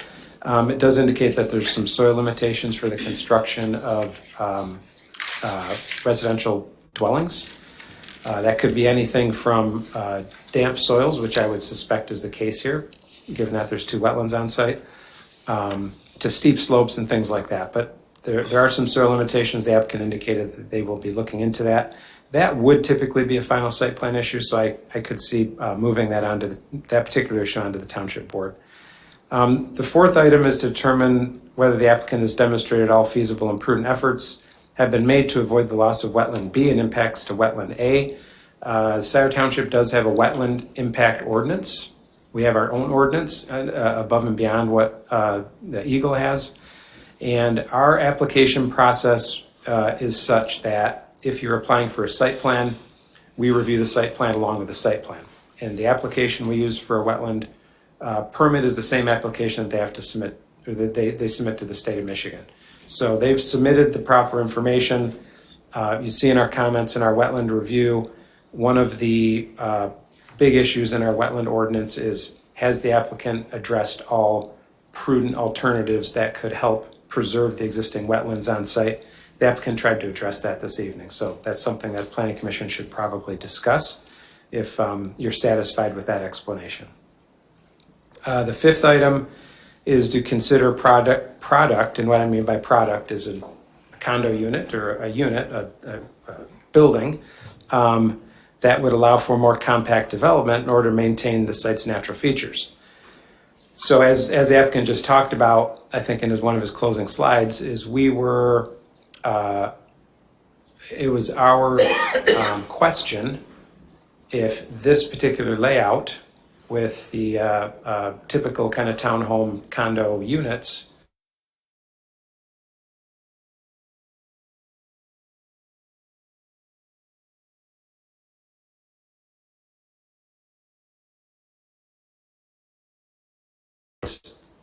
maybe a building similar to what was constructed just south of Myers. I think those are 10 plexes or 8 or 10 plexes. Could more dense development, concentrated, help preserve additional trees? The applicant provided some, which by the way weren't able to react to, but that was presented this evening.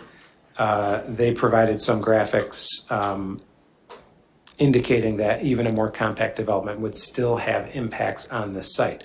So again, this is an item that the Planning Commission should discuss and be comfortable with. If you know, we certainly didn't have a chance to look at that in any detail, but perhaps after some discussion, the Planning Commission could become comfortable with the applicant's answer to that question. And then we had some kind of very technical issues of providing a barrier-free accessory space, which can be addressed. Road Commission review traffic study, which they have done since our review and approved the left turn lane, as was mentioned. And we had some trees that needed to be addressed that were slightly off from their planting list, which is a very minor issue as well. And then number 8 is the one that the applicant mentioned. There is a section of the zoning ordinance that indicates that all that pedestrians are supposed to be separated from drive lanes or roads. And so if you notice, I don't know if you noticed in the site plan, there actually is a sidewalk that, obviously there's a sidewalk they're proposing along Zeeb, and that's intended to connect north at some time in the future. But in the site plan, they also showed a small little piece of sidewalk from that sidewalk or from the path on Zeeb going into the site, but then it just sort of ends. And I don't know how useful that would be, to be honest. So I think it's worth the Planning Commission to discuss a sidewalk if that's something that we should pursue. The ordinance actually says it doesn't say it's exactly required in all cases. It says that that kind of separation between vehicular and pedestrian walkway should be to the extent feasible. And so it's really up to the applicant to show that it's not feasible or not possible or would cause additional problems. And as you heard from the applicant, that's what they are trying to demonstrate, that if internal sidewalks were provided, that it could create additional grading and potential impacts to natural features. So really, in a nutshell, of our comments, our main concern was the amount of trees that were being removed on this site, and if another product could help minimize that removal. However, we do recognize that this property is zoned multifamily. It has been zoned multifamily since 1988, and there is not that much property in the township that is vacant that is currently zoned multiple family. So, and we also recognize that this is a straight site plan. This is not a special land use, it's not a PUD. And the applicant has done a good job of actually meeting those black and white standards of the zoning ordinance when it comes to a multifamily project. So with that being said, I could answer any questions, but maybe we'd have Sally go next to kind of go over their comments and kind of wrap the questions together. Do that. Sally, hi. Good evening, everyone. So in our letter dated February 18th, we did recommend site plan approval contingent on a couple of minor comments. Doug mentioned one of them, which was the addition of the ADA space and access aisle. And that comes from having those visitor parking spaces. So that becomes a requirement because of those. And then the other one was actually trees being planted on top of or within utility easements. We don't like to see that, and I understand this site is tight and that there are landscaping requirements and the applicant is trying to do their best, but we do recommend moving some of those out of those water main and sanitary sewer easements for future maintenance concerns. The applicant did mention that the road commission has reviewed the submitted traffic impact study. They have approved it. They will require a road improvement agreement, which is a formal recorded agreement with the road commission that will require that construction of the center left turn lane. Stormwater has come up tonight and the applicant did a great job of overviewing it. So like they said, they are required to meet the Water Resources Commissioner's Office requirements, which does allow for existing or for the stormwater runoff from the site to exit the site the way it does now through that existing culvert. However, it will be at a lower rate per the new county standards that the applicant mentioned. They are also off-site. I shouldn't say off-site. They're also providing enough runoff to the wetland to contribute to and maintain that viability of that wetland. That is part of their Eagle permit. So they do have to put a certain amount of water back into that wetland or it no longer becomes a wetland if they infiltrate too much. So that is required not only by township, but by Eagle and by the county as well. Stormwater, we do have a number of clarifications and some more detailed analysis to do, but that is traditionally done within detailed engineering. They will have to get an approval from our office as well as from the Water Resources prior to final approval. That includes review of those maintenance agreements that were mentioned earlier. And then they're also going to have to provide a certificate of outlet, which will have all those calculations verifying that their proposed offsite flow will be less than the current offsite flow, so that there will be no increase in the stormwater runoff rate. So we do have a lot of work to do yet in detailed engineering, but in terms of site plan, we only had the two minor comments of the ADA and the trees on top of the utilities.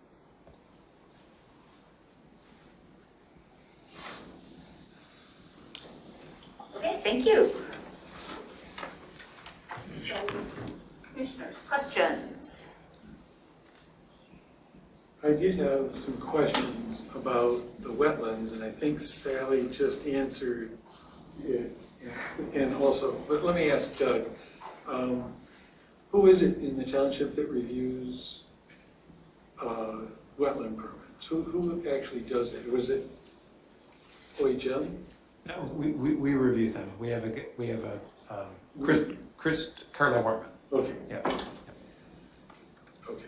And so I heard that the reduced flow that we are being talked about, the reduced runoff from the surfaces and infiltration, my concern was that it might cut down the wetlands reception of water and therefore damage the wetlands that way. I mean, but I hear Sally say that that will be taken into account. Correct. The applicant will provide a water budget calculation on the plans that accounts for that recharge of the wetland to maintain that viability. And that is required by the state as well as the county and the township. So we will make sure that happens.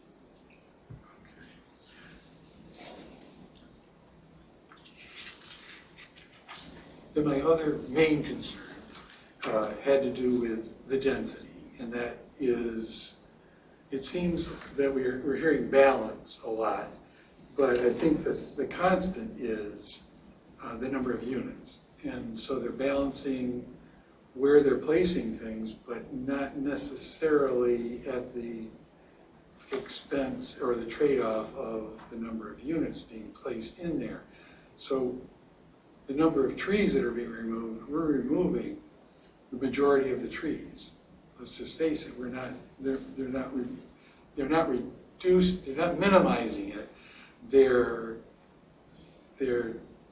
quite extensively cutting, and therefore, and then grading and filling and putting the number of units that they intended.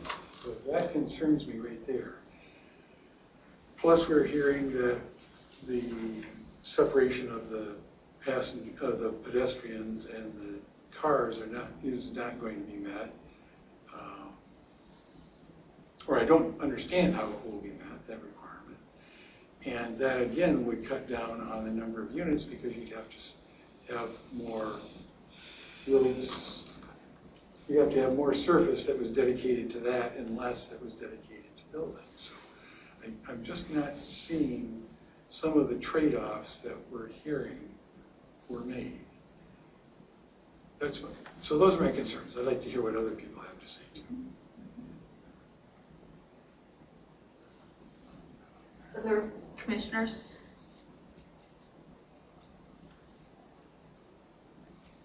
I guess I'll take a stab. I'll have questions probably for Mr. Lalonde and the developer, which by the way, this is probably the most complete presentation I've ever heard. So nice job on the presentation, answering a lot of my questions.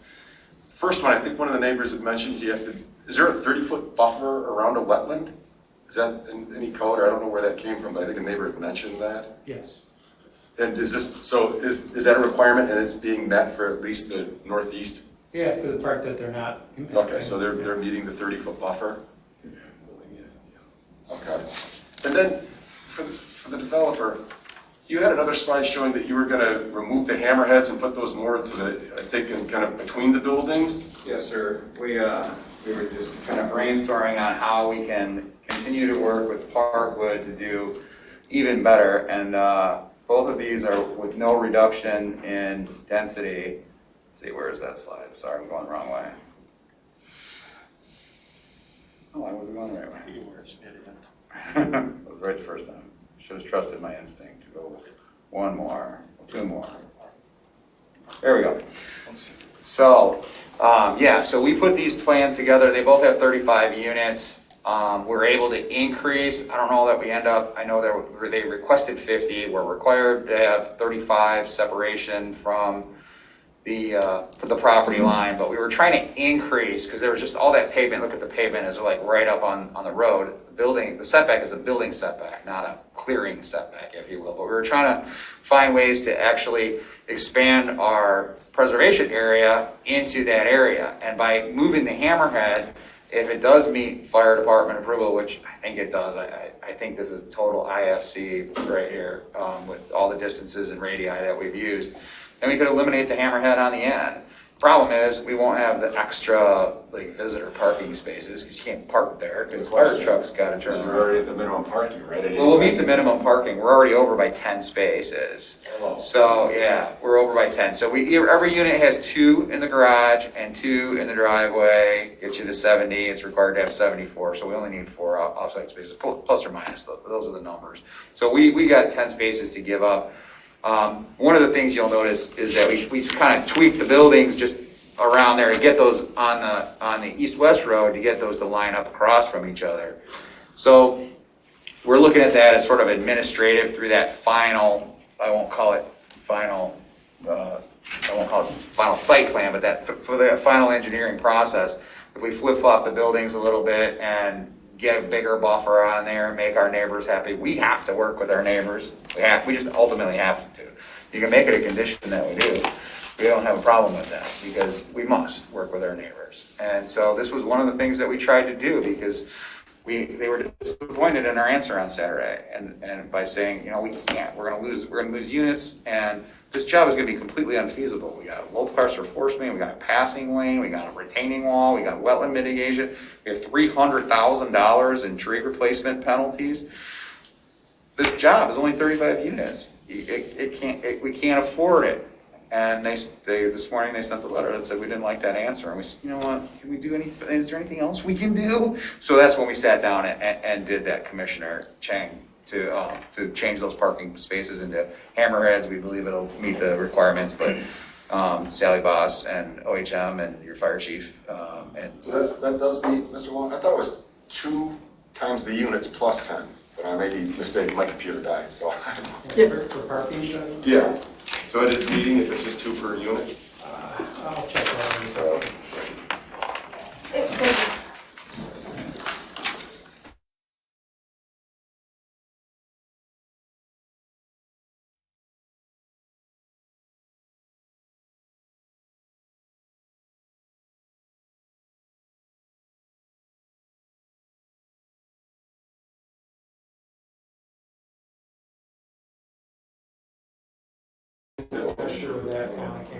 I wouldn't want to see the replacement funds, you know, making up for Trillium's lack of replacing trees, that the funding would go into.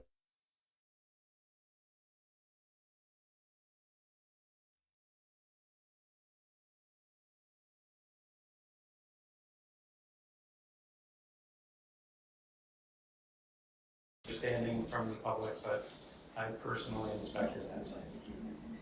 I think Commissioner Chang, I'm glad you brought that up because I wanted to point out that there's securities that are required, development securities, letters of credit and bonds that we have to post at the pre-construction meeting that secure these improvements, and that includes the tree replacements. And then they have maintenance bonds we have to post to make sure that they survive after they're planted. So they are secured. That was one of the public commenters was curious how to make sure they do it, kind of thing. I would say the only, maybe the biggest sticking point for me really is I really would like to see those sidewalks from those units that connect out to that sidewalk that eventually, hopefully it goes northbound, you know, up to Jackson Road. I don't know if we could reduce the footprint of the building, but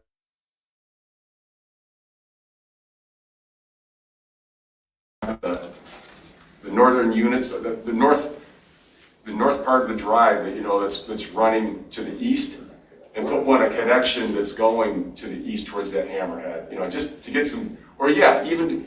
What if we ran it through here? You know, something's better than nothing, you know, that you're at least getting the pedestrians, you know, I don't know if there's gonna be school children or what, but, you know, walking in the drive it's not something I'd like to see. I mean, that's probably the biggest sticking point for me is just to see some sidewalk connections to that main walk.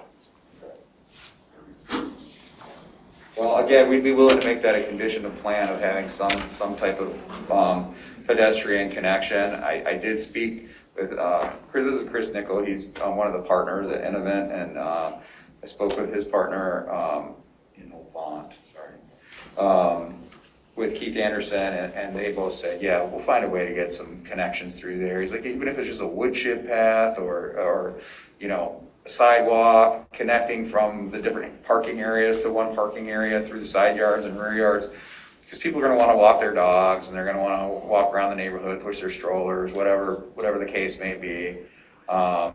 So we'd be willing to make that a condition of approval, sir, if you're willing to. I mean, just for clarification, more of a hard surface, and say pushing a stroller, you're not doing that on a wood chip path or something, so I agree, I want to see a sidewalk. Yak tracks on the stroller or something. So the parking calc is 2 per unit and then 1 per 10. Oh, maybe that's all, okay, 1 per 10. 1 per 10 units. Okay, Okay, that's right. so by having Plus the 10. two, Okay. the two, you got, Oh, yeah, they've got yeah, it. more than enough. Okay. Commissioner Sharma, did you have any? Commissioner Fertel. Sure, I'll just echo some of the things that have already been said. On the sidewalk issue, I understand that trade-off. You want to keep it small and not push more into the trees than you already have to, and yet at the same time I do hear Commissioner Cheng's point loud and clear, and the fact that like some of the neighboring communities that don't have sidewalks, that has become a very big concern, in fact, and so I don't find that a great justification to not have a sidewalk. And also, I mean, when I checked out this site and I drove down the Wood Grove Drive, there were 2 or 3 different people walking their dogs right down the middle of the road. I'm fine with that. I drive slowly. I'm careful. I watch for pedestrians. But I'm just seeing that if it does, you know, have a certain number of cars and a certain number of people out walking their dogs, it would really be good to have alternate places for people to both connect with and walk the dogs. Point number 2, and this is just, I know it's a small point, but it's death by a thousand cuts. Those little bitty wetlands that have the absolute least regulatory protection are still some of our most important breeding grounds for frogs, toads, and salamanders. So I get it. That's right in the middle of your development. You maybe can't save that 0.07 acres, but I just want to emphasize those are still important. Just because they're small does not mean they're not important. And so I just want to hold that thought. And then, you know, thinking about the larger wetland, I appreciate that you're trying to protect it, and I hope those stormwater calculations allow you to do that.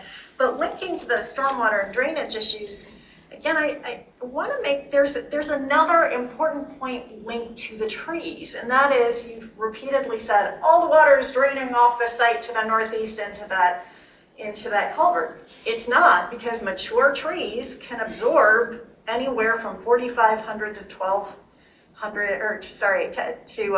10,000 gallons of water per year, per tree. So when you clear trees, the trade-off is you are allowing more water to be generated. So again, I think trees and stormwater are very linked, and that's one of the reasons that Scio Township has indicated that we see trees as a large value, because they have these important functions for us, including stormwater. So I hear and I'm weighing your consideration of all the ways you've tried to make this trade-off. I have to say, looking at, and I appreciate that you're really trying and focusing on clusters of trees for all the reasons that you said. Trees need their companions. They need, you know, they're stronger together, need to stay together. They have their underground root connections.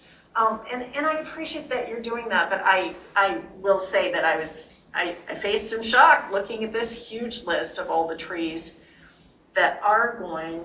And I just want us to read from our ordinance, just so that we're really clear on what we're trying to do here. And this is from 36-190, Section 5 of our ordinance.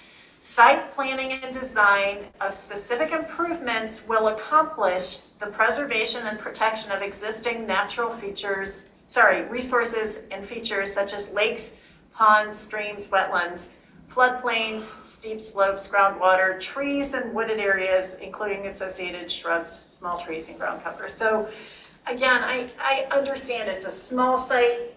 you're within the zoning, you're doing everything you can to protect the trees. I guess my question is, for the commissioners, are we persuaded that it has really accomplished what the ordinance asks?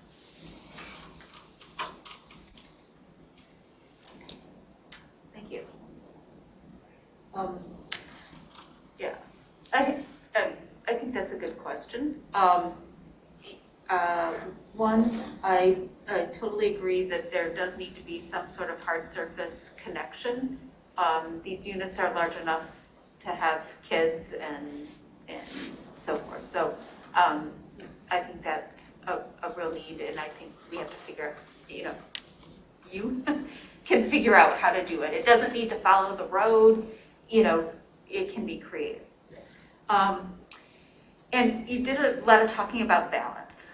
And I think there's a balance here that has been forgotten and hasn't been stated, and that's a carbon balance.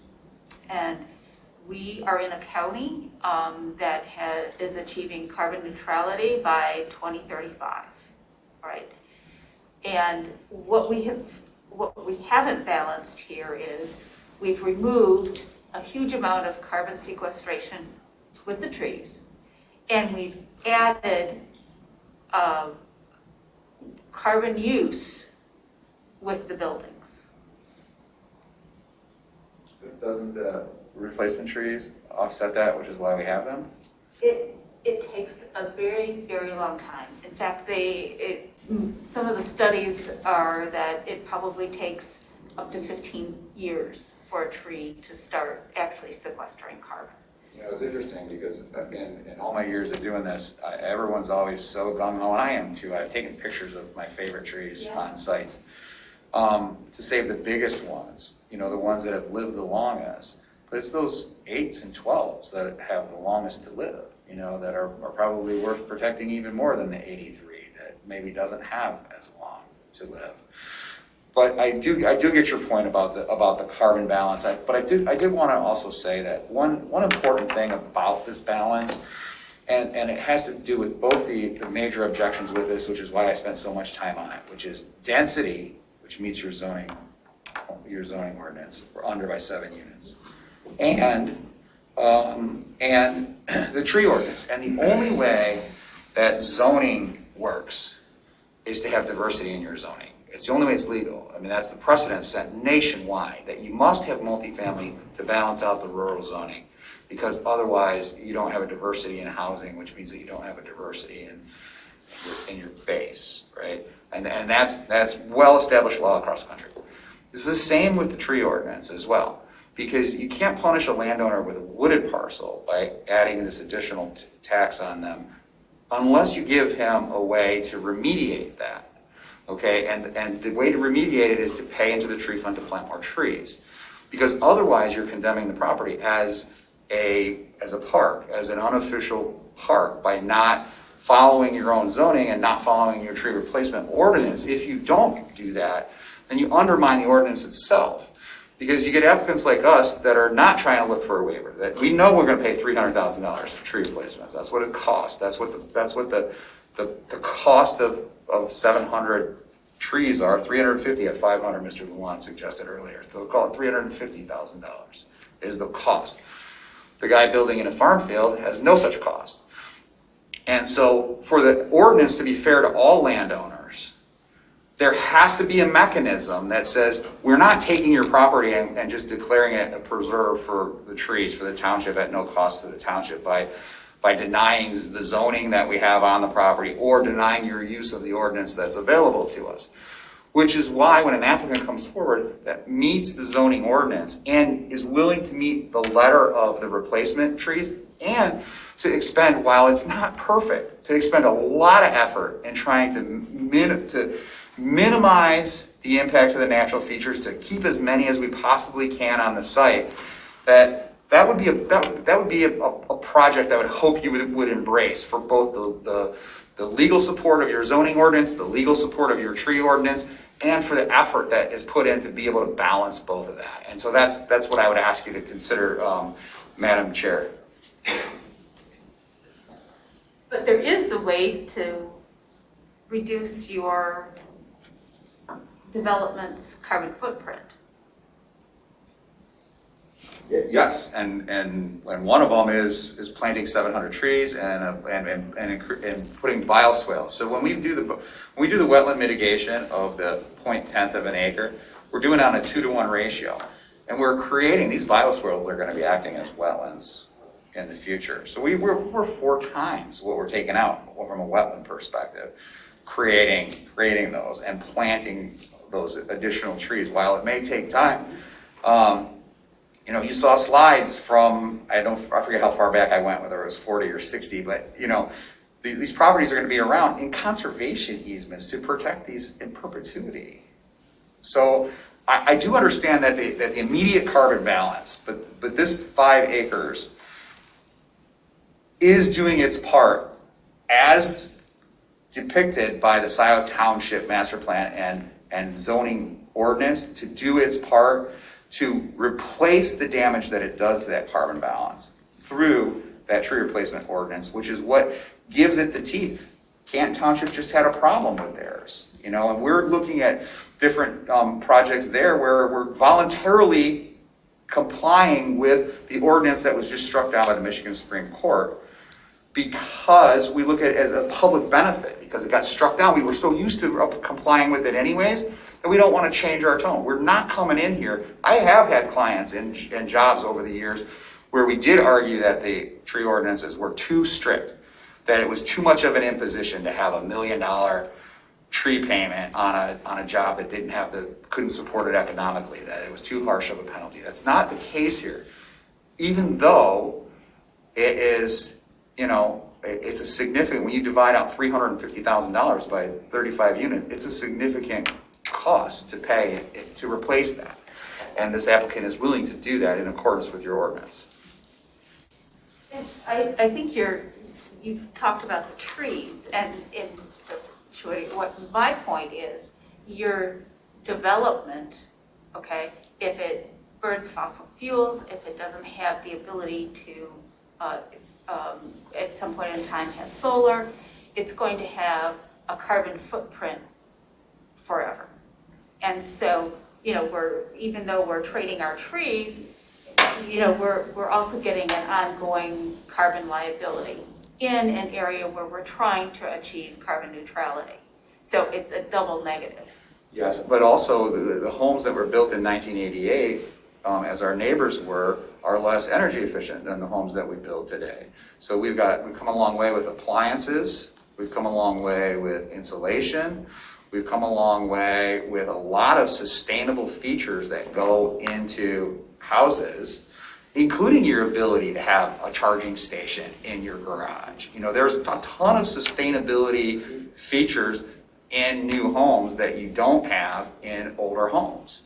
And it's, you know, just like the old cars coming off of the, you know, when there was the buyback plan years ago to get cash for clunkers, right? Get the old cars off of the road.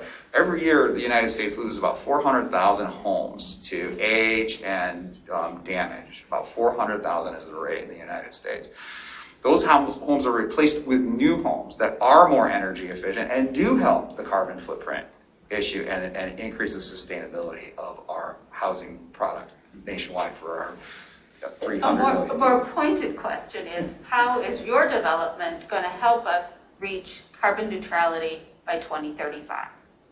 Well, we're going to plant 705 trees. We're going to have bioswales on our site.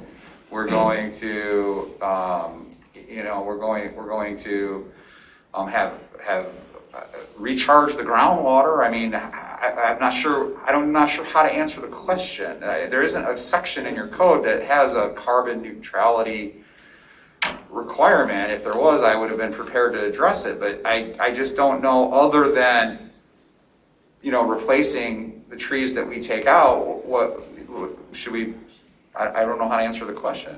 I guess it has to do with the energy use of the buildings themselves.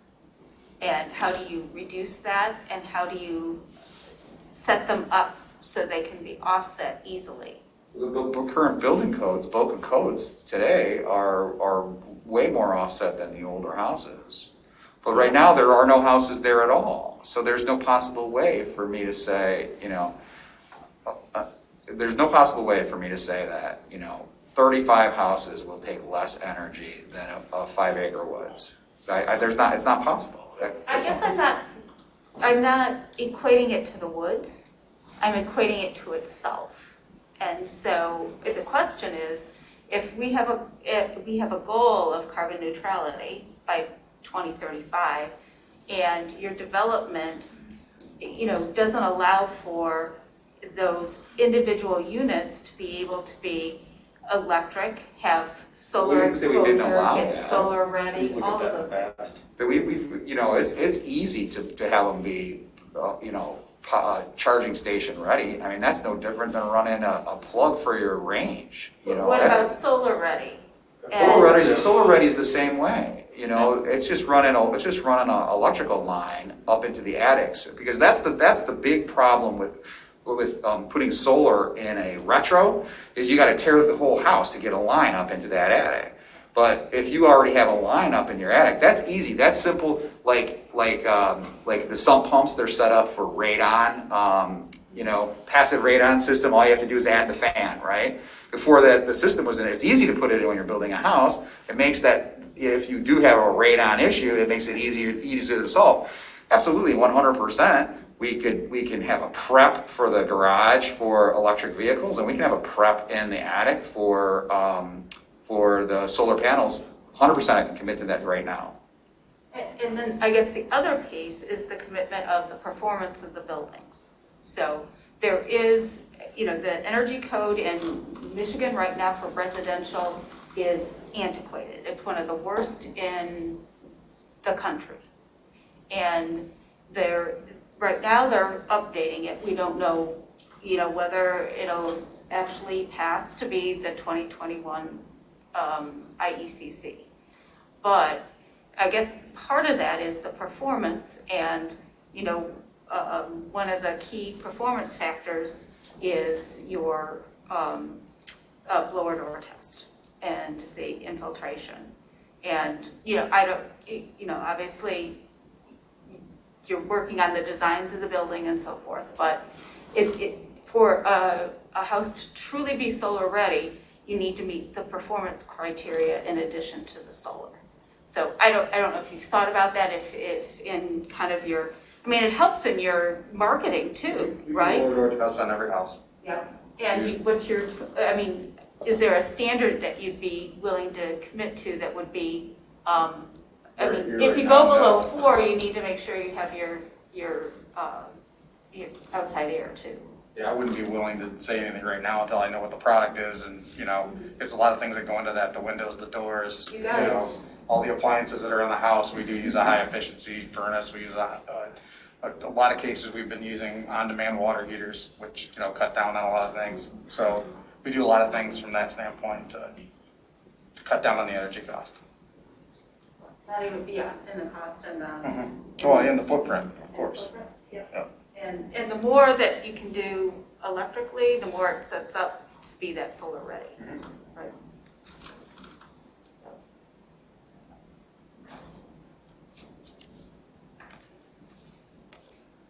Commissioner Moore, did you have?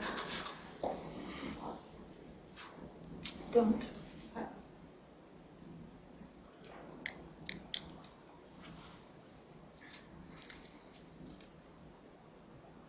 Commission members.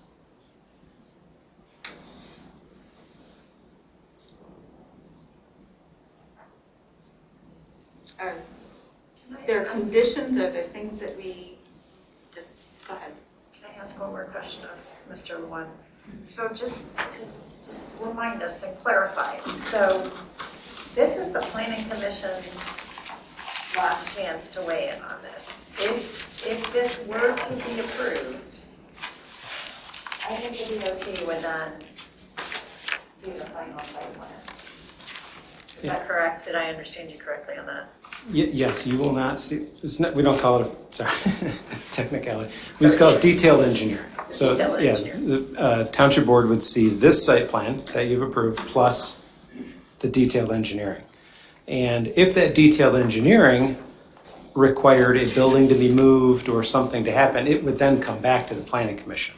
But assuming that this layout works with their detailed engineering, the township board would see this plan, detailed engineering, and then any other issues that the planning commission would, say you recommend approval of this tonight, any conditions you would place on the approval would get reviewed by my office, would get reviewed by OHM before it got to the township board. So the next step in the process is the applicant, let's say at whatever point the planning commission would recommend on this plan, if you were to recommend approval, the next step would be for the applicant to apply for detailed engineering, which is all the nitty-gritty engineering stuff.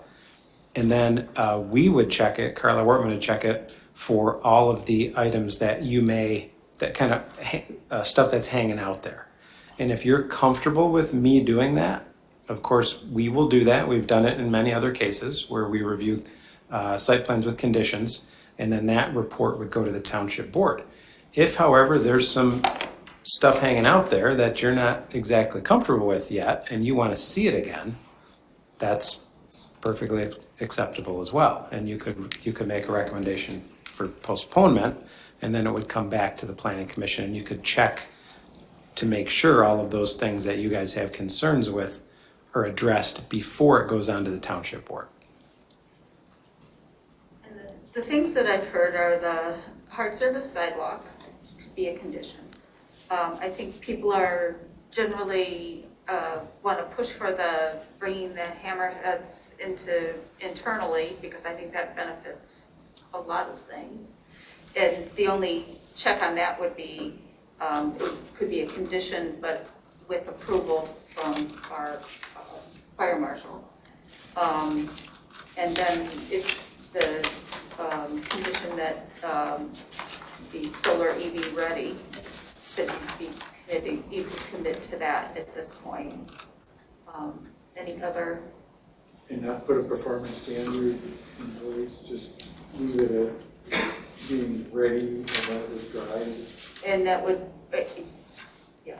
The performance? I think it's kind of hard for us to put an exact performance, but obviously that's going to be an important aspect. But they would have it in place when the engineering is all done, and they would be presenting it to the board, and the board could determine whether they have striven far enough for their approval. Mm-hmm. That would be a check at the board level. One thing, if I may, that we haven't talked about is this idea of planting some trees potentially on neighbors' properties. And I mean, that could well be a great idea, but as Mr. Lalonde mentioned, I think we have to think legally of how that might work, if there's some kind of tree protection that we could put on any of those planted trees. So there's sort of tree protection that, and I think that was brought up, that those trees then would be protected within the parkwood. Yeah. And parkwood seemed to be okay with that. Is that? That's our understanding. Yeah. If I could just say one thing, just 30 seconds. So on behalf of Parkwood, the things I'm hearing is that, moving the hammerheads to the center is a great idea. However, I heard it requires fire department approval, and also with the sidewalks.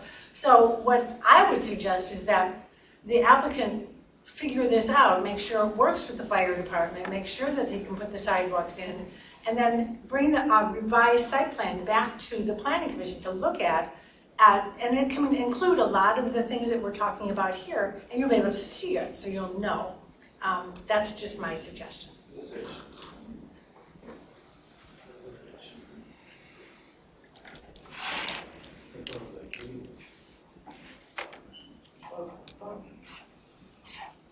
It's tabling essentially. So I think we have, those are the two, either move ahead with these conditions as well as meeting the OHM and our planning consultant, or coming back And coming back would be basically the hammerhead, which from the distances and things, the hammerheads look, or bringing it internally seems to look correctly. Yeah. So it would be primarily the sidewalk configuration. And I don't know if want to leave that to the trustees or not. I could feel comfortable that we get the review that is needed without coming back. If the Board of Trustees saw the final product and how it would be resolved, and they were satisfied that it provided what we think that the families will need, then we don't have to say, yes, it does first. We just say, yes, we want it. We recommend it. The other thing that we could say is if we can't do the hammerhead, if we can't bring the turning back in, we do want to see it, because then there's the issue of, is there another resolution for the buffers with the neighbors? I guess that would be, if it didn't. That concerns me more than the sidewalk. Is that a reasonable? I would feel comfortable with the changes that were proposed, that it sounds like Carlisle Workman would then do the review before it goes on to the trustee to make sure that, it sounds like they had a turning template put on there, so it sounds like they've taken that into consideration. It sounds like they've agreed to do, whether it's EV, electrical, and solar, to have that. I would feel comfortable that if they did everything they said they were going to do, that Carlisle Workman reviewed it before it went on to the trustees to make sure that what they're reviewing is really what's being proposed. Yeah. So we could just say that moving in lieu of the hammerheads, they're coming in internal. So if they can't meet that condition, then cool. I guess you could say that, or increase the buffer to the north. I guess that's it. Yeah, That's fine, that's fine. And incidentally, Yeah. it's not just us. If you were to move this on, OHM is going to be doing a very detailed review. Yeah, because there's a whole lot more to come. Yes. Yeah. Yes. Okay. Yeah. All right. So, is someone comfortable with making a motion? And we can make sure we're in agreement on the conditions.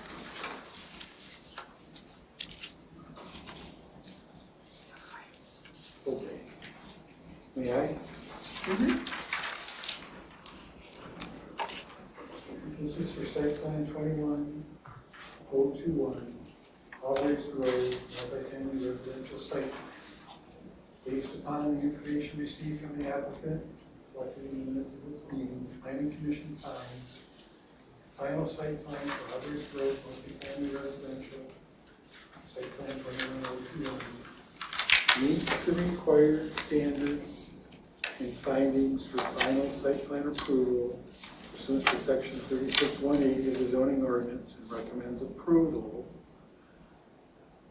with the following conditions.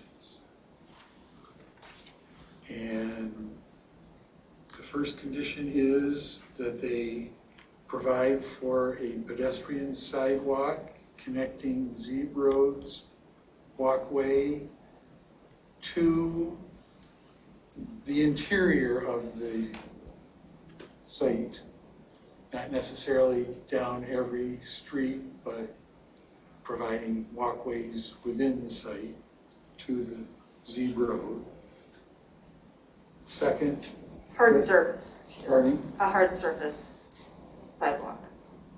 Hard surface sidewalk, yes. One that can be maintained, clear for use year-round.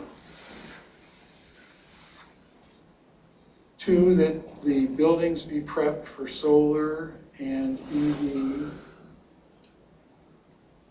if not fully wired already. If not fully provided for the occupants. So it would be solar and EV charging ready.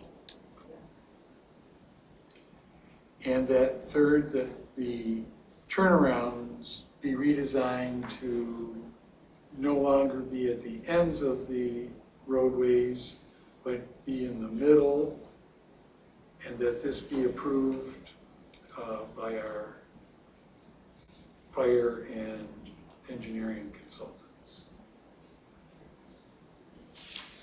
And then I would just, Do you want to add trees to clarify where the tree planting would go? Yes, that would be a fourth one there. and then the landscape plan shall show the species and the location of the trees to be planted on the On the parkwood. adjacent properties, right. And protected.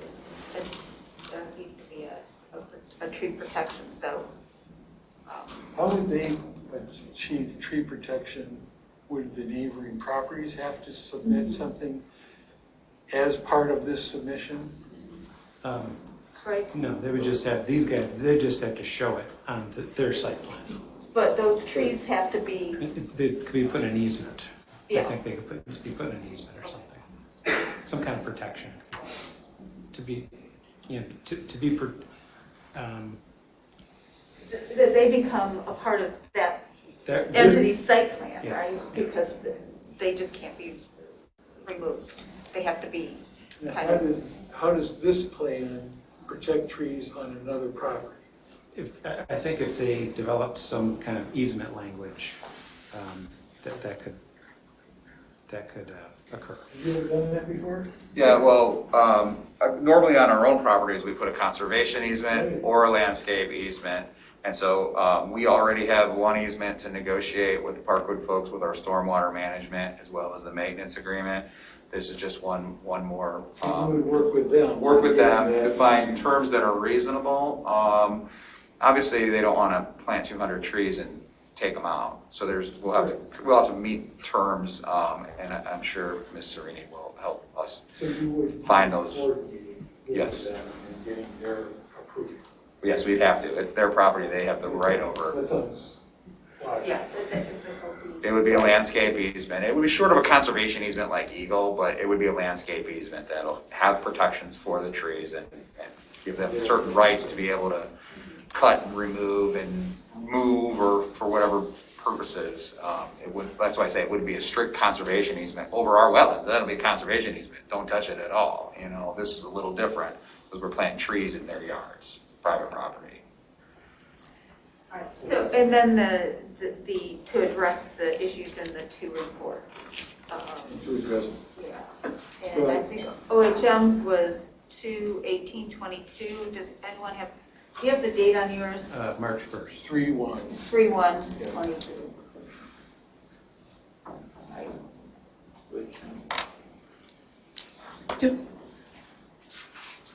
Is there support, and then we can have discussion?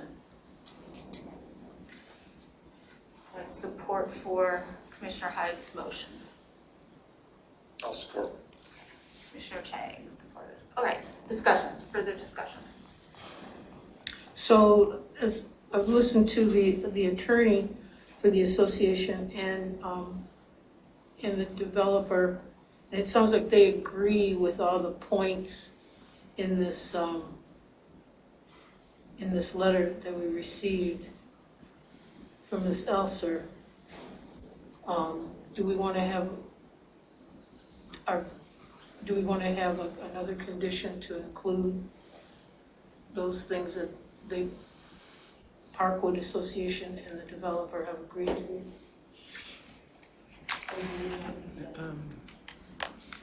I think we've got everything, Yeah, I think we because talked they're required, most of the things talked along about in most that of those list are items. required, and we dealt with the buffer request by conditioning, moving the deterrents internally. If I may, Commissioner Moore.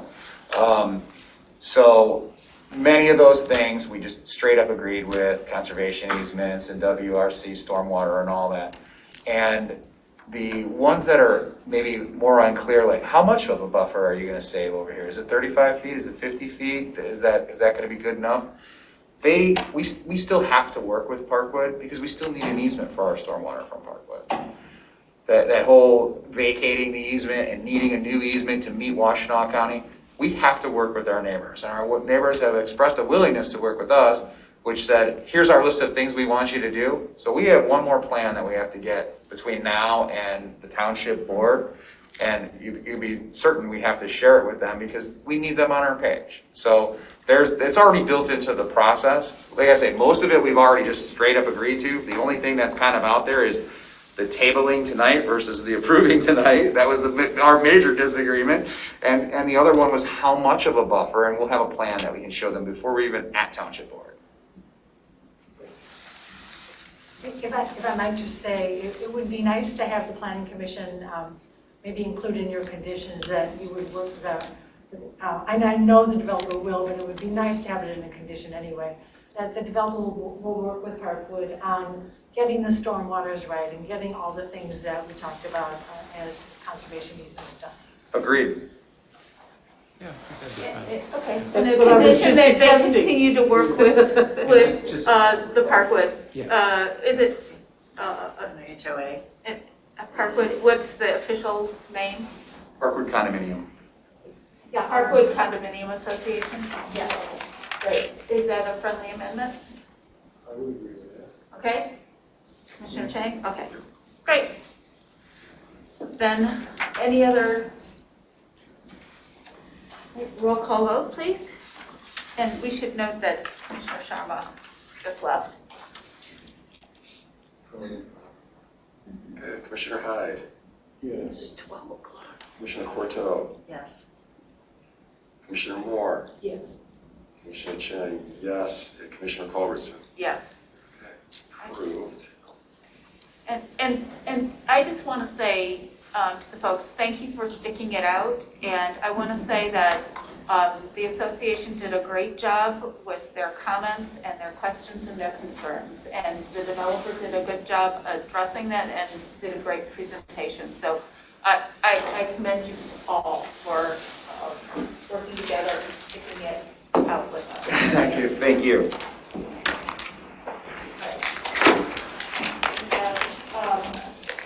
I'm just going to ask if anyone has something significant in your report that they want to go through. Anything from OHM? Lots of projects underway and lots of projects coming. I can give you a more detailed update any other time that you want. I think we're all ready to go home at this point. Yeah. And you're good. I think I'd like, Doug, can we start scheduling the ZLA? We should be meeting at least monthly. Okay. A reminder, tomorrow night, the meeting with Resilient Washington, hopefully everyone's registered. Does anyone have any, do you want to take any action on masks, or do you want to continue? I'd like to continue. That's me. I go into What's our stores. action? What is that? Where's that on our? That's under chair report. I said I was going to bring it up. I will continue to wear my mask, and if people say I'm too quiet, I'll talk louder. I guess I don't feel an urgency to decide it for the next meeting. You know, obviously Omicron numbers have gone down a lot. On the other hand, you know, kids have been off in spring break, you know, and people have been traveling. I just knew someone a few days ago who came down with it still, so. All right, so why don't we just, So I would just say that review Commissioner it. Hyde is working with me. He sees me pull it off my nose. I try to put it back on. I give her the evil eye. No. Okay, anything else? LPC, Parks and Rec, TAP, I can barely think what to say about the Huron Valley and Watershed Watershed Council. Oh, just that we need to review that. We should probably have a planning and a trustee person take a look at that. And I think it should be a joint kind of thing. Maybe you and I can work that out. Yeah, I'm sorry that I didn't see that draft. Is that something that? They gave us a review at the first section of the middle, it's the Middle Huron, and now it's like what they're doing. It's posted on their website. It's on their website, Yes. okay, I'm sorry. They didn't send it to us. Okay, got it, but We should so look at the plan. Okay. Yeah. Look at what plan? I'm sorry, my Oh, Huron ability River to- Watershed, Middle Huron Plan, it's The Huron River, care. management plan, kind of, Management plan, right? yeah. We're in the middle here on it. Right. We are, And we've got a big chunk of it. yeah. Yeah, we should look at that, definitely. Okay, so any other commissioners that can look at it, will make a commitment to, for sure. Okay. And our minutes. Oh, yeah. Again, were these transcribed? Either that or you're just so good. Yeah. No, there's the township hired someone to transcribe. Oh, yeah. Oh, You know, there's- They there's- contracted to, right? They didn't hire them, did they? Contracted. There's 11 pages from our last meeting. I can't imagine what What the this number of meeting pages is gonna be in this meeting. So if I can just say, since we're being informal, Yeah. you know, I know we are expected to vote in every vote,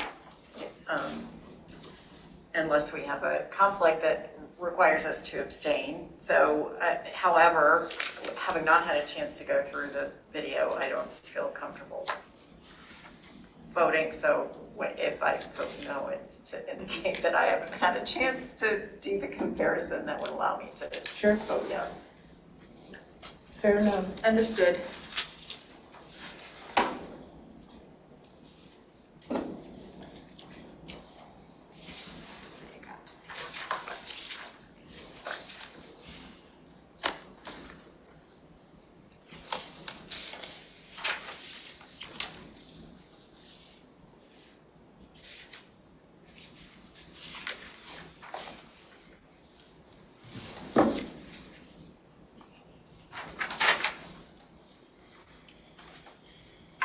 So I think the only issues have been with, with the signups, couldn't read the sign-up names. That's been the only. I'm sorry, the only issues with what?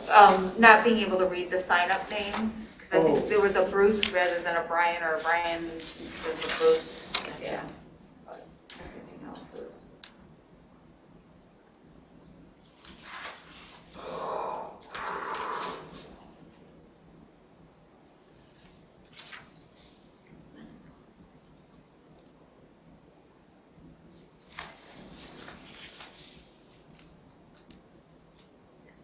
And then the conditions.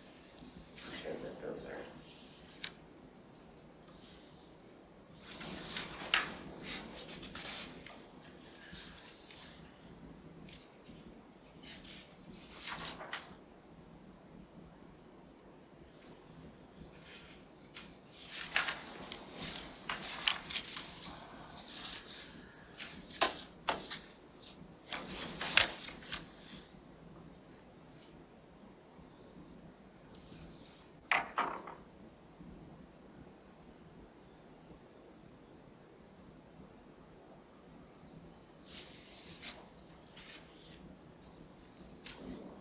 And the only reason why it's important for us to make sure we approve these is so that we can move on as we.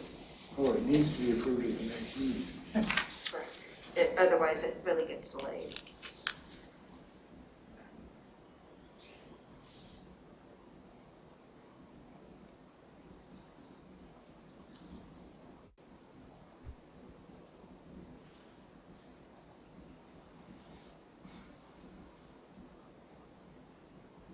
Thank you for continuing to bring up energy goals.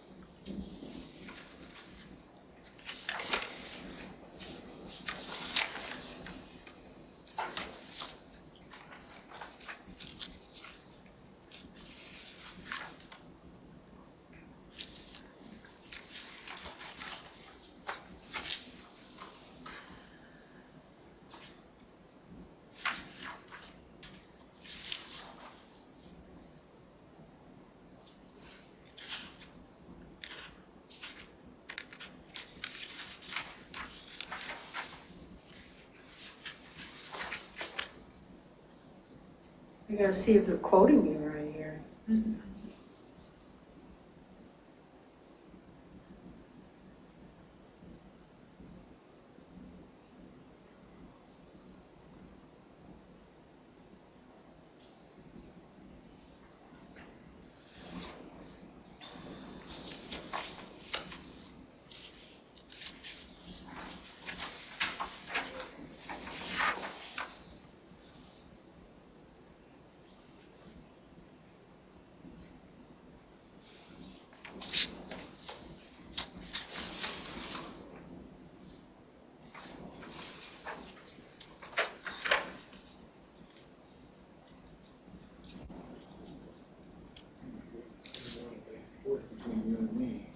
You better The stop whole that. page. You and me? Yeah. Yeah, there's a whole page of it. Yeah, page 9 of the.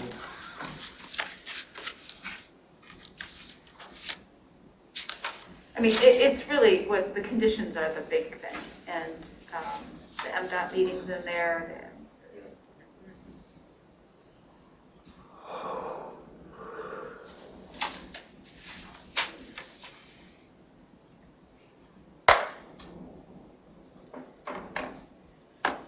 Anyone have any other comments?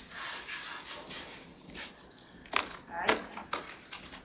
I have a motion to approve the minutes as submitted. Motion to approve as submitted. Commissioner Hyde, support? Support by Commissioner Chang. All those in, no, I guess we have to do a roll call. Roll call. Commissioner Cortell. No. Are you no or abstain? I can't abstain. Oh, you can't. So I am told unless I have a conflict. Oh. So. We're still good. We're fine. I'm just saying no because Can't, you you weren't can't here. abstain Why unless don't you we have just a say- conflict? that's the attorneys have. made Okay, that. but why don't you say, you're Commissioner- voting no because you were not at the meeting I'm voting no because I was not present. and didn't have time to review the video. Okay. Commissioner Moore. Yes. Commissioner Hyde. Yes. Commissioner Chang, yes. Commissioner Culbertson. Yes.